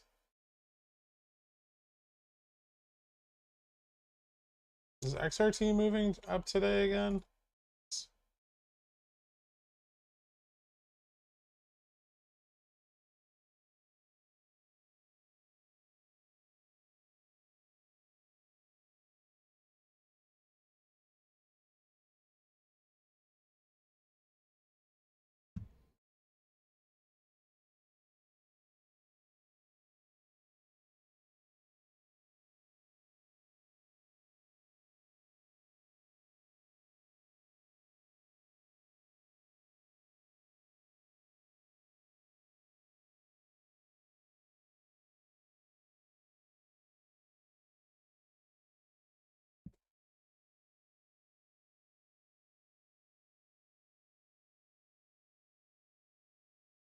How much TA do you think is valid on the 1-minute charts versus 5 for daily? I don't use the 1, 5, 15, or 30 for any like long-term trend analysis.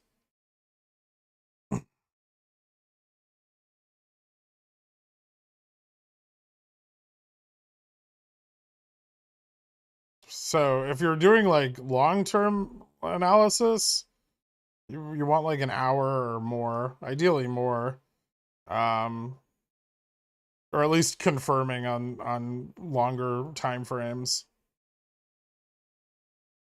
The 1, 5, and 15 I really only use for like intraday.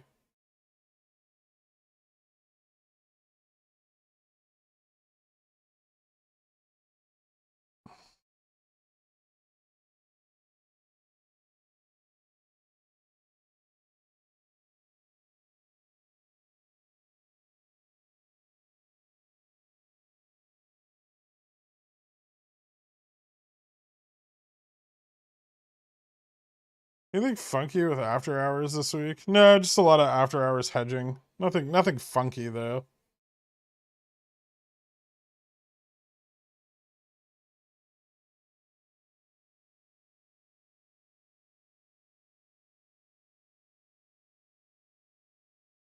What are the best types of plays you can make on flat days? You can sell strangles.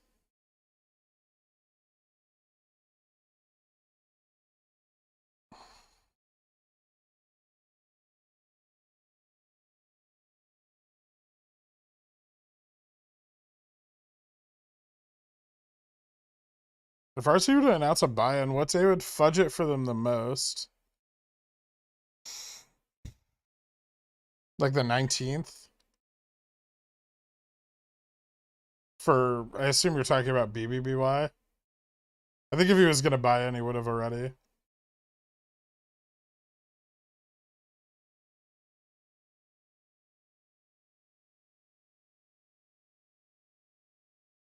We got ourselves a Jimmy Squart. I see that.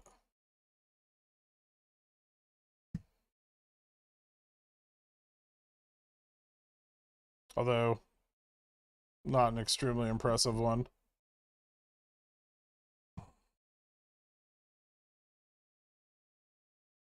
What's a good price to buy Tesla puts? Tesla at 881 currently. Oh, I might give that a little time. I plan on re-entering Tesla puts, just not yet. I would probably let it test 900 again, or if it breaks 900 higher, like I would start watching it around 900 though.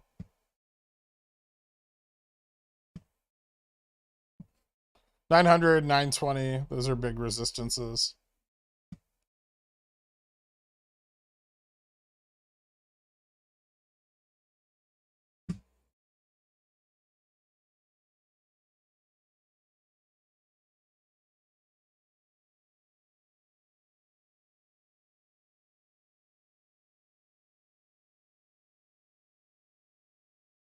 Does he time the top or does he just cause the dump?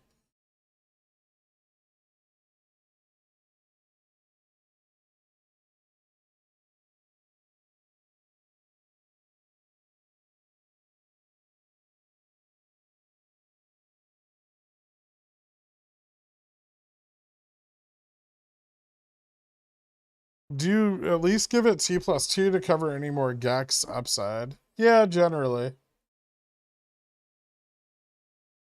Does my SPY 413, 815 have too little theta? Yeah, probably.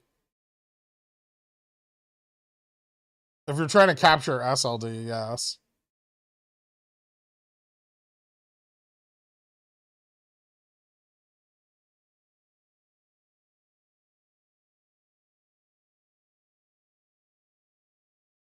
Yeah, but Stefan, imagine that I don't care about indicators nearly that much.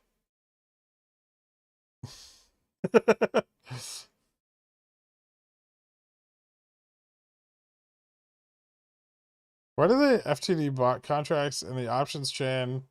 Are they guaranteed to arrive in T+1?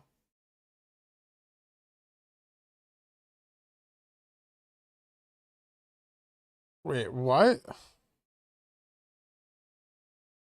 Do they fail bot contracts in the options chain? Or are you talking about like exercised? They have T+2. The broker will satisfy from inventory, but the contract writer has T+2 to provide the shares to the brokerage. Is there any risk to selling deep in the money Jan 23 CSPs for Bobby? If I don't mind tying up my capital, I can get break even at 6 or 5 if I sell $15 CSP. Hmm.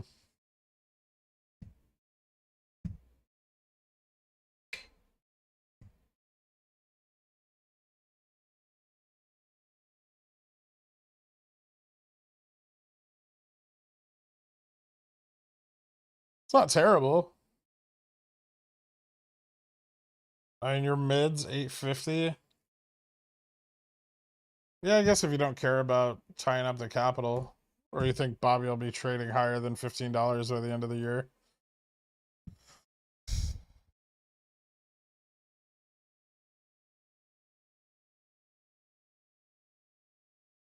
A contract writer or FTD a contract? No.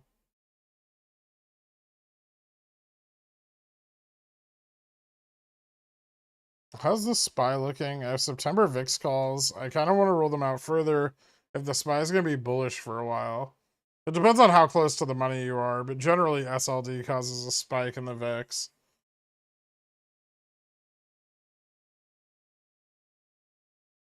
I sold 8 GME for 40 August 12. Is that too risky? I mean, it looks like you're fine right now. I mean, you're out of the money, so I don't know what you'd be worried about. Rev? It's moving back up.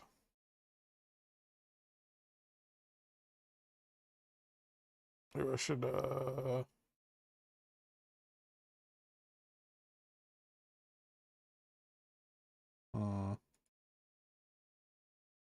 interesting. It is very cheap.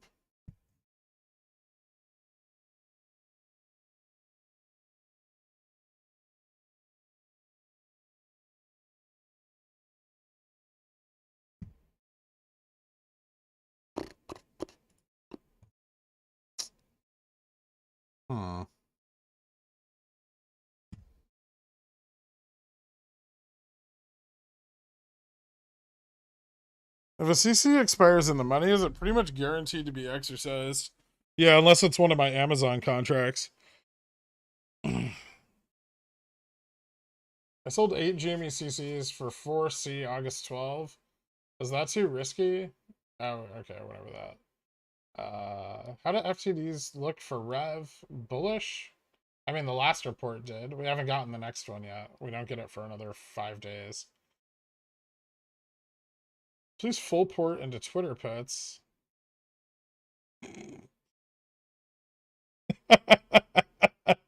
What's your strike, turd?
Is BBY gonna see any more upside before 819? It might. Rabbit 741. Is this what RC was talking about all along? What's up with after hours this week? Basket stacks moving around. Just a lot of after hours hedging. That's all.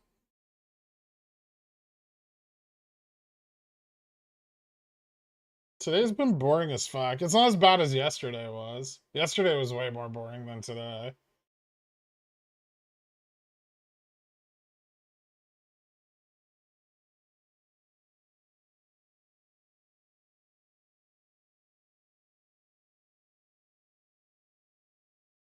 And Space Piccolo hit these stripes with the sticks.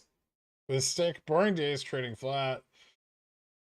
I mean, Spy's moving up. Jimmy's moving up a little bit.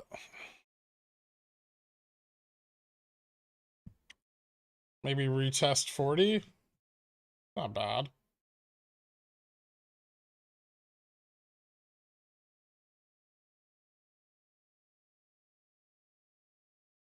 If the Orglo Omaha invests in successful companies, is getting rich off Rev make me the necromancer of Nevada? Sure. Are Rev September calls enough time, or just looking for leaps? Same with BBBY. September is enough time if you're just trying to get exposure to like August, right? But if you want exposure for longer, then yeah, leaps are probably better. Short attention spans. This is a great week. What are your thoughts on Rev's earnings tomorrow? They already released their earnings report. There's no earnings call, I don't think.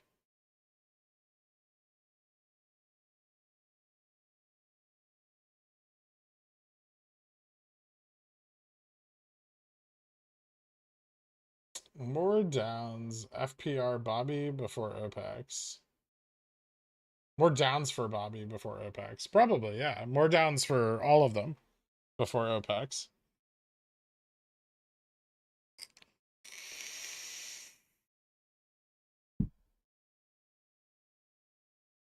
That's fine, but 2 days ago, after hours moves on Bobby had me really considering selling half my shares and hoping for the downs in the days after. Still learning options, so shares only. Dumb move? Not really. It doesn't seem, I mean, it doesn't seem dumb, right? If you're just trading shares and you see a nice high, like I think I called the peak on Bobby like that day. Like that upside resistance. I think it hit like, did it hit right there? It hit really close if it didn't.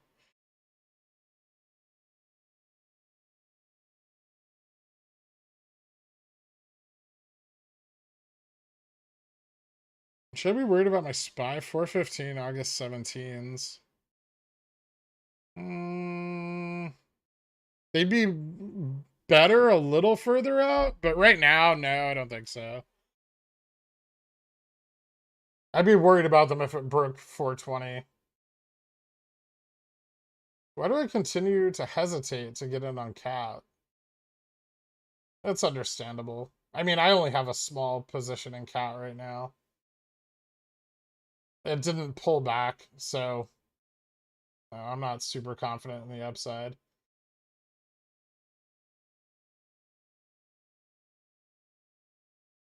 Because why is it beneficial for downs before OPEX? Because short positions build up.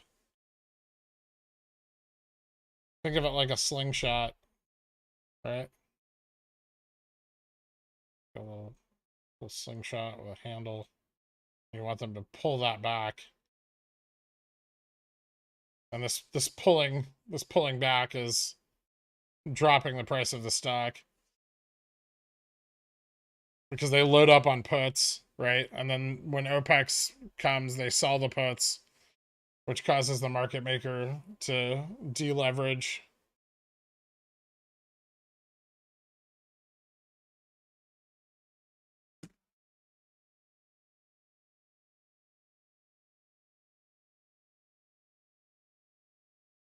I've been in cat for like a week at 190. It's not even up that much. It's up like 2% on the day. I've been in since like $84.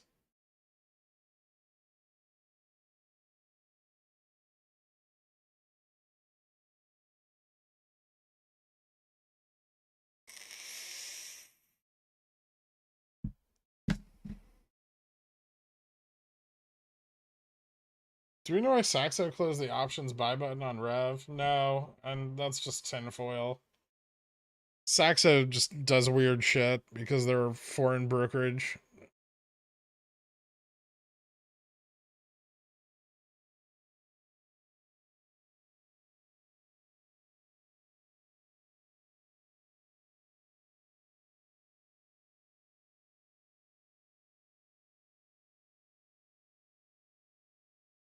Jimmy OPEX is when, and wasn't today T+2? No, yesterday was T+2. Today is Wednesday. I mean, this morning is also part of T+2, but yesterday was the day where gamma exposure would have been expected from last Friday.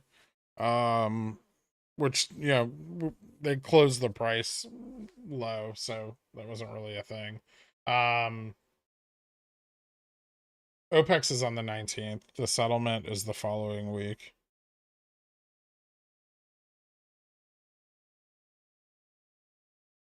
Down 25%. I can go lower. Tesla's still more likely to hit 900 before it hits 850, Carl.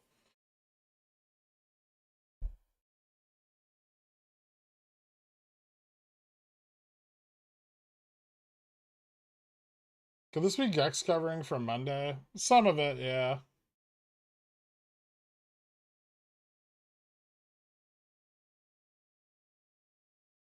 Is Jimmy just moving up with the SPY? A little bit of that run, probably. When's the SPY gonna stop being irrational? Oh, that's a great question that literally no one can answer. BB Boy getting some volume. Cool. How reliable is the trend of Google searching relating to company? I looked up Revlon and the search rate is like 20 to 30% higher than the year before. Okay, well, that's, I mean, interesting, I guess. It's like an interesting data point if you care what retail does.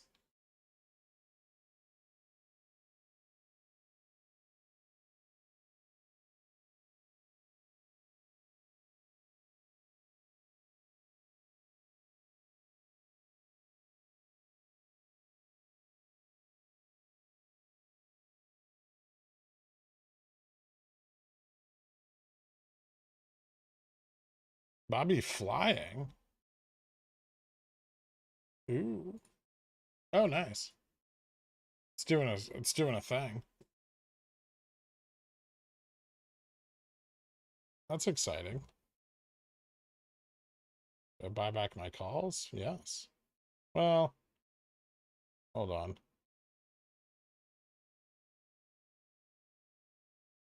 Maybe not.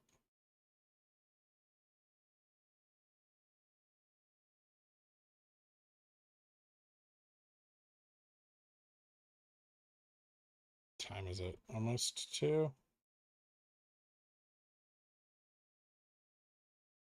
Give me a little push too. What are they hedging here?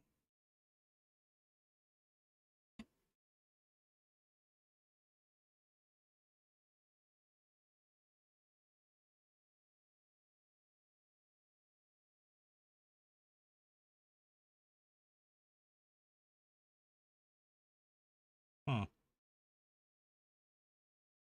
Curious.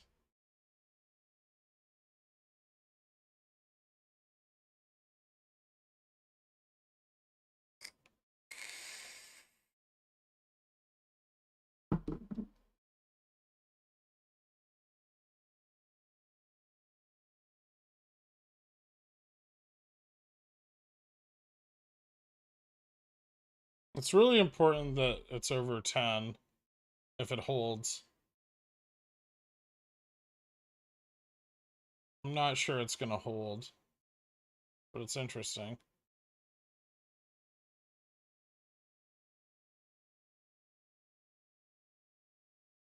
$1.2 million candle on Bobby. Yeah, it looks like a very large buy.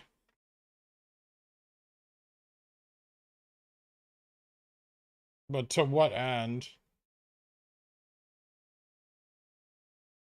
I guess I buy back.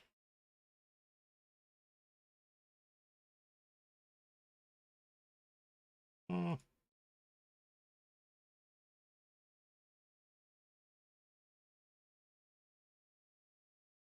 Maybe.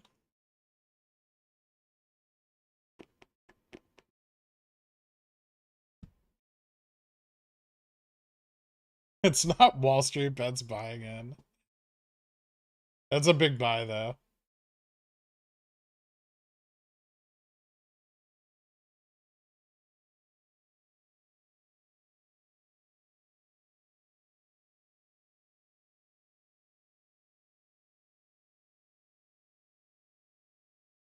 Fidelity back in the menu? Probably not Fidelity, right? Didn't they just sell?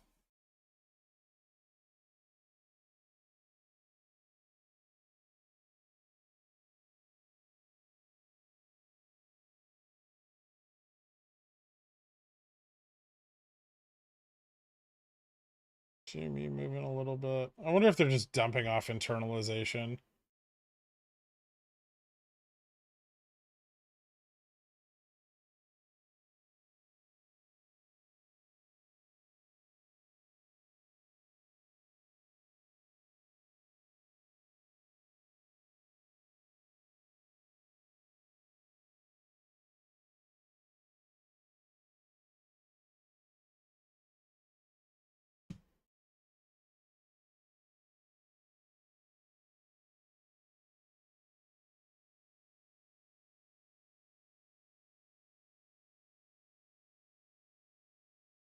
If DV posts a YOLO today showing that he bought it, the internet would break.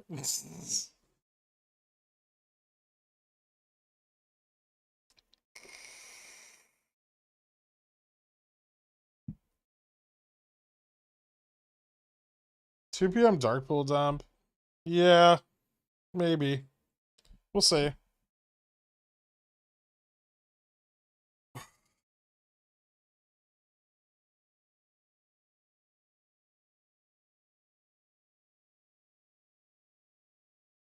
$1.29 million volume on Bobby. Yeah, I know.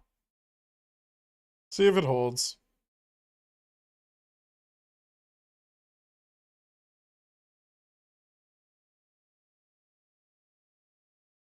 I'll buy a weekly and make it drop instantly. I got your back, bro. I mean, I don't care if it goes down. Up would be better.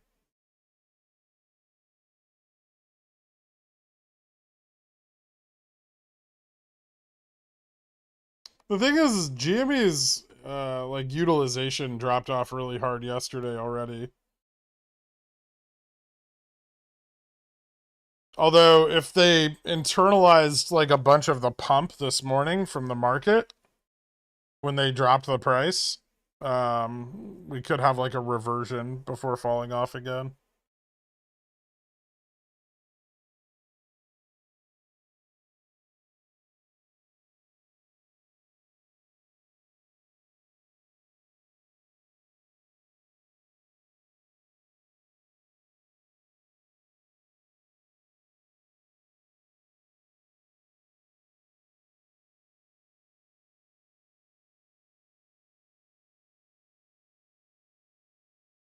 Oh no, your Bobby shares are at risk. Your hundreds of 5 and 7 C's will never recover from this. I know. Whatever shall I do?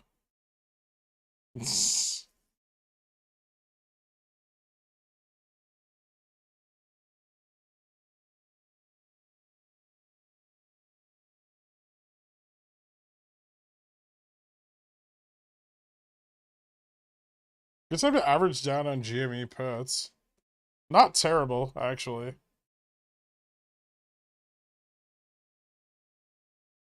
Unfortunately, my 40s are still up, so I wouldn't really be averaging those down. I could average down the 3750s a little bit. But I feel like I have enough leverage on those. Maybe I'll get shorter dated. I already kind of have them where I want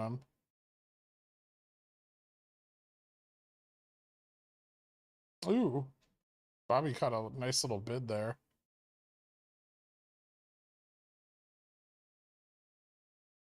That's exciting. We're gonna come back to open on both of them and then fucking drop like a rock. 45 end of day Jimmy? No, that's really unlikely.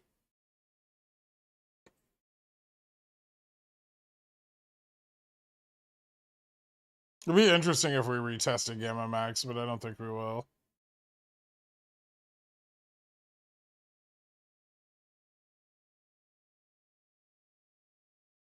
Bonds telling stocks they're lying? Yeah.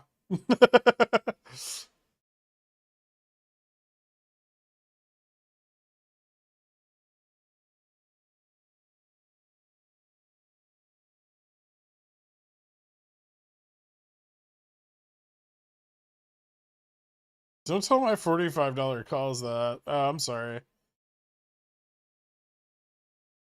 What's Gamma Max sitting at the moment? I don't think JFresh posted anything today, but it was like 45 yesterday. It might have dropped a little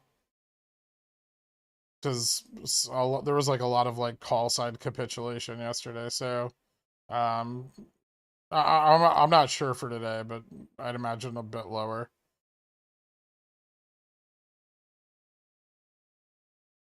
Also, oil up $5 from today's lows, pretty significant. If oil rallies again, the fucking market's fucked.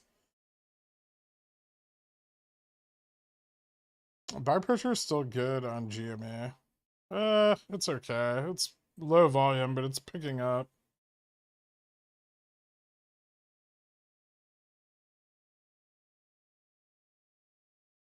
This just looks like covering to me, frankly. This doesn't look like covering so much. This does.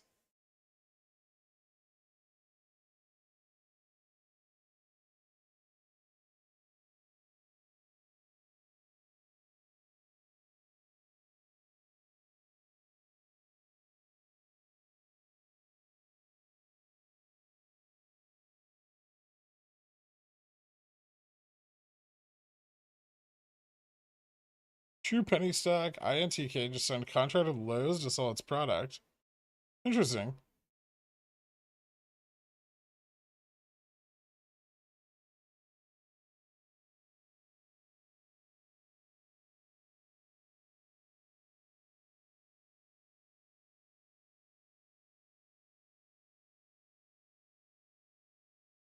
Are 916 options too far dated to play S all day? I mean, that's what I have. I have like most of my SPY puts are 916. Okay, so hear me out. 440 GME, Bobby 1010, GME split Forex, 7 legendary meme stocks, GME, Bobby Rev, AMC Cost, BBIG, that clothing stock, Express.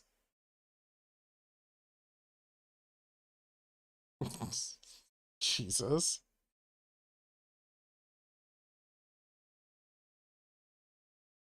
The last 2 hours trading unusually flat.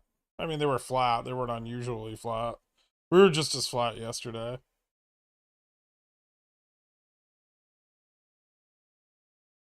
This looks like internalization from this morning. I agree.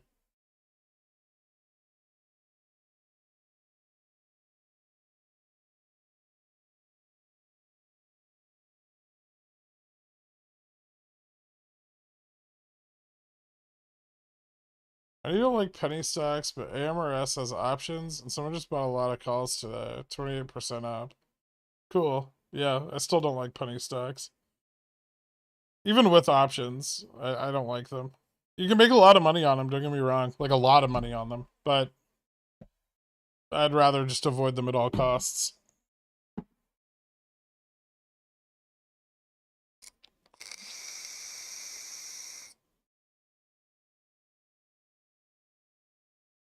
Crush, cover, and crush, rinse and repeat. Yeah.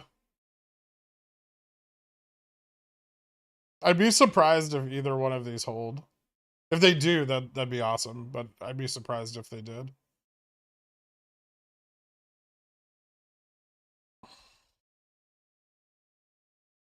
How's the options chain look for Bobby?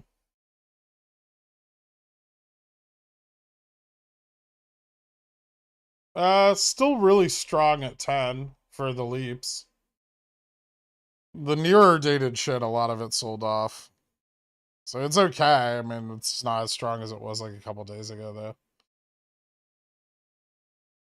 If FTDs are low on Rev, is it still a good play? Well, it shouldn't be generating very many FTDs in the latter half of July. If it is, that'd be even more compelling. That's the report we get in 5 days, is the second half of July, which should be mostly uneventful. Like, the first few days might have some FTDs, but after that it should be kind of flat. I can only figure out how to split it vertically. Oh, it's like the second icon down. Just try them all, you'll find it eventually.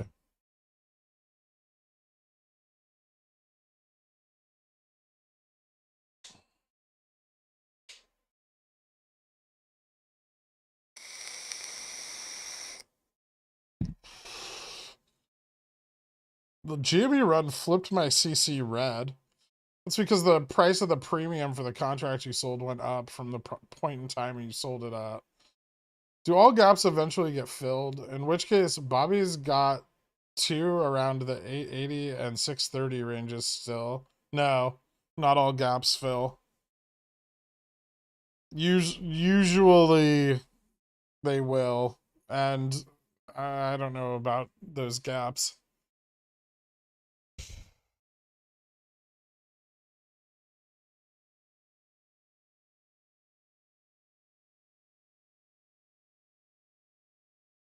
How dumb is chasing these BBBY and GME and BBBY runs now? Pretty dumb. Will you fill my Philadelphia gap? No. Check DMs. You got Tasties? 5.74 million block trade on Bobby. Interesting. See, that makes me want to buy back my Bobby calls.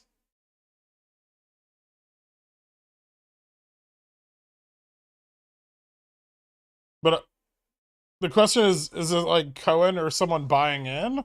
Or is it, you know, just like them covering all at once because they don't give a shit?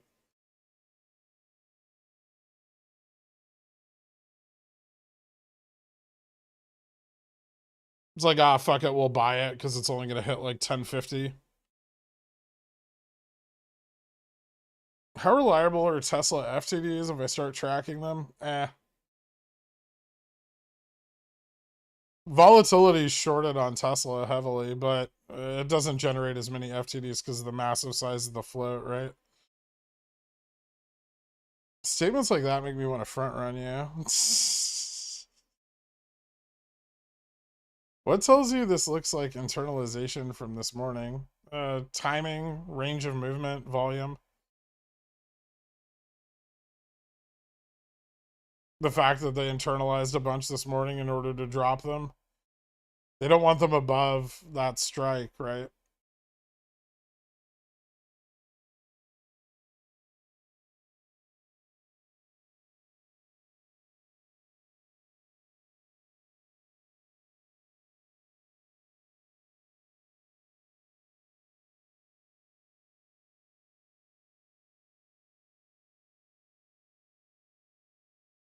On the lit exchange? I mean, it looks like it.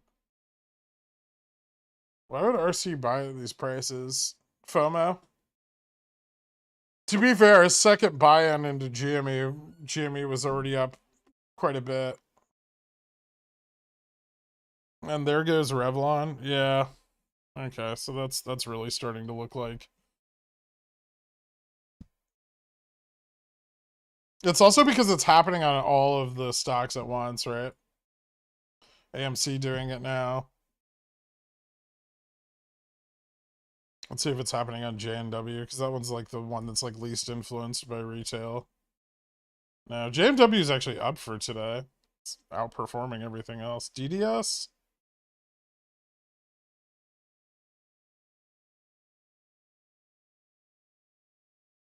Could be the rest of the ETF FTDs. Today's the last day, right? Yeah, it's still the 10th.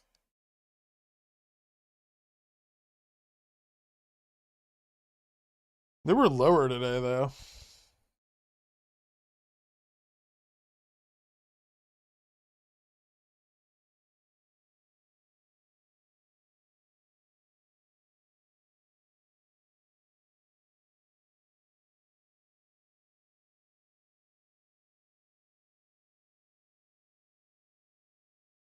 Can't believe you looked at AMC. I'm just confirming that they're all doing the same shit.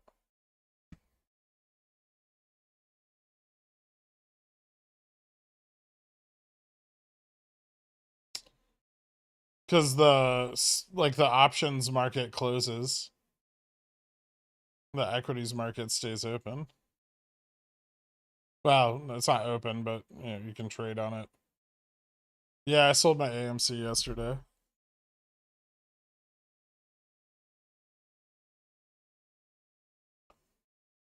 Rev was a dark pool dump on TRF.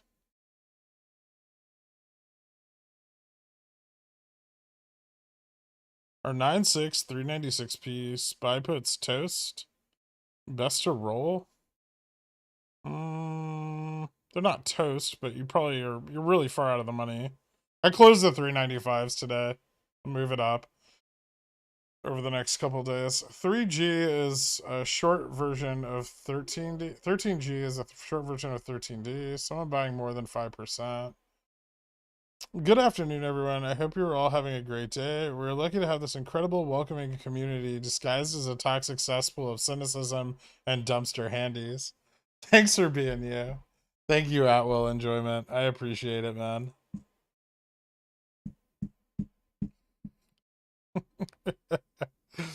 Shh, don't tell the new people. Not sure if this is covered, but the new interim CFO for Rev has a history of corporate restructuring. Cool. Jimmy about to get halted. Peek the order book. I don't see anything particularly interesting here.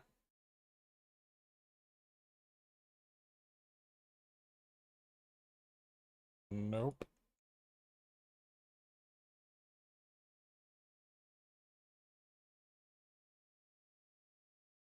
2,100 shares at $39.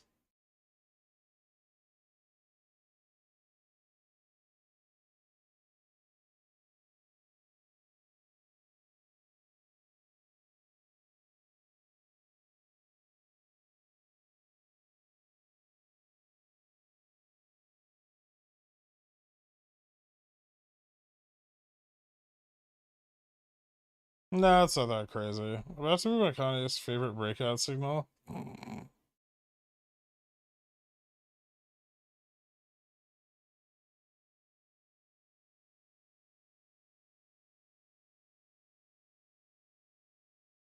eating fresh tendies from Culver's to celebrate my BBBY YOLO this morning. Be me. Congratulations.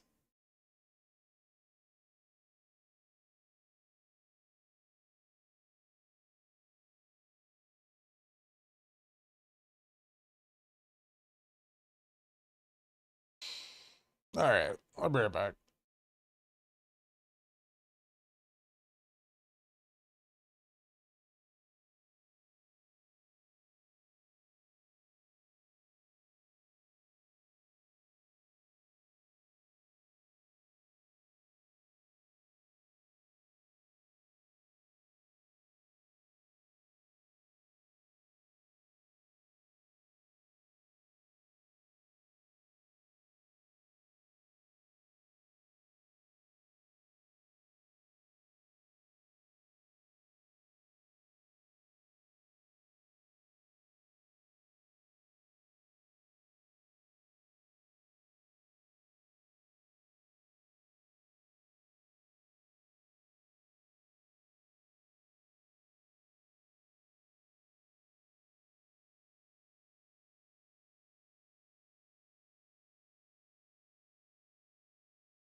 $13G on BBBY.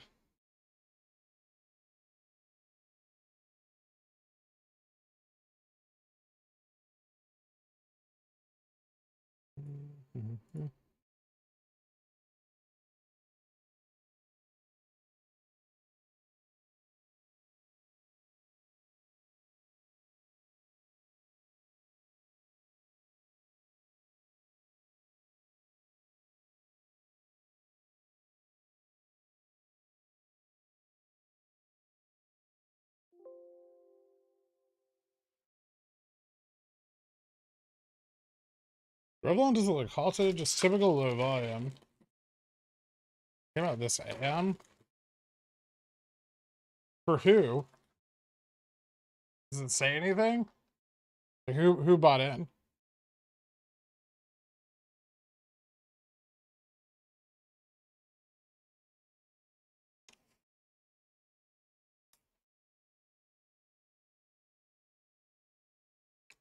Abigail something? Oh, okay.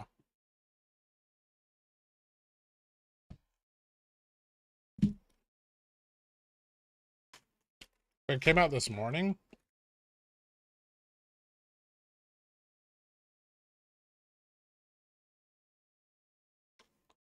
Abigail Johnson, Director, Chairman, Chief Executive Officer, FMR. I thought they sold. Yeah. Fidelity sold, right?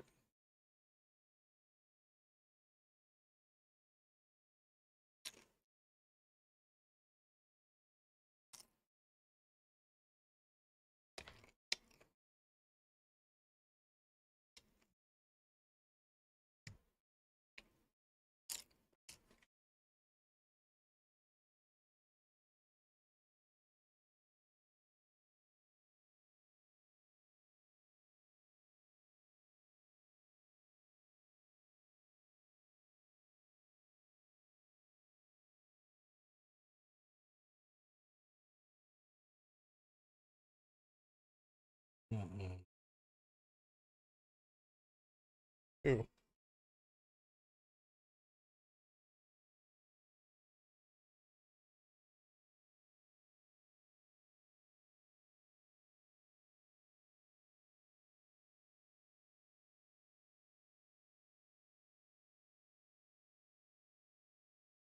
So,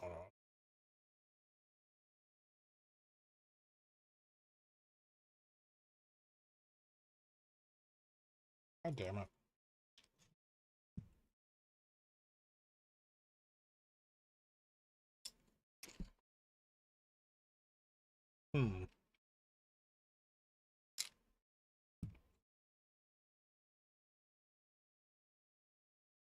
Something here.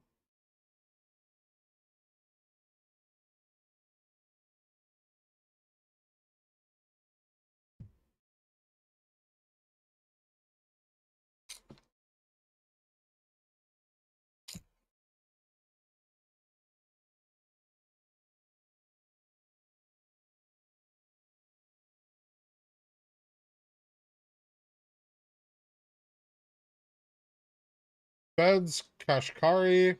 Happy to see inflation surprise to the downside, far, far away from declaring victory on inflation. This doesn't change my rate hike path, expecting 3.9% end of this year, 4.4 end of next. Today's CPI data doesn't change my path.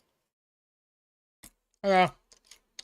I told you it would just give them room to be hawkish, right? Now, if they act on that hawkishness, that's the question. I think this is a good time for me to inspect the tips.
Jimmy may see a new floor of like 35.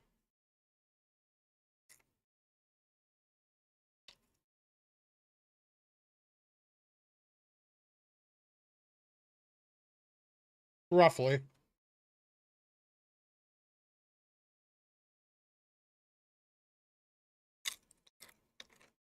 Any good alternatives to TradingView? Not really.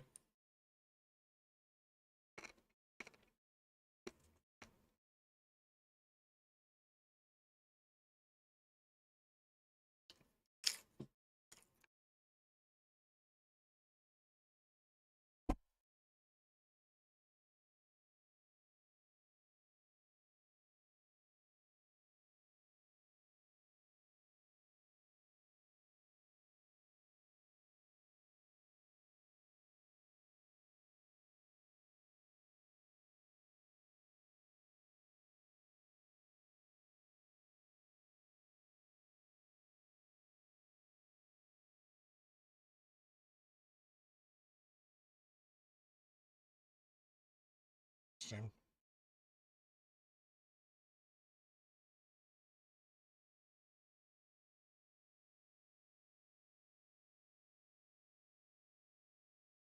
Jimmy puts dead? I don't think so.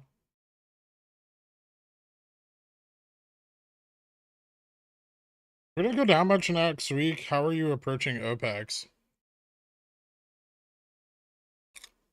Buy calls?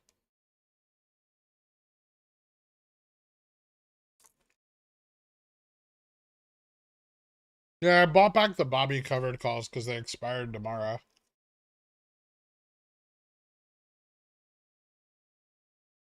Also, someone bought 5 million shares all at once, which is kind of a big deal.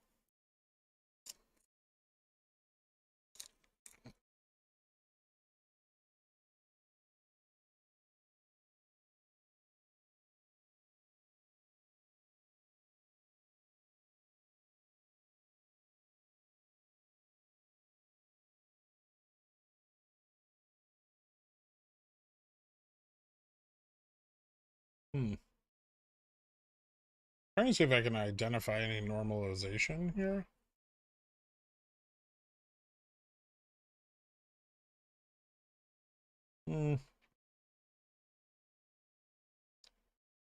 Interesting. Let me check Bobby, because that should be different.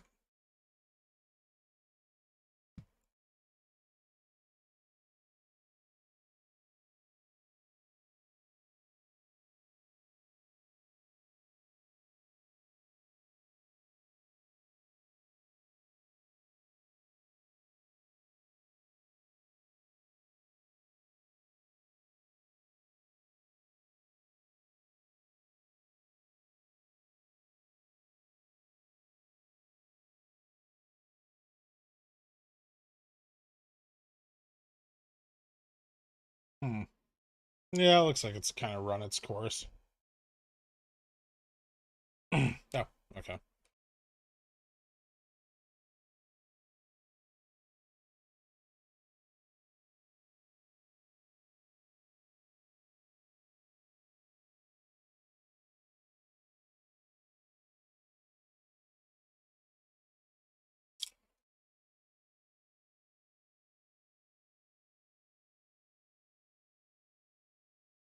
What strike are your Bobby calls? Like my long calls?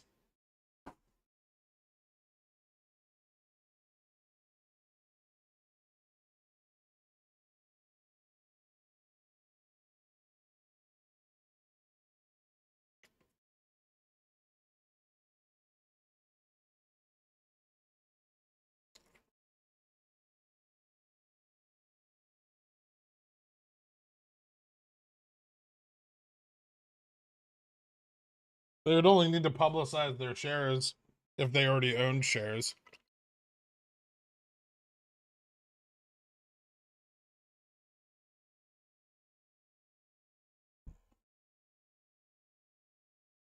Do you think they're paying top dollar on rev puts as a way to fight the lack of liquidity? Yeah, I do.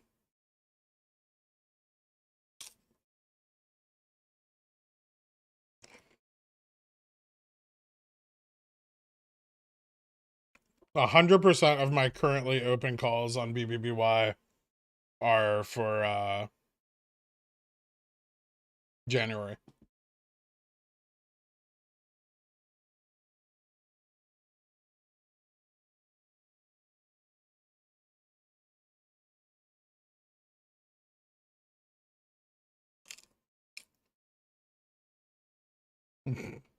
No.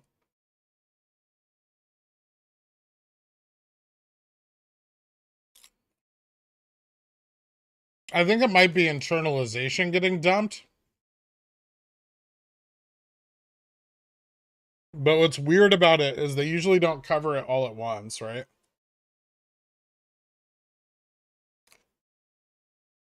And the order that came in on Bobby was a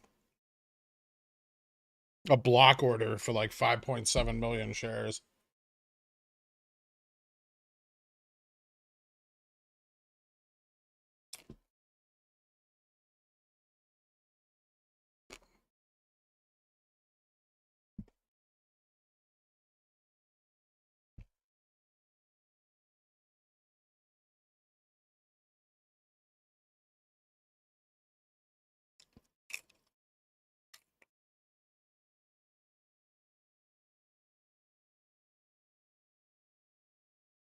I'm betting on RC because that aligns with my bias. Well, either way, I wasn't going to have calls open that expire tomorrow. That's all I know.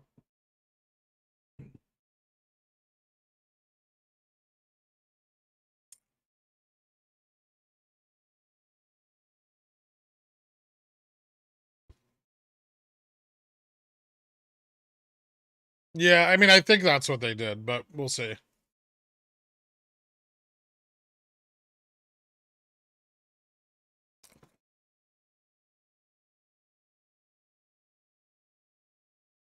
Oh yeah, tomorrow's Thursday. Whatever. If someone did buy 5 million shares at market, and that someone is RC, it's not really worth the risk for $50 a contract, right?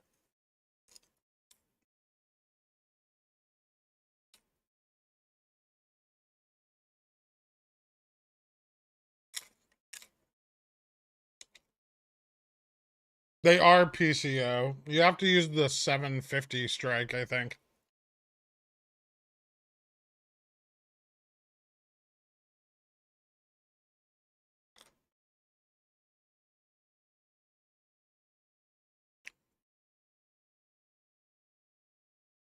Yeah, but Jimmy and Popcorn, yeah, I agree.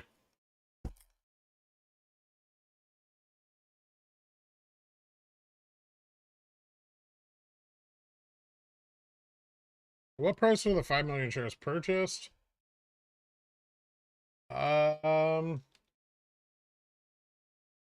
Looks like 450.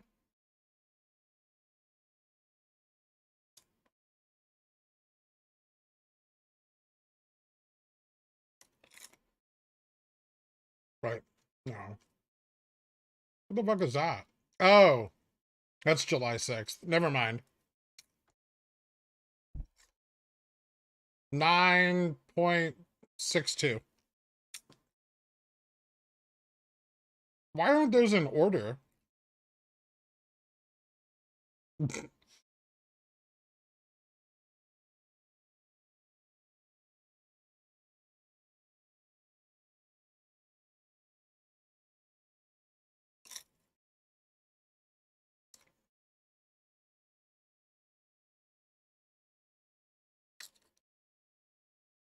What are your GME cover call strike prices?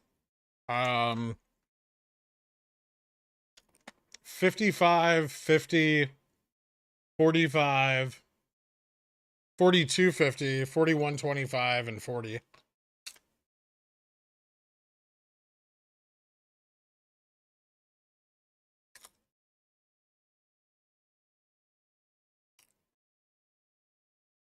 $13.25.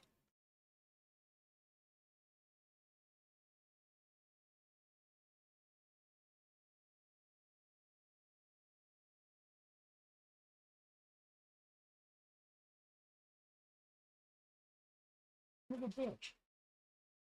1 second.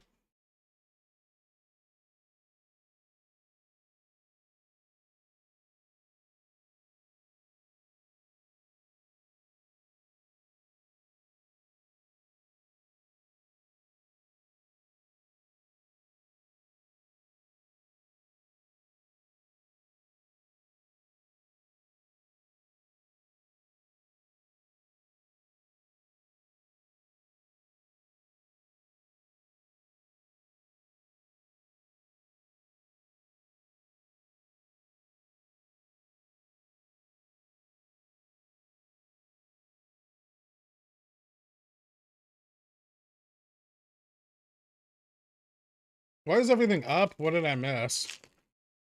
Just like a bump across the basket.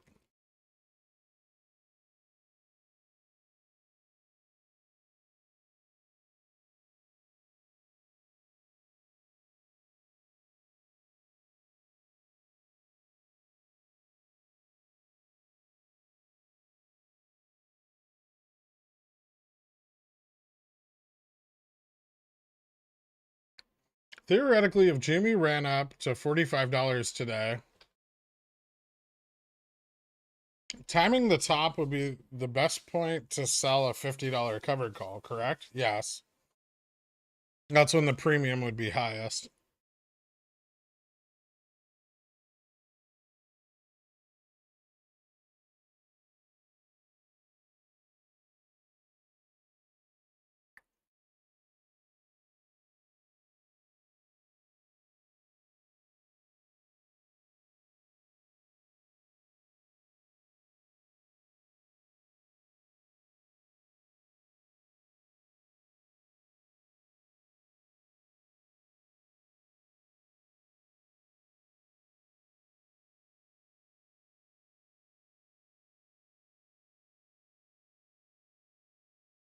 Just puts.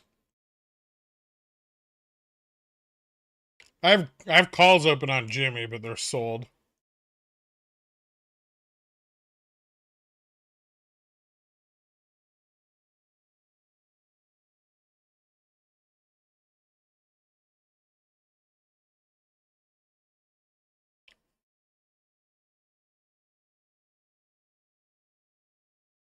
$428.12 SPY call hedge. I mean, probably towards the end of the day. Not right now, though.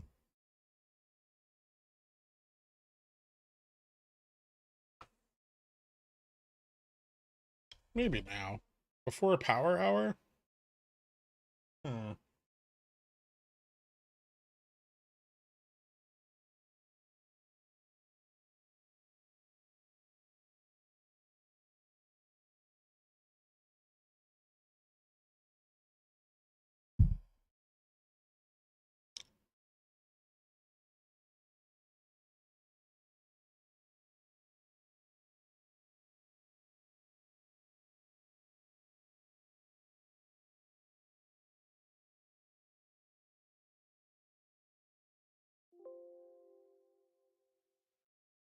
Fuck it.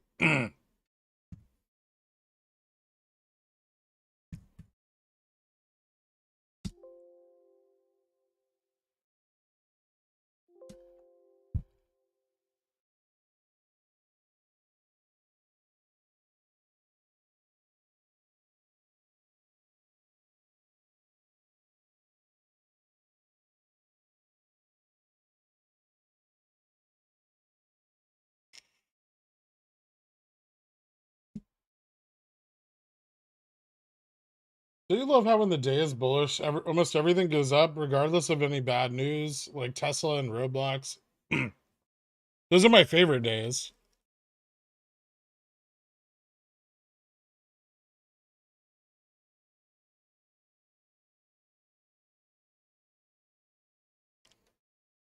I lost money on my BBBY calls, but I want my tendies. Where do I go to collect my tendies?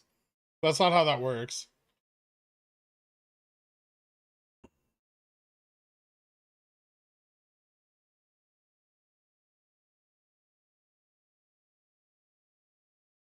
You bullish on SPY into the end of the week? No, but PPI data could make the market run a little bit.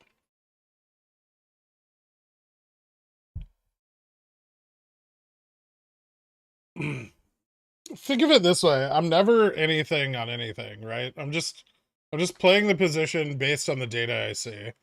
I'm not bullish or bearish. I have no emotion towards any of these stocks at all. Maybe GME a little bit, but the rest of them, I don't give two fucks about. They either make me money or they don't. And I will play them positionally however the trend indicates.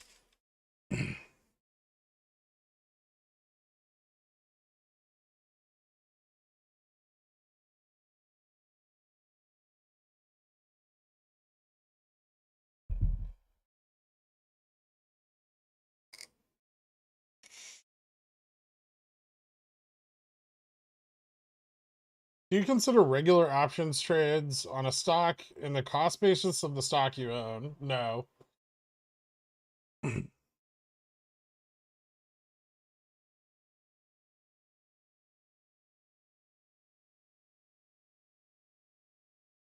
are your SPY 415s red if the SPY is at 419? They're puts. It's not because of, well, I mean, it's partially because of IV and Greeks, but also because they're puts and they're out of the money. I bought them when the SPY was trading at 418.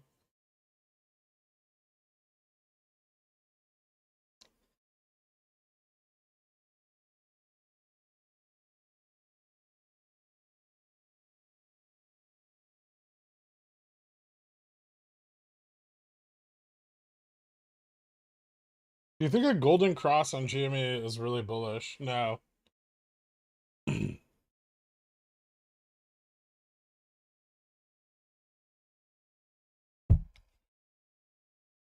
Mostly because I think even the stodgiest of boomer investors and institutions would not buy GME simply based on a golden cross.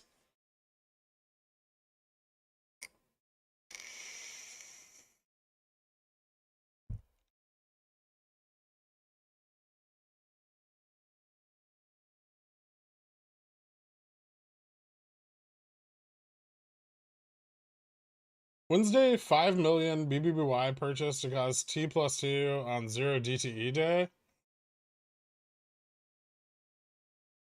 Only if there were like fails or something. Why would they fail? BBBY is super fucking liquid. They're not going to fail because of a purchase. G Mental, thank you so much for becoming a Dillionaire, man. I appreciate it. Happy birthday, Gurk. Yeah. Yeah, we might have a chance, but we ain't got rolls. Give us more than a chance. No, they definitely don't, Almighty Elder. If you are what you eat, that makes Gherkin the go. Hoping that you read the DD, cause when the shit squeeze, we go end up with the moon, man. Rack to the 5-man weeklies while I'm selling CCs like another fucking moon win. Praise be to our Could PPI data already be priced in? Sure. got the band GG on the CNBC saying that he ain't seeing no collusion. And we might be apes, but we ain't that Joe. Motherfucker trade trades, this is popcorn code. When the Citadel fails, I'ma buy my own boat. Sail the Elliott waves like a Kramer on coke. Yo, but we ain't no cult.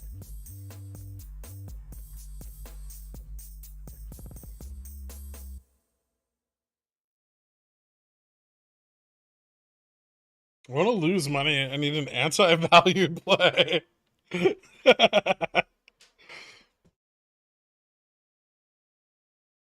Just joined. What did I miss today? The stock went down and then it went a little bit back up and everyone's freaking out. And now it's going down again.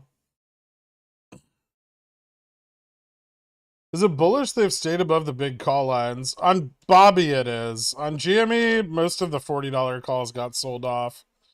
So there's not a lot of strength here anymore. It's okay, but it's not as nearly as strong as it was at the beginning of the week.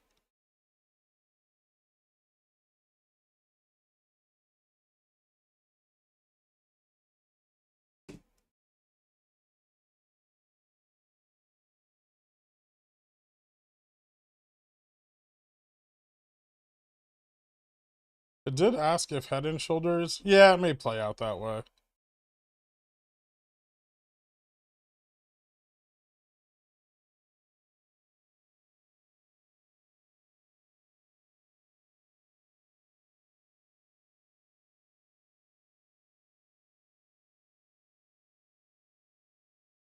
BBY getting above 10 anymore matter, or did it need to do it yesterday? It matters less today, but it still matters. Like, it's actually quite important for BBBY.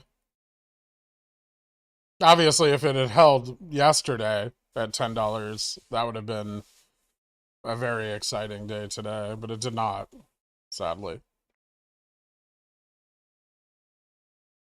Quick, who else has $45 million to throw at Bobby?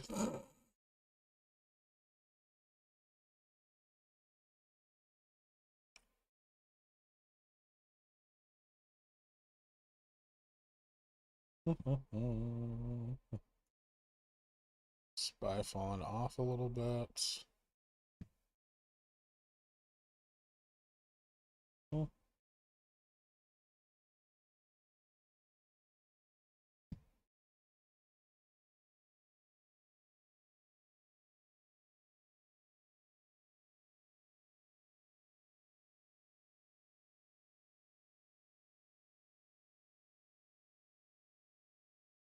Does it matter if Bobby can close at 10 this week? Or now not really matter until next Tuesday? It matters. Yeah, there's still a lot of open OI on the January calls at 10.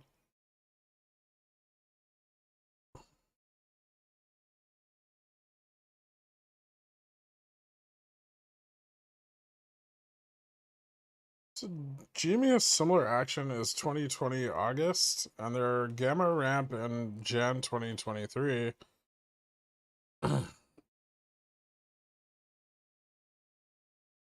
No, but January is really interesting still.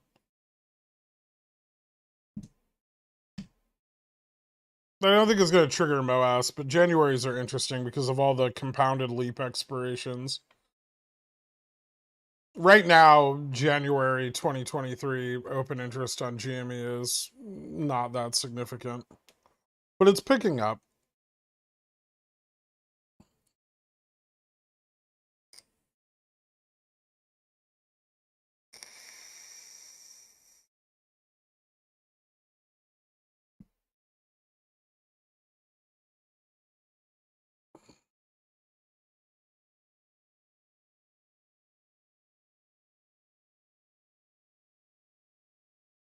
Do you still believe MOASS is in the cards?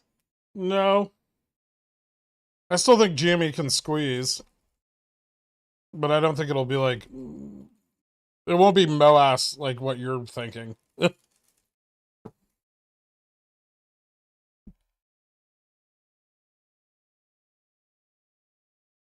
if you're talking about, like, $1 million a share bullshit, then absolutely not.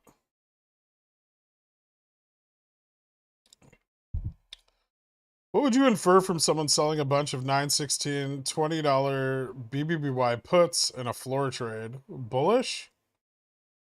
How do you know they're sold?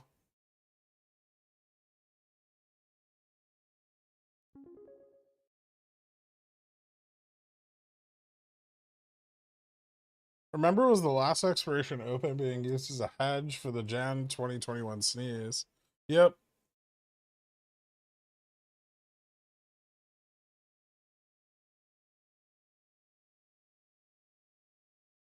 I'm talking like a couple hundred a share. Oh, that's possible. Yeah, absolutely.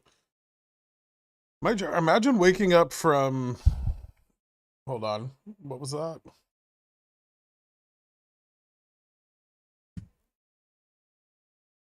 Imagine waking up from a 3-year coma today.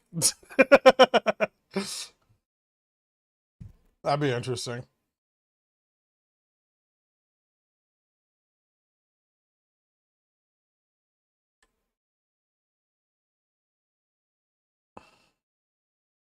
$30K per share post split? No. They crushed the mechanism that triggers Volga-Vana squeezes. So really unlikely. And we've seen a pullback in vol hedging in the last like 3 months.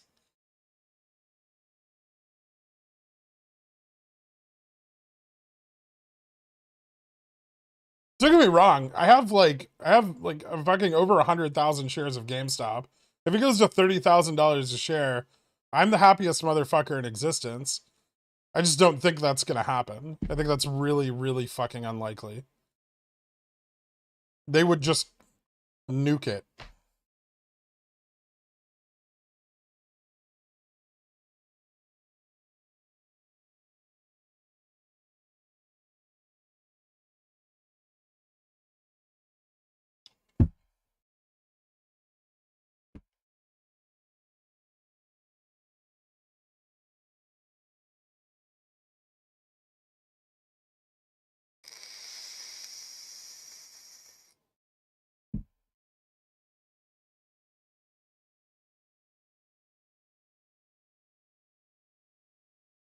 Rev will go to 30K a share. No, it fucking won't.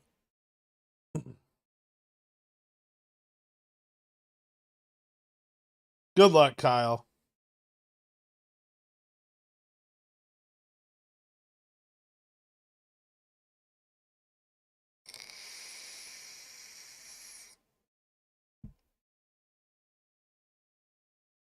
BBBY squeeze in Jan 2023. Why January 2023? Why not sooner? BBBY has really good potential for a gamma squeeze. As long as longs reposition, and the FOMO comes back in, then the chances of a gamma squeeze, especially if people are exercising, is really high. Unfortunately, now contracts are no longer underpriced, so the opportunity to get into them has been, at cheap prices anyway, has been missed. Not that FOMOers care about that. 5,500 a share, Jamie at peak. Let us dream. Whatever you want, man. It's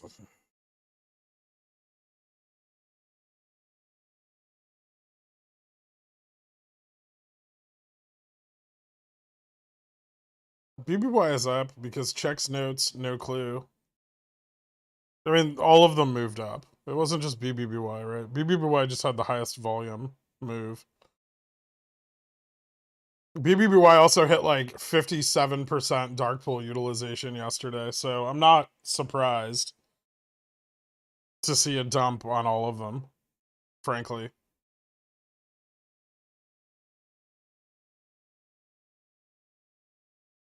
No. First, Rev goes to 30K a share. Take profit, pile on BBBY. BBBY goes to 30K a share. Take profit, pile on GME. GME goes to 30K a share in that order. Listen, if Revlon or Bobby hit 30K a share, I'm retiring. Long before GME ever does, in that scenario.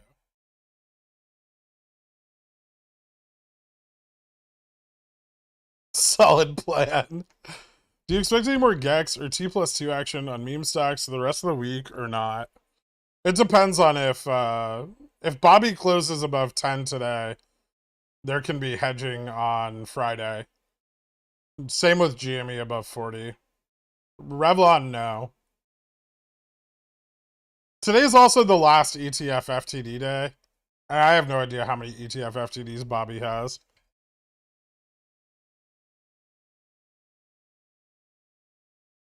So that could be part of it. We'll see if it closes above 10. It may not.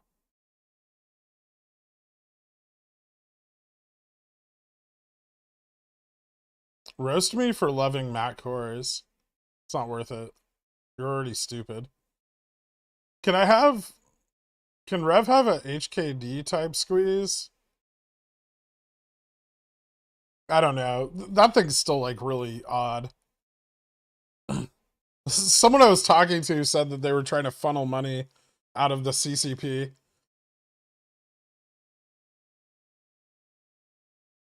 Like whoever owns like AMTD was trying to funnel money out from China through like the HKD listing. They sell it off and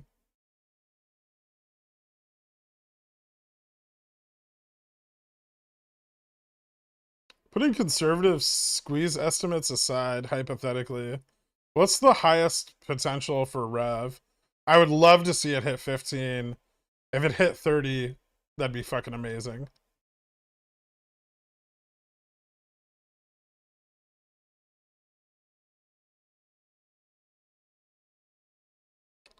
I feel like Bobby closes above $10. It won't be going back below for a long time.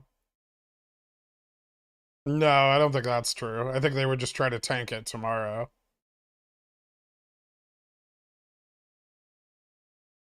Spy about to dump. Cool.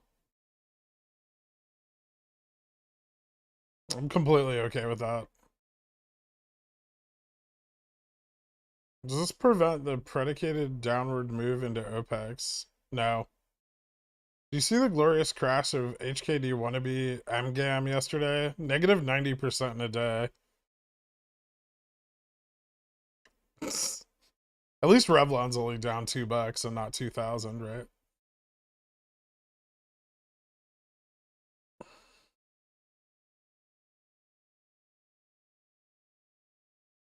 BBY 819 14 CCs seem safe to you? Are they worth it?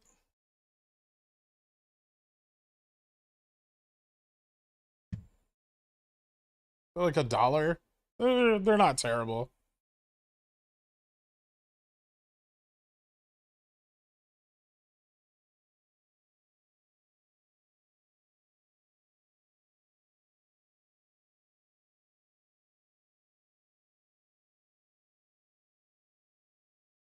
I just don't like the block order size. That's why I pulled my CCs back. If it is a buy-in and it gets announced after hours, they could be in danger, right? I'm down $2,000 on Revlon. Nice. You bought in this morning, right?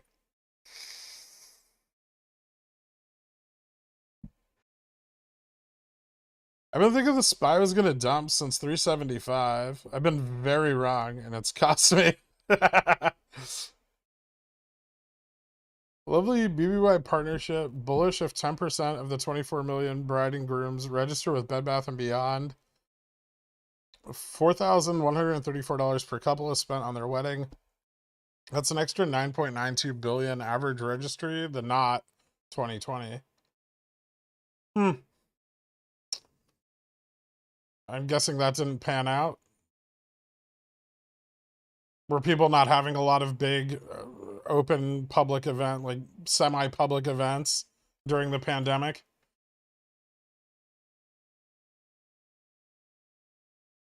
No problem. Later, Mr. Diamond Hands. Learning how to sell CCs from you has added a whole new dimension of excitement to this game. It's fun, right? What does Revlon dark pool utilization look like today? Around the same? 67% again? I didn't even look. I just assume it's high as fuck because there's no shares, right? Let me see.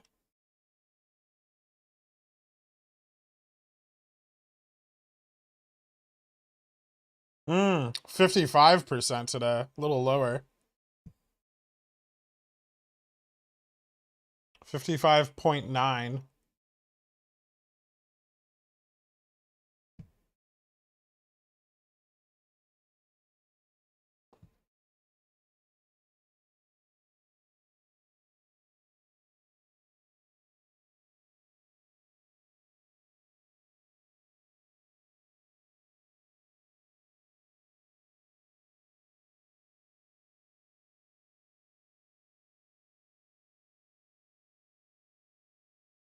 If it's an RC buy-in, can it be announced same day after hours? Yeah, or it can be announced Friday. He has 2 days, I believe.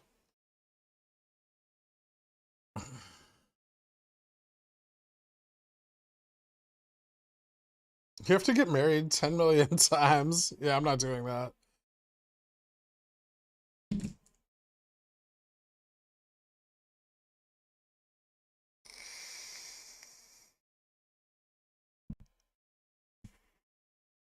Son of a bitch, Tesla? What's it doing? Oh, it bounced. Oh, Carl. You greedy motherfucker. Curious about how much stronger the BBBY ramp just got, and at 50-cent increments, does that help? Tone down your bullishness, all of you, okay? Right? They just probably dumped some internalization, of which on BBBY they had quite a lot. The stock price is not like actively running up. We will probably close below $10. If we don't, they'll probably drive the price below $10 tomorrow.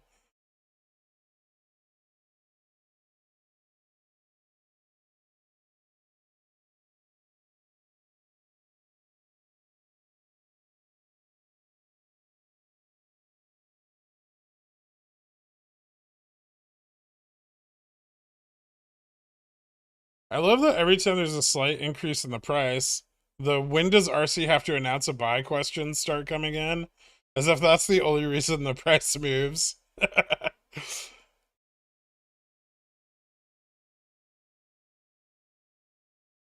Put your money where your mouth is with an end of day pull.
Today's volume of deep in the money Jan 2023 contracts under 15 is nearly 1,700. Is that higher than normal? That's quite a bit, yeah.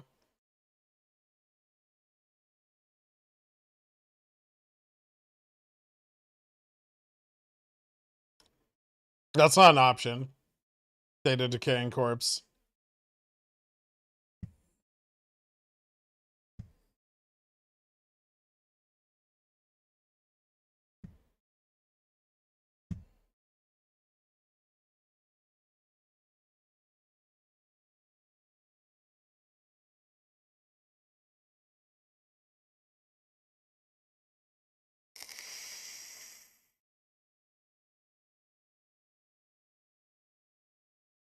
Chop bearish, time to buy calls.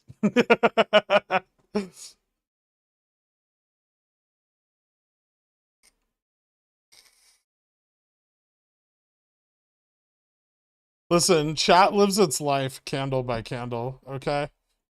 Don't judge them so harshly. Candle red, bearish. Candle green, bullish.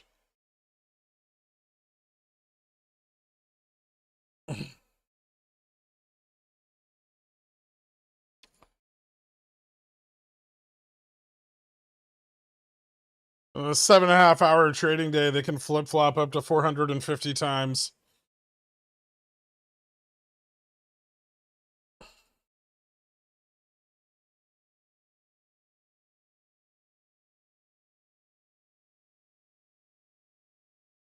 It's true. It is better than before.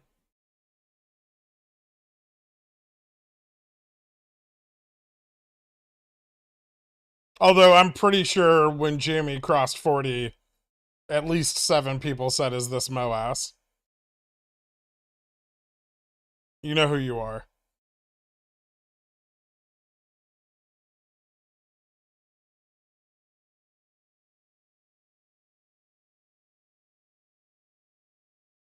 Yeah, I'm bullish for the next like 15 seconds.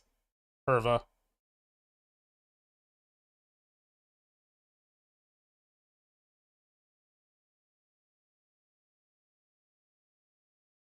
Ah, it's gone. Was that exactly 15 seconds? I think it might have been. Fucking stock wizard.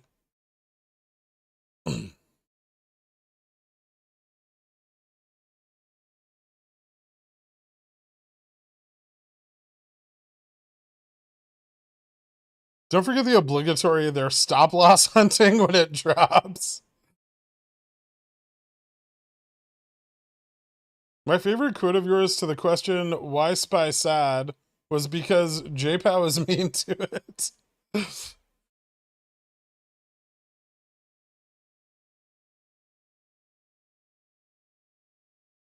Why do puts make me feel so much better than calls? Am I just an evil person? Yeah.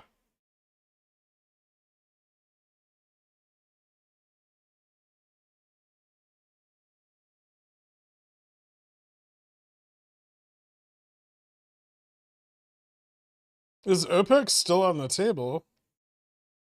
Well, yes. It happens after next week, though.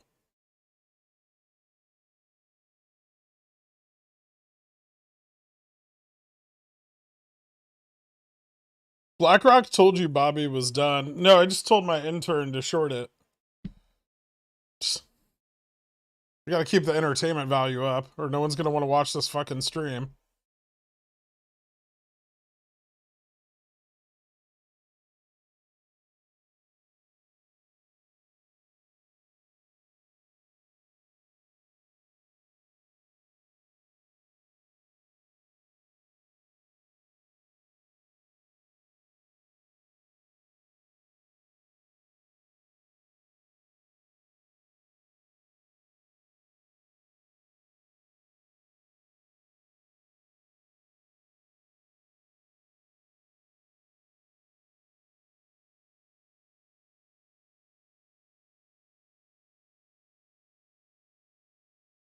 Recover call went green. Hooray. Are short ladder attacks not something RSS blames anymore?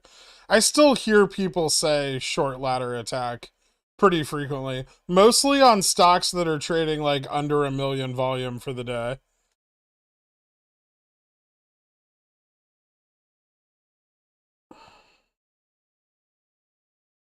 My personal challenge is trying to get as many concepts wrong as possible in one asinine comment. Or don't do that. Can you have the intern bring me a cup of coffee in California? I mean, you mean just right next door?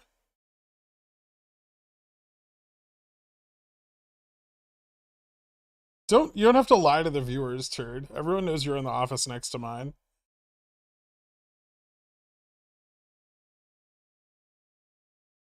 When I was getting attacked on SS yesterday, a couple people said that you lost your entire revenue stream since you were banned, and that banning you was the best thing SS has ever done. Fun. That's because they don't understand making money on stocks, JC. Also, I'm pretty sure viewership has gone up. Subscribers and viewership have gone up since I was banned from Superstonk. Doxed. Are you still being attacked by wasps? Occasionally.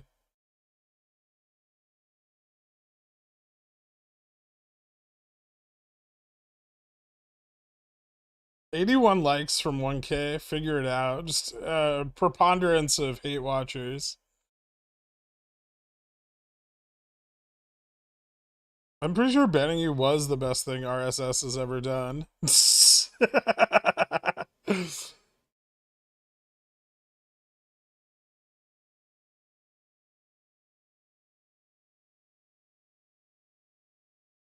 We left SS to be here with you. I know. Thanks. It's okay. Our community's way better. And the DD's not nearly as shitty. Did RC just short ladder attack the shorts? Fuck. Well, you've outdone yourself, Dork.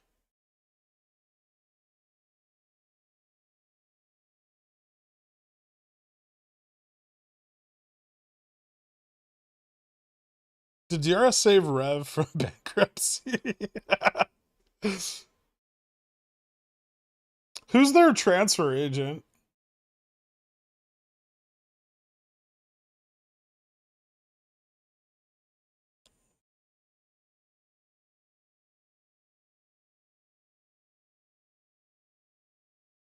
Can you imagine DRSing your shares, watching the stock rip up and drop for 2 years without making $1, and thinking you're taking down Wall Street? No, I can't.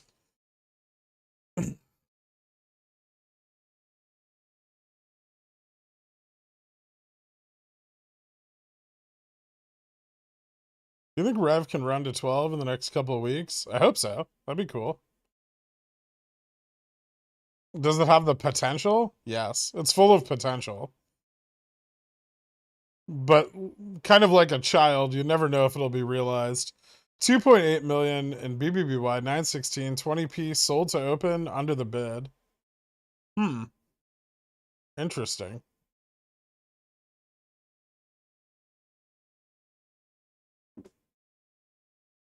That makes me feel like there was a reason for this hard bump.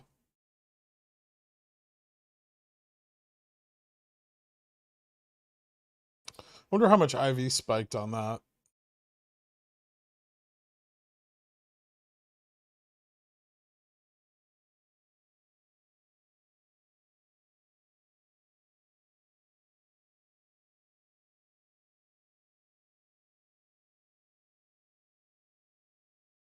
Are you bullish on Revlon due to the massive amount of clown makeup RSS will buy when they realize that not everything comes down to crime? That's never going to happen. Ooh, replace the belt on my tumble dryer. Sliced my fingers open. Watching this stream is safer than being protective. How did you slice your fingers open? Are you like running the dryer and checking the belt at the same time?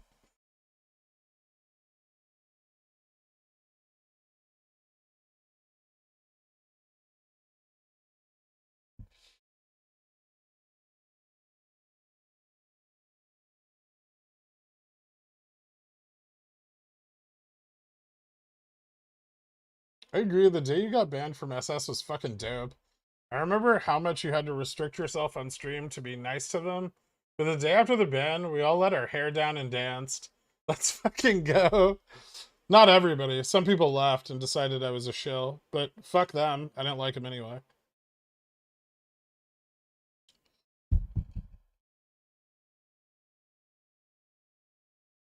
Transfer agent, American Stock Transfer and Trust. Okay, I know who they are, yeah. Formerly Wells Fargo. You've clearly never repaired a dryer before. I mean, that's true, actually. Bullish. Sold puts.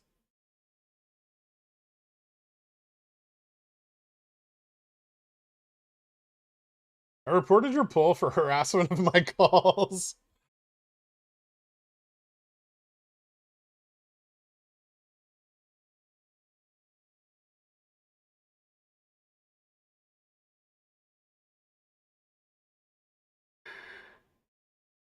Never thought I'd be stoked to buy a belt. Huh.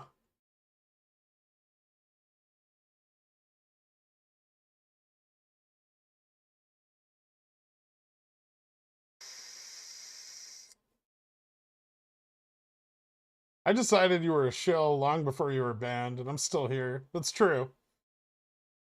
But you are a shill. I mean, yeah.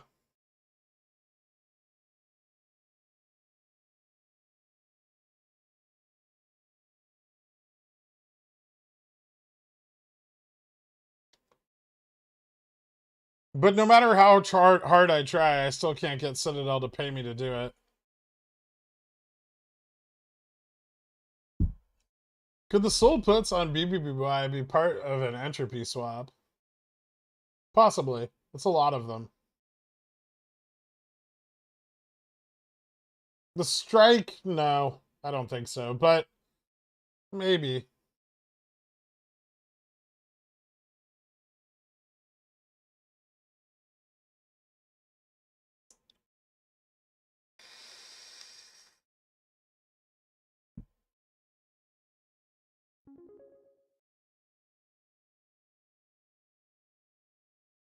How will enjoyment? Bobby over 11 end of day, or I pay for your next Windy special from the Dans. How much does that cost again? Oh, I get them for free. But I'll tell them it's on you. I don't know what your like billable rate is. Check your last Dan invoice. Thanks, Atwill. Remember that one time when FMR Fidelity sold its entire GME position during the sneeze? Yeah, I do.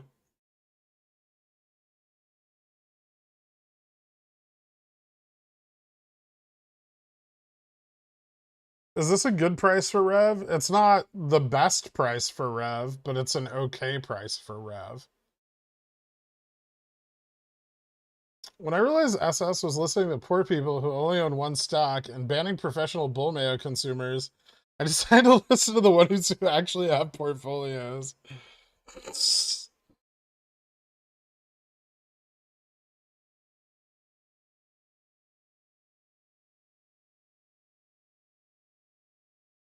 What's the smell profile of Lady Vuop fragrances?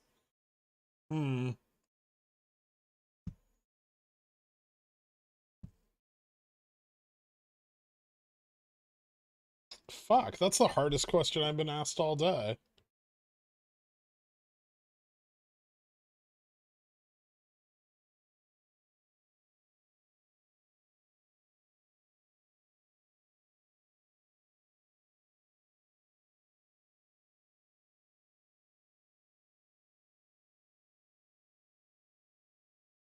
Bergamot, lime, and honeysuckle.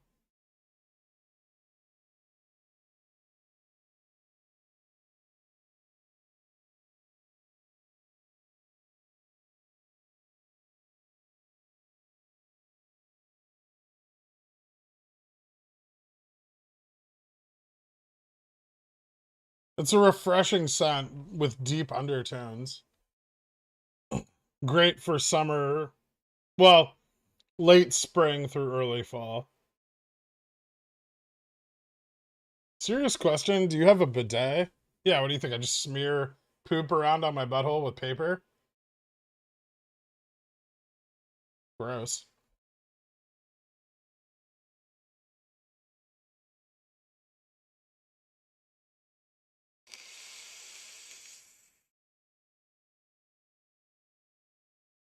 Thanks, Lorca.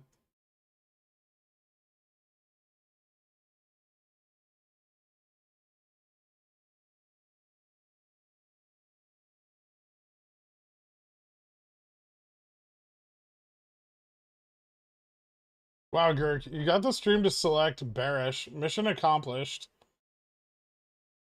They're wrong, though. We bounced back.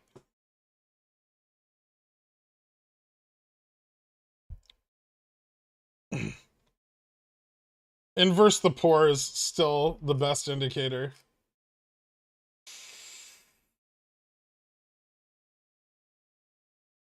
Oh dear God, Carl, why are you sinking so low?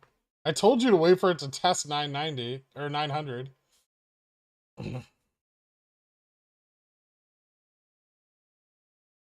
Just take it back. I'm gonna pretend I didn't see it. And nobody acknowledged Carl's hitting rock bottom.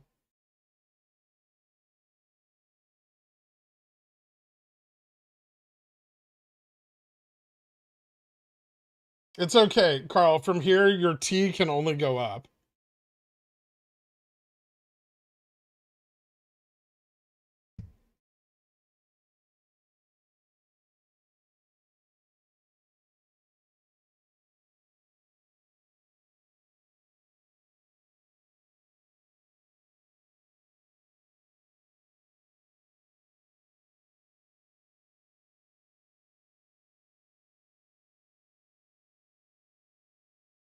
If they can't bring Bobby below 10 tomorrow, they need to hedge today's gamma on Friday. Yeah. Did you buy back your GME covered calls? No. Very few of them are in the money. I only have like 20 at 40, and they're not probably going to get exercised at $40.39. And if they do, I really don't give a shit.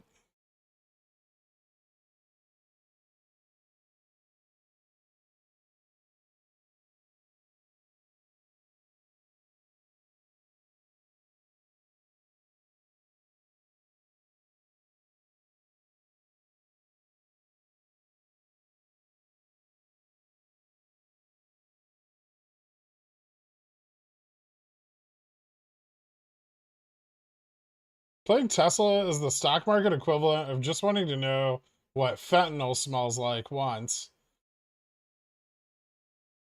All right.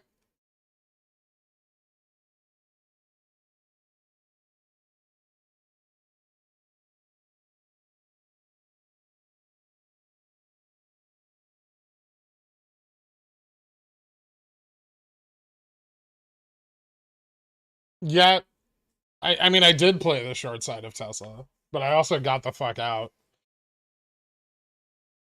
Nobody's more irrational than the purchasers of Tesla stock. I make a natural perfume called honeysuckled that is lime, honeysuckle, dark aged patchouli, and blue lotus. I should call it Lady VWAP. Only if you pay royalties. Also, where's the bergamot? I said bergamot. Rick Dipper and Fubar. Well, one of you. Welcome to Abdillionaires. I appreciate it. Hit me up on the Discord. I'll get you added to the country club. Fubar, thank you so much for becoming a Long Johnson, man. I'll get you a song in a second, dude. I have a finger hovering over the button to sell CCs on Bobby when you said you're pulling yours back. I thought to myself, he's better at this than me, so I didn't do it. Personal growth. I already bought back my Bobby calls.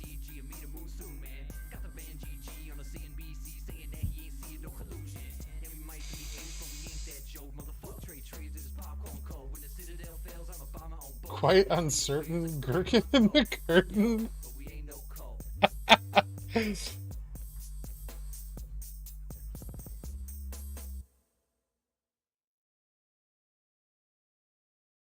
is addictive. I'm just dipping my toes so far with Tesla. I swear. That's what they all say. Once they get a taste.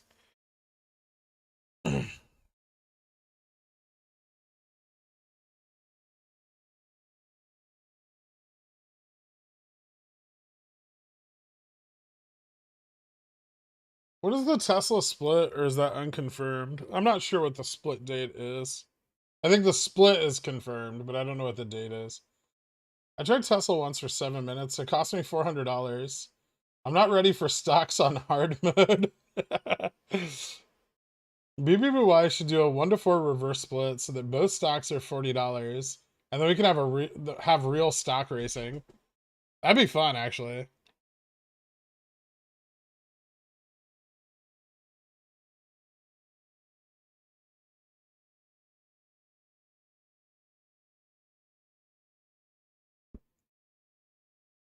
After close 824 for Tesla? Wait, what?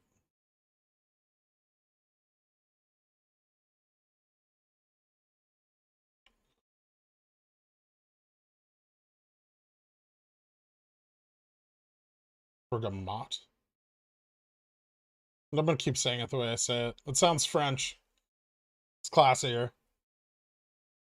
Tesla ruined my expectations of stock market gains completely. Making 1.5K in like 30 seconds is great, and so you'll lose 5K in a day trying to do it again. I have made Tesla to this day is I think well, it's not. It's the highest percent gains I've ever made on a single stock in one day. It's not the biggest gains I've ever made, but it's the highest percent.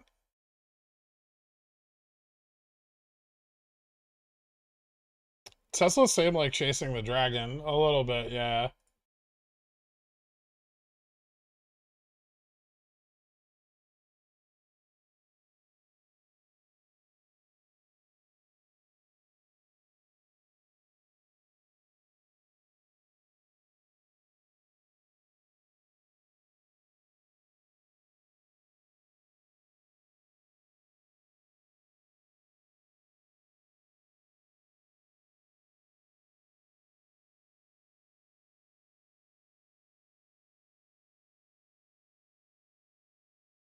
Oh, I'll never forget the day. It was January 8th, 2021. It was a Friday.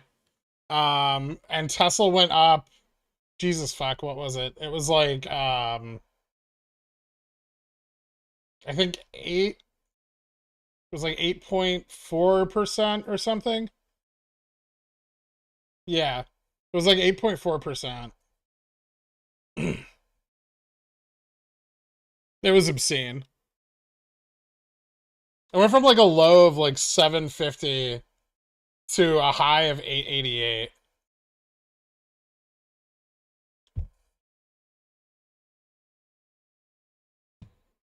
I got monies.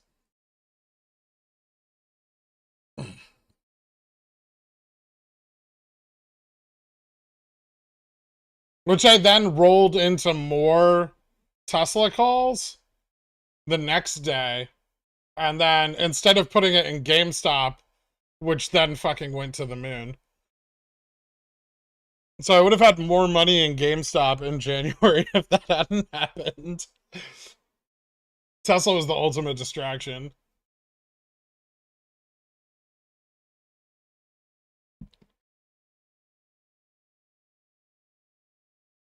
I was up like 8,000%, I think, on my zero, like on the zero GTE position. It was fucking stupid.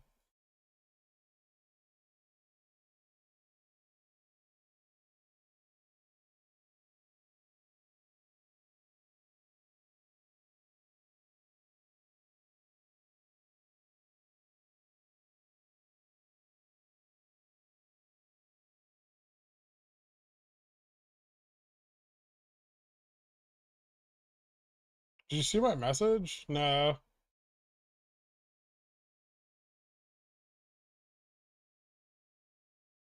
Kramer warned that Bed Bath & Beyond is one name to avoid. Oh, Jesus. Or B buying more BBBY.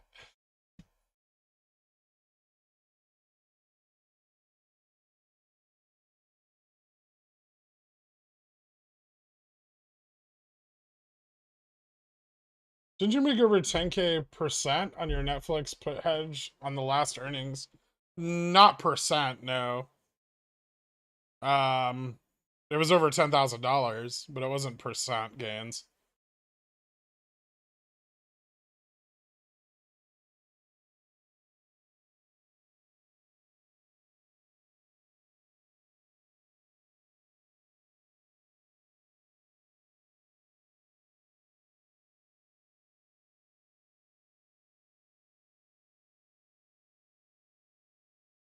When Bobby closed above 10 on Monday, I thought they had T+2 to cover, but then they pushed it down Tuesday and stopped it.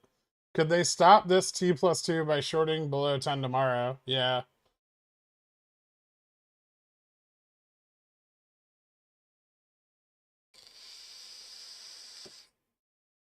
Also remember that this like cross of 10K isn't as important as the last one was. The call OI has fallen off a bunch since the beginning of this week. It's still huge. Like, don't get me wrong, the call OI at $10 on BBBY is still really big.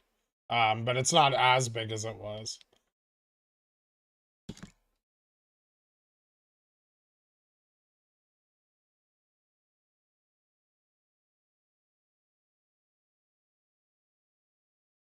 Don't forget when you made $40 off that $10,000 play in GME back in November. That was like $110,000 play.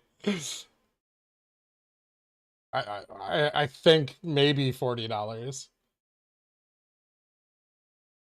It was like 47. Yeah. Return on capital, right? Fucking Freg's Day. Don't remind me about that shit. Is NVTA a short squeeze? I don't know. You keep talking about it.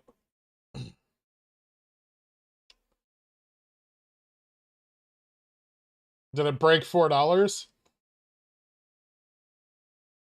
So if your CC's hit 50%, best to secure profit and re-enter later. I mean, unless IVs dropped significantly, in which case the premium decay left on your contract is more valuable than rolling it. I'm still good on GME puts. I mean, I still have GME puts. Is that the question?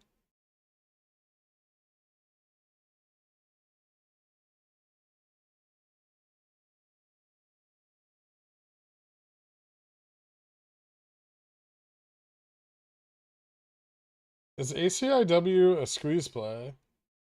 Probably not, no. Stop pumping your stocks. This isn't Twitter.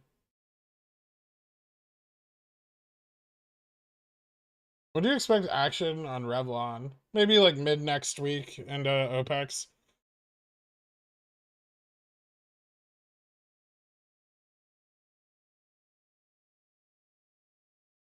Ooh.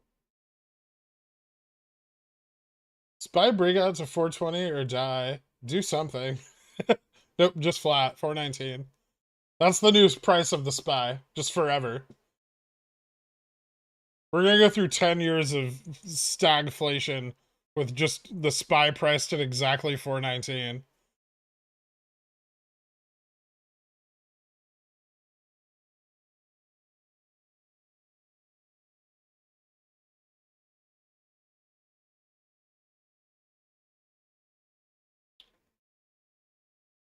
I feel like it's not appropriate to say that you can squeeze me in front of your dad. Buckled up, Jen.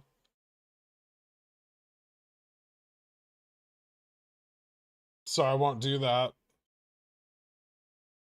It's like purgatory watching it get this close to 420. Remember you bought calls on MVTA because I told you I knew the lab and then you sold the calls? Yeah. Because they sucked. Don't tell me to buy things too early. I don't like that. I want to buy them right on time. They were for September too.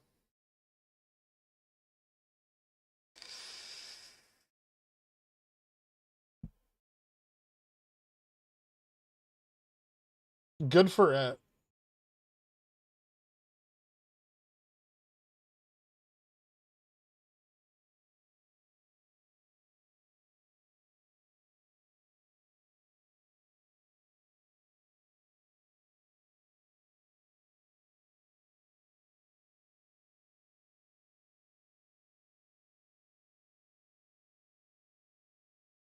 There are definitely mods in the chat, Bipolar Bear, and I'll time you out.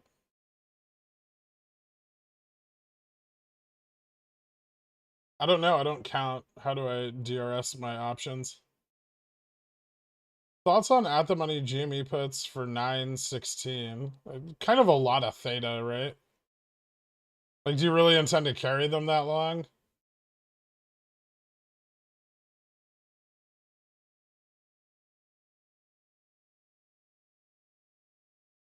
I really wish I knew Gamma Max today, because I wouldn't be surprised if we popped through Gamma Max at market open on BBBY and GME and then fell down. Like if that was the second test.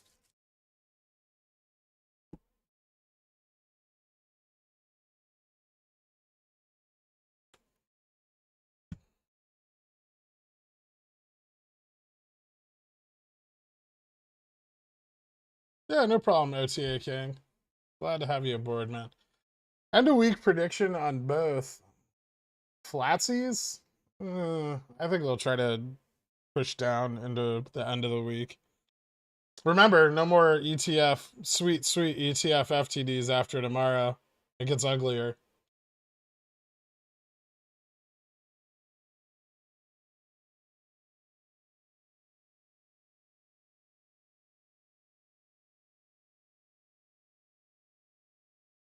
Long game question. Hypothetically, Jimmy long, fundamentals, then Rev, BBBY, no big ups, and we fall due to recession. Hold and DCA, relying on FTDs, etc. to squeeze.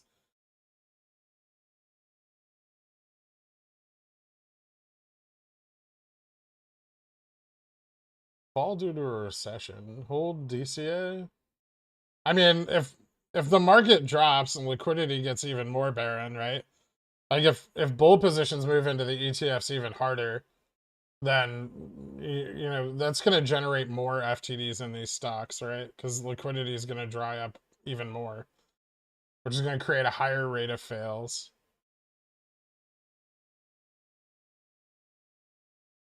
Thoughts on buying a spread on BBBY at market close today? Interesting. What kind of spread? What are you thinking, like vertical calendar?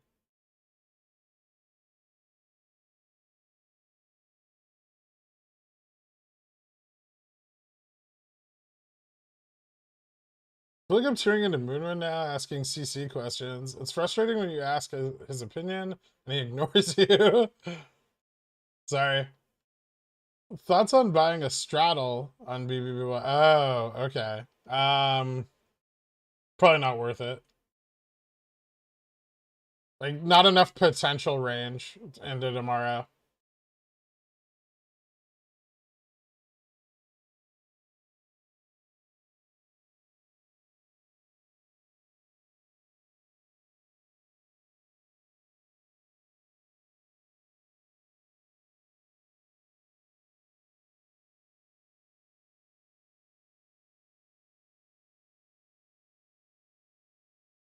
I think I understand him. The more I think I understand about the market, I learn something new, and it hits my degen smooth reset button.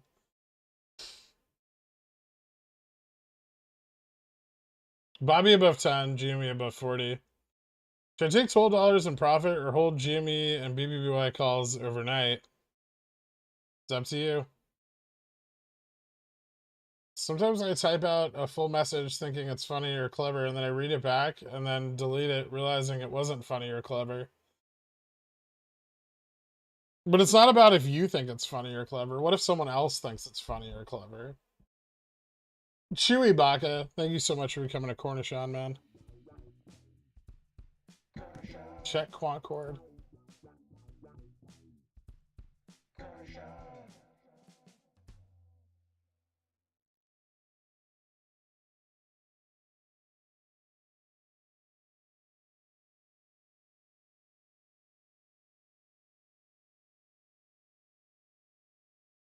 I saw the chart today. I know it went up.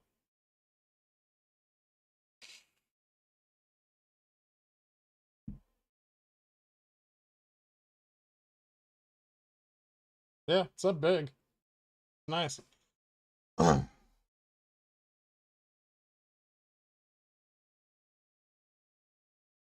timed out Daniel Taylor, eldest of Dan account? I have no idea. Maybe not me. Zakir? Maybe Zakir timed you out.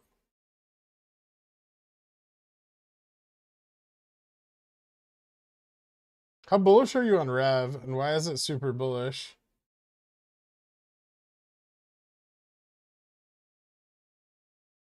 I'm pretty bullish on it. I mean, I bought a bunch of it. I've already made a lot of money on it. If I make more, that'd be super cool.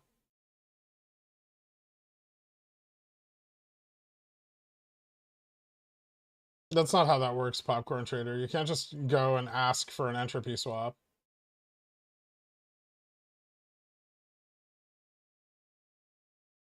When are you going to teach them Super Bowl, selling out of the money puts to pay for buying in the money calls? Well, Segan, what about selling in the money puts to buy out of the money calls?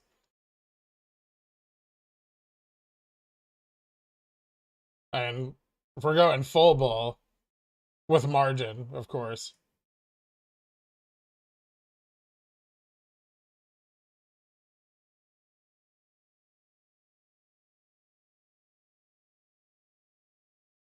My dad loved it all except the Jesus cursing. Well, that happens.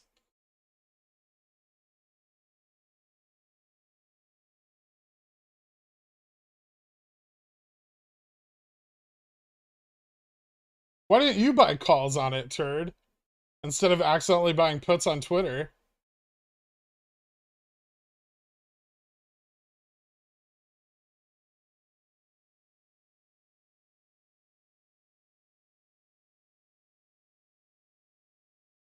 SLD is always the week before OPEX.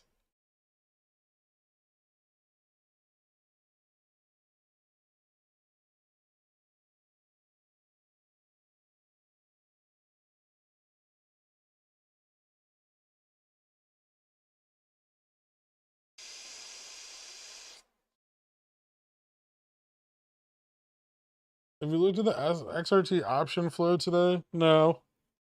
I usually only check the OI at the end of the day. It's all good. If I get assigned, it's for a profit. But I don't want to get assigned. Last one, I swear, 819, 11 CC safe. I just pulled back my 812, $11 calls on BBBY. Also have 4125 CC for this Friday. Those feel riskier. I have those too. They don't feel that risky. Maybe because I sold them in the money and I don't care, but they don't feel that risky. They feel riskier than they did earlier today.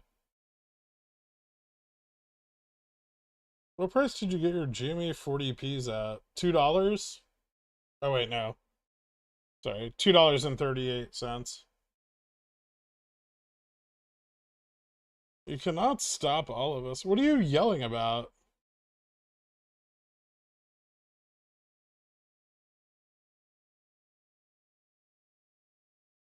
Three days before the OPEX expiration. TM. There's a more informative and hilarious stream. Being on this all day looks almost exactly like I'm on calls working. If only my wife's boyfriend knew I was here happily losing money instead of working. Thanks, man. I haven't heard from Moonwin in a while, so let's see if this can summon him. Hey, Gherk, are my in the money 19 August 10 CCs safe? Because that's what I did.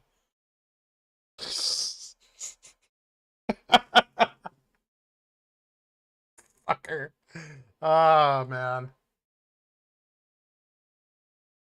If you had October spy puts from 390 to 405, would you hold or roll them up higher? I'd probably move them up. I really don't hate the October puts, but I'd still probably move them up a little bit. Just in relation, right? Like the point at which you bought them to the current price of the SPY. Hey, look, my SPY hedge is already printing again. That's annoying.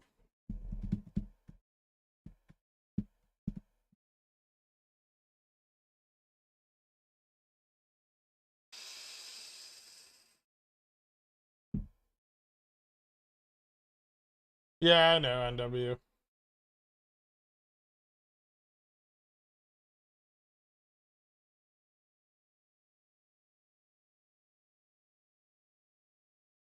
Ugh, I'm making money. Yeah, but I don't want it to print now. I want it to print overnight, right? That's the point of the overnight straddle. I will add a SPY call for every day the SPY is down. Today I have two. Yesterday I had one. Oh, it's just gonna like escalate?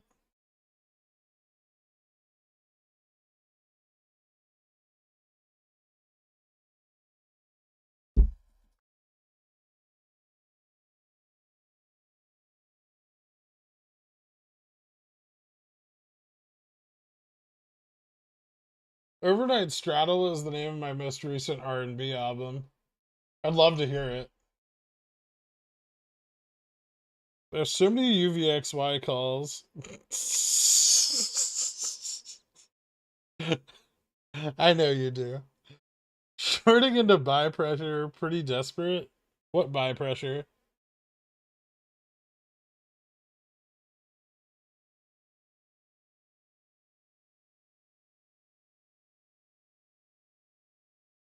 Lots of puts. Nice. It's not that crazy, but it's decent.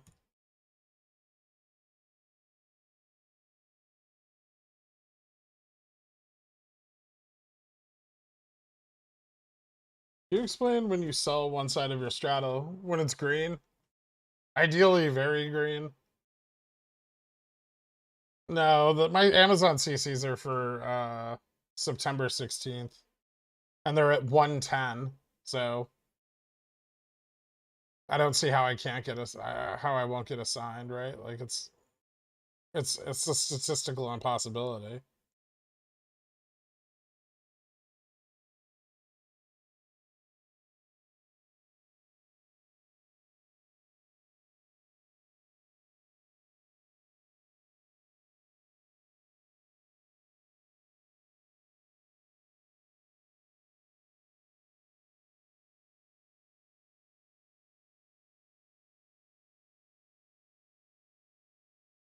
Yeah, Rev has a hearing with NYSE on October 13th to determine if it will continue to be listed or not. October? Yeah, October 13th.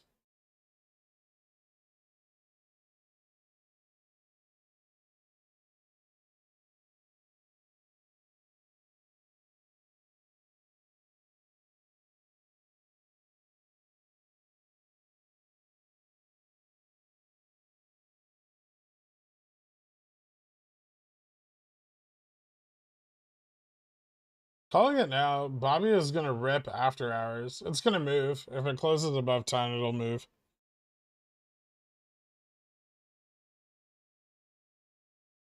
What are your sentiment about 415 spy puts for 826? I need an update on your position. Oh, I sold off my 415s yesterday when the SPY hit 410. So I bought them back today when it hit 418.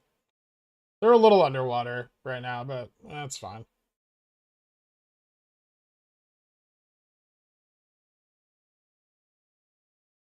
How do you manage risk properly before that hearing?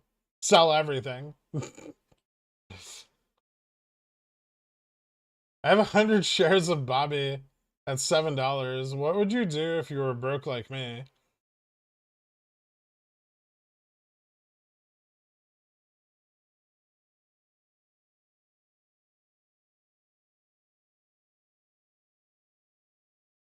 I mean, you can't kill it on covered calls, but you can make some money on covered calls. You have to be careful, though. It's kind of volatile right now. At least you have 100 shares. I would probably sell covered calls and use that money to buy more shares and increase the size of the position.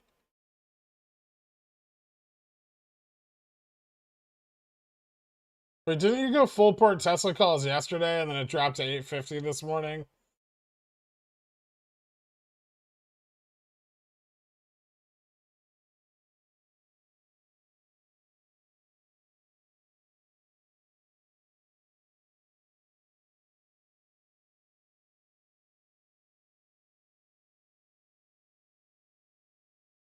So sell covered calls, use premium to buy Jan 23 ADCs. How cheap are they? Are they worth it though? Like what's the Vega? Eh. That's $70 a piece?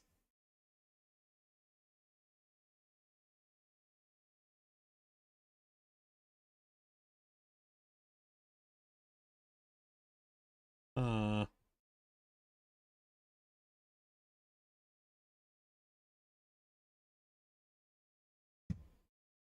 I don't love them.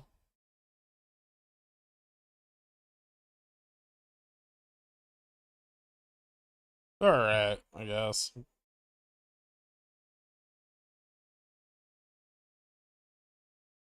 It's a grind, but builds up the amount of money you have invested, right? My NVTA calls are up 1200% today. Nice, man.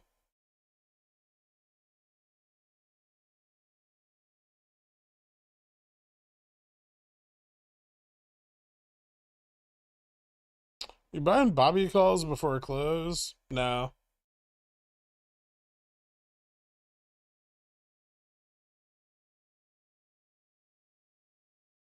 I see.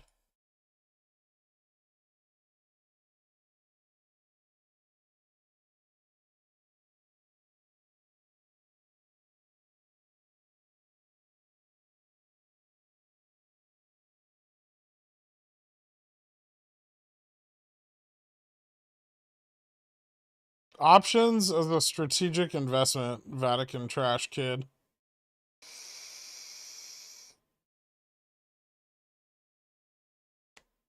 Gen 24, $45 on Bobby look alright. They're not terrible, yeah.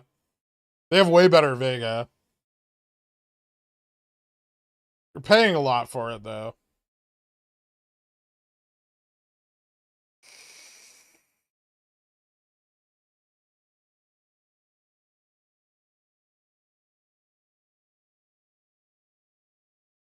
So you're not buying Bobby calls before close because you're already exposed to the underlying. No, I'm not buying Bobby calls before close because I already have 220 Bobby calls. And I don't want any more.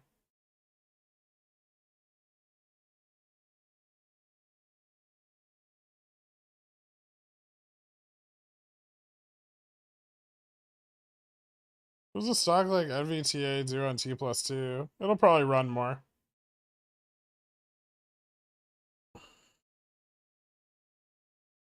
If you were bag holding MMAT, would you tell anyone? Yeah, I'm not. I think I traded Torchlight when it like ran up. But I've never owned any MMAT.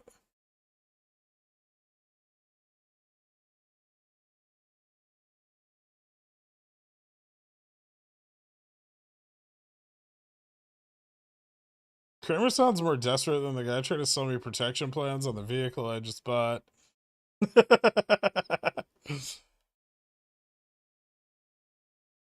But what about your extended warranty?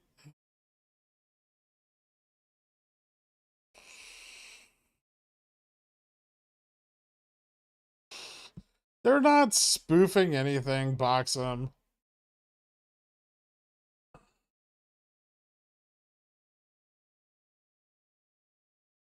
Spy break 420 to end of day. I don't know. No, just 419. That's the new spy price, I told you. If you had October spy puts, 390, 405. I think you asked me this earlier. I would probably roll them up in relation, like the strike up in relation to the market move up. So, you know, if you bought them when the spy was trading at like 410, you know, and now it's trading at 420, you may want to move them up proportionally. I made 2K by selling CCs on GME Monday, buying them back for 90% profit and rolled lower. How not everyone is profiting off of GME longs is beyond me at this point. Thanks for all your knowledge. No problem, man. Congratulations. What's the most tinfoil GME theory you've heard? There's just too many.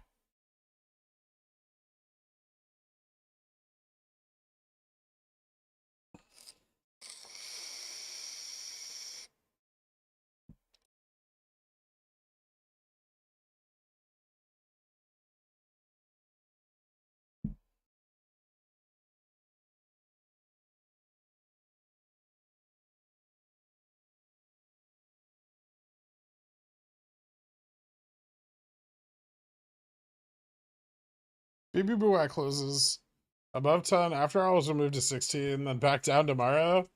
If not, where do you think top or next resistance is? The next resistance is at 1325. Above that, it's like 1560, and then 18 something. Am I shadow banned? No. You just asked the same question twice in like less than a minute. Do you think NVTA is gonna keep going? Oh. I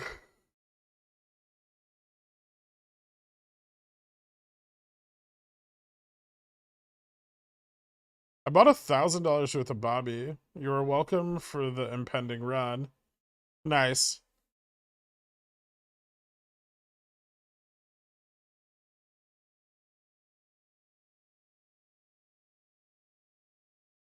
$100K wall at 1055.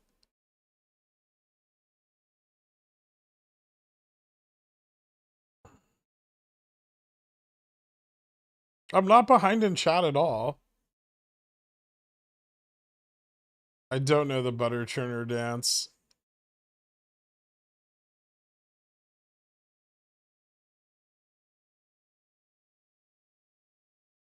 Clown's buying BBBY now and not when it was sub $5. What are you gonna do?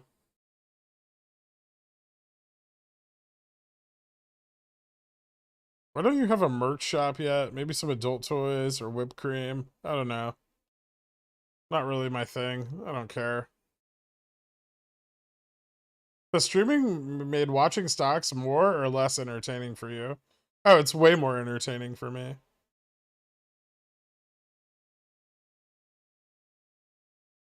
Later, John Timberly Crisp. Great name, by the way.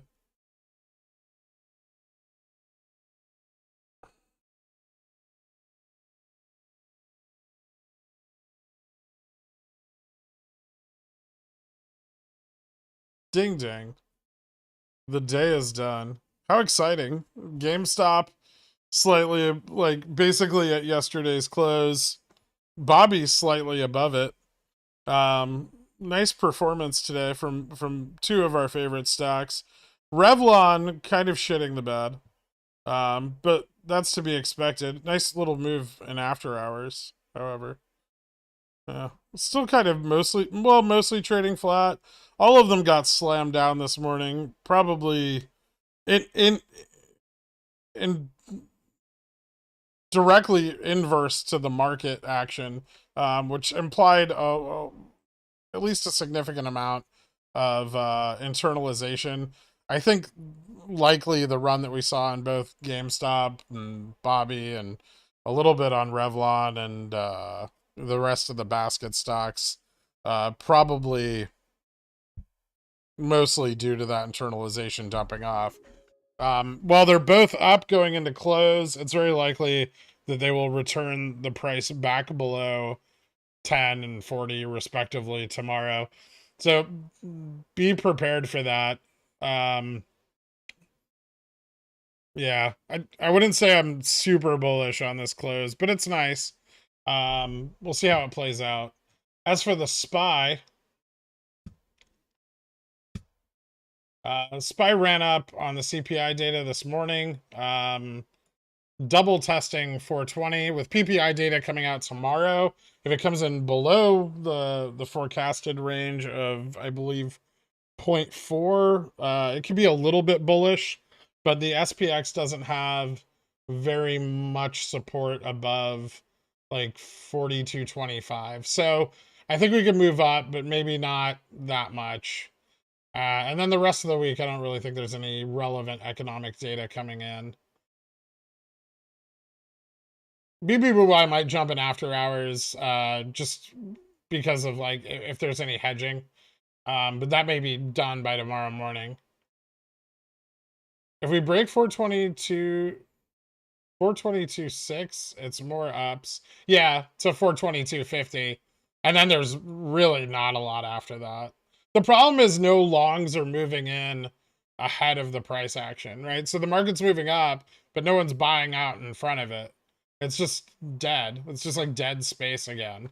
It was like the last couple tests of our highs at like 416. Like there's just nothing to support a continued run. And we keep seeing that, and that's because there's not a lot of buyer confidence due to the macroeconomic situation. XRT. Okay, you're saying that a lot. Yeah, it's doing stuff.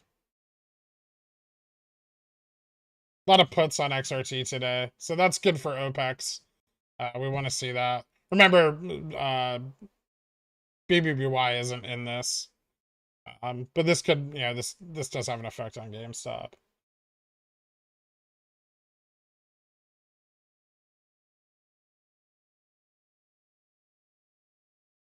Inflation was announced today. What do you mean inflation this weekend? PPI is tomorrow. CPI was today. I'm gonna go drink until Tesla goes down. All right, Carl. All right, thank you guys so much for tuning in, and I will see you. Oh, the inflation bill. We'll see. Thank you guys for tuning in. I appreciate it. And I'll see you all bright and early tomorrow morning. Have a good night. Ko-Fi. Did I miss a Ko-Fi? I don't think I did. Here's a lifetime pass for the Dans. Jesus fucking Christ.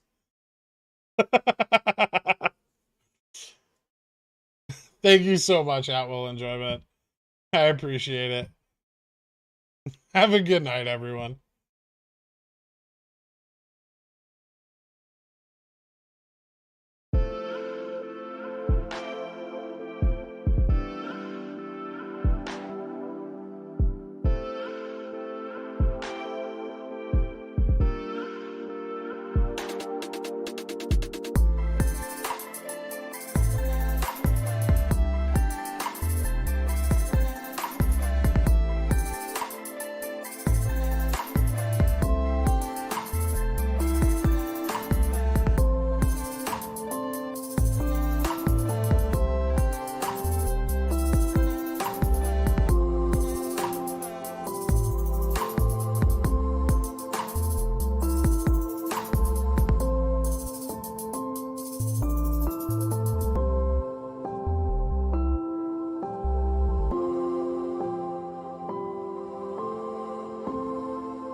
Kenny's Mayonnaise is a proud sponsor of Pickle Financial, so when you get a hankering for some creamy, delicious mayo after a long night of snorting, sweating, and pacing, grab some Kenny's.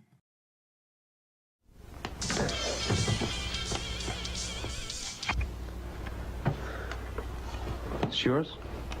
No, My mother said she found it in your closet. I don't know. One of the guys must Must have what? Look, Dad, it's Where not. did you get it? Dad, Answer me. Who taught you how to do this stuff? You, all right? I learned it by watching you. Parents who buy weeklies have children who buy weeklies. Just some pickle theme fuckers, not a cult, no. Like them AMC suckers, not a cult.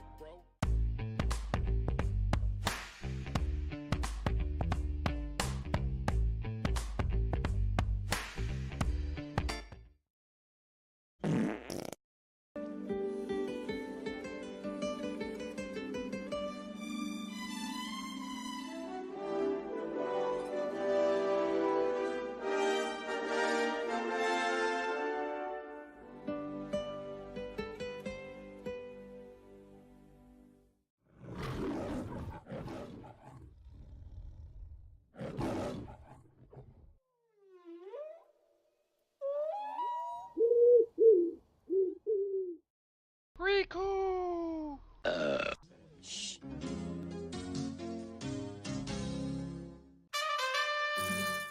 Sit, Krian, sit. Good dog.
Hydrate! Hydrate!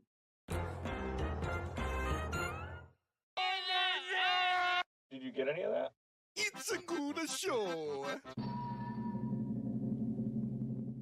Not an advisor. Frigulond.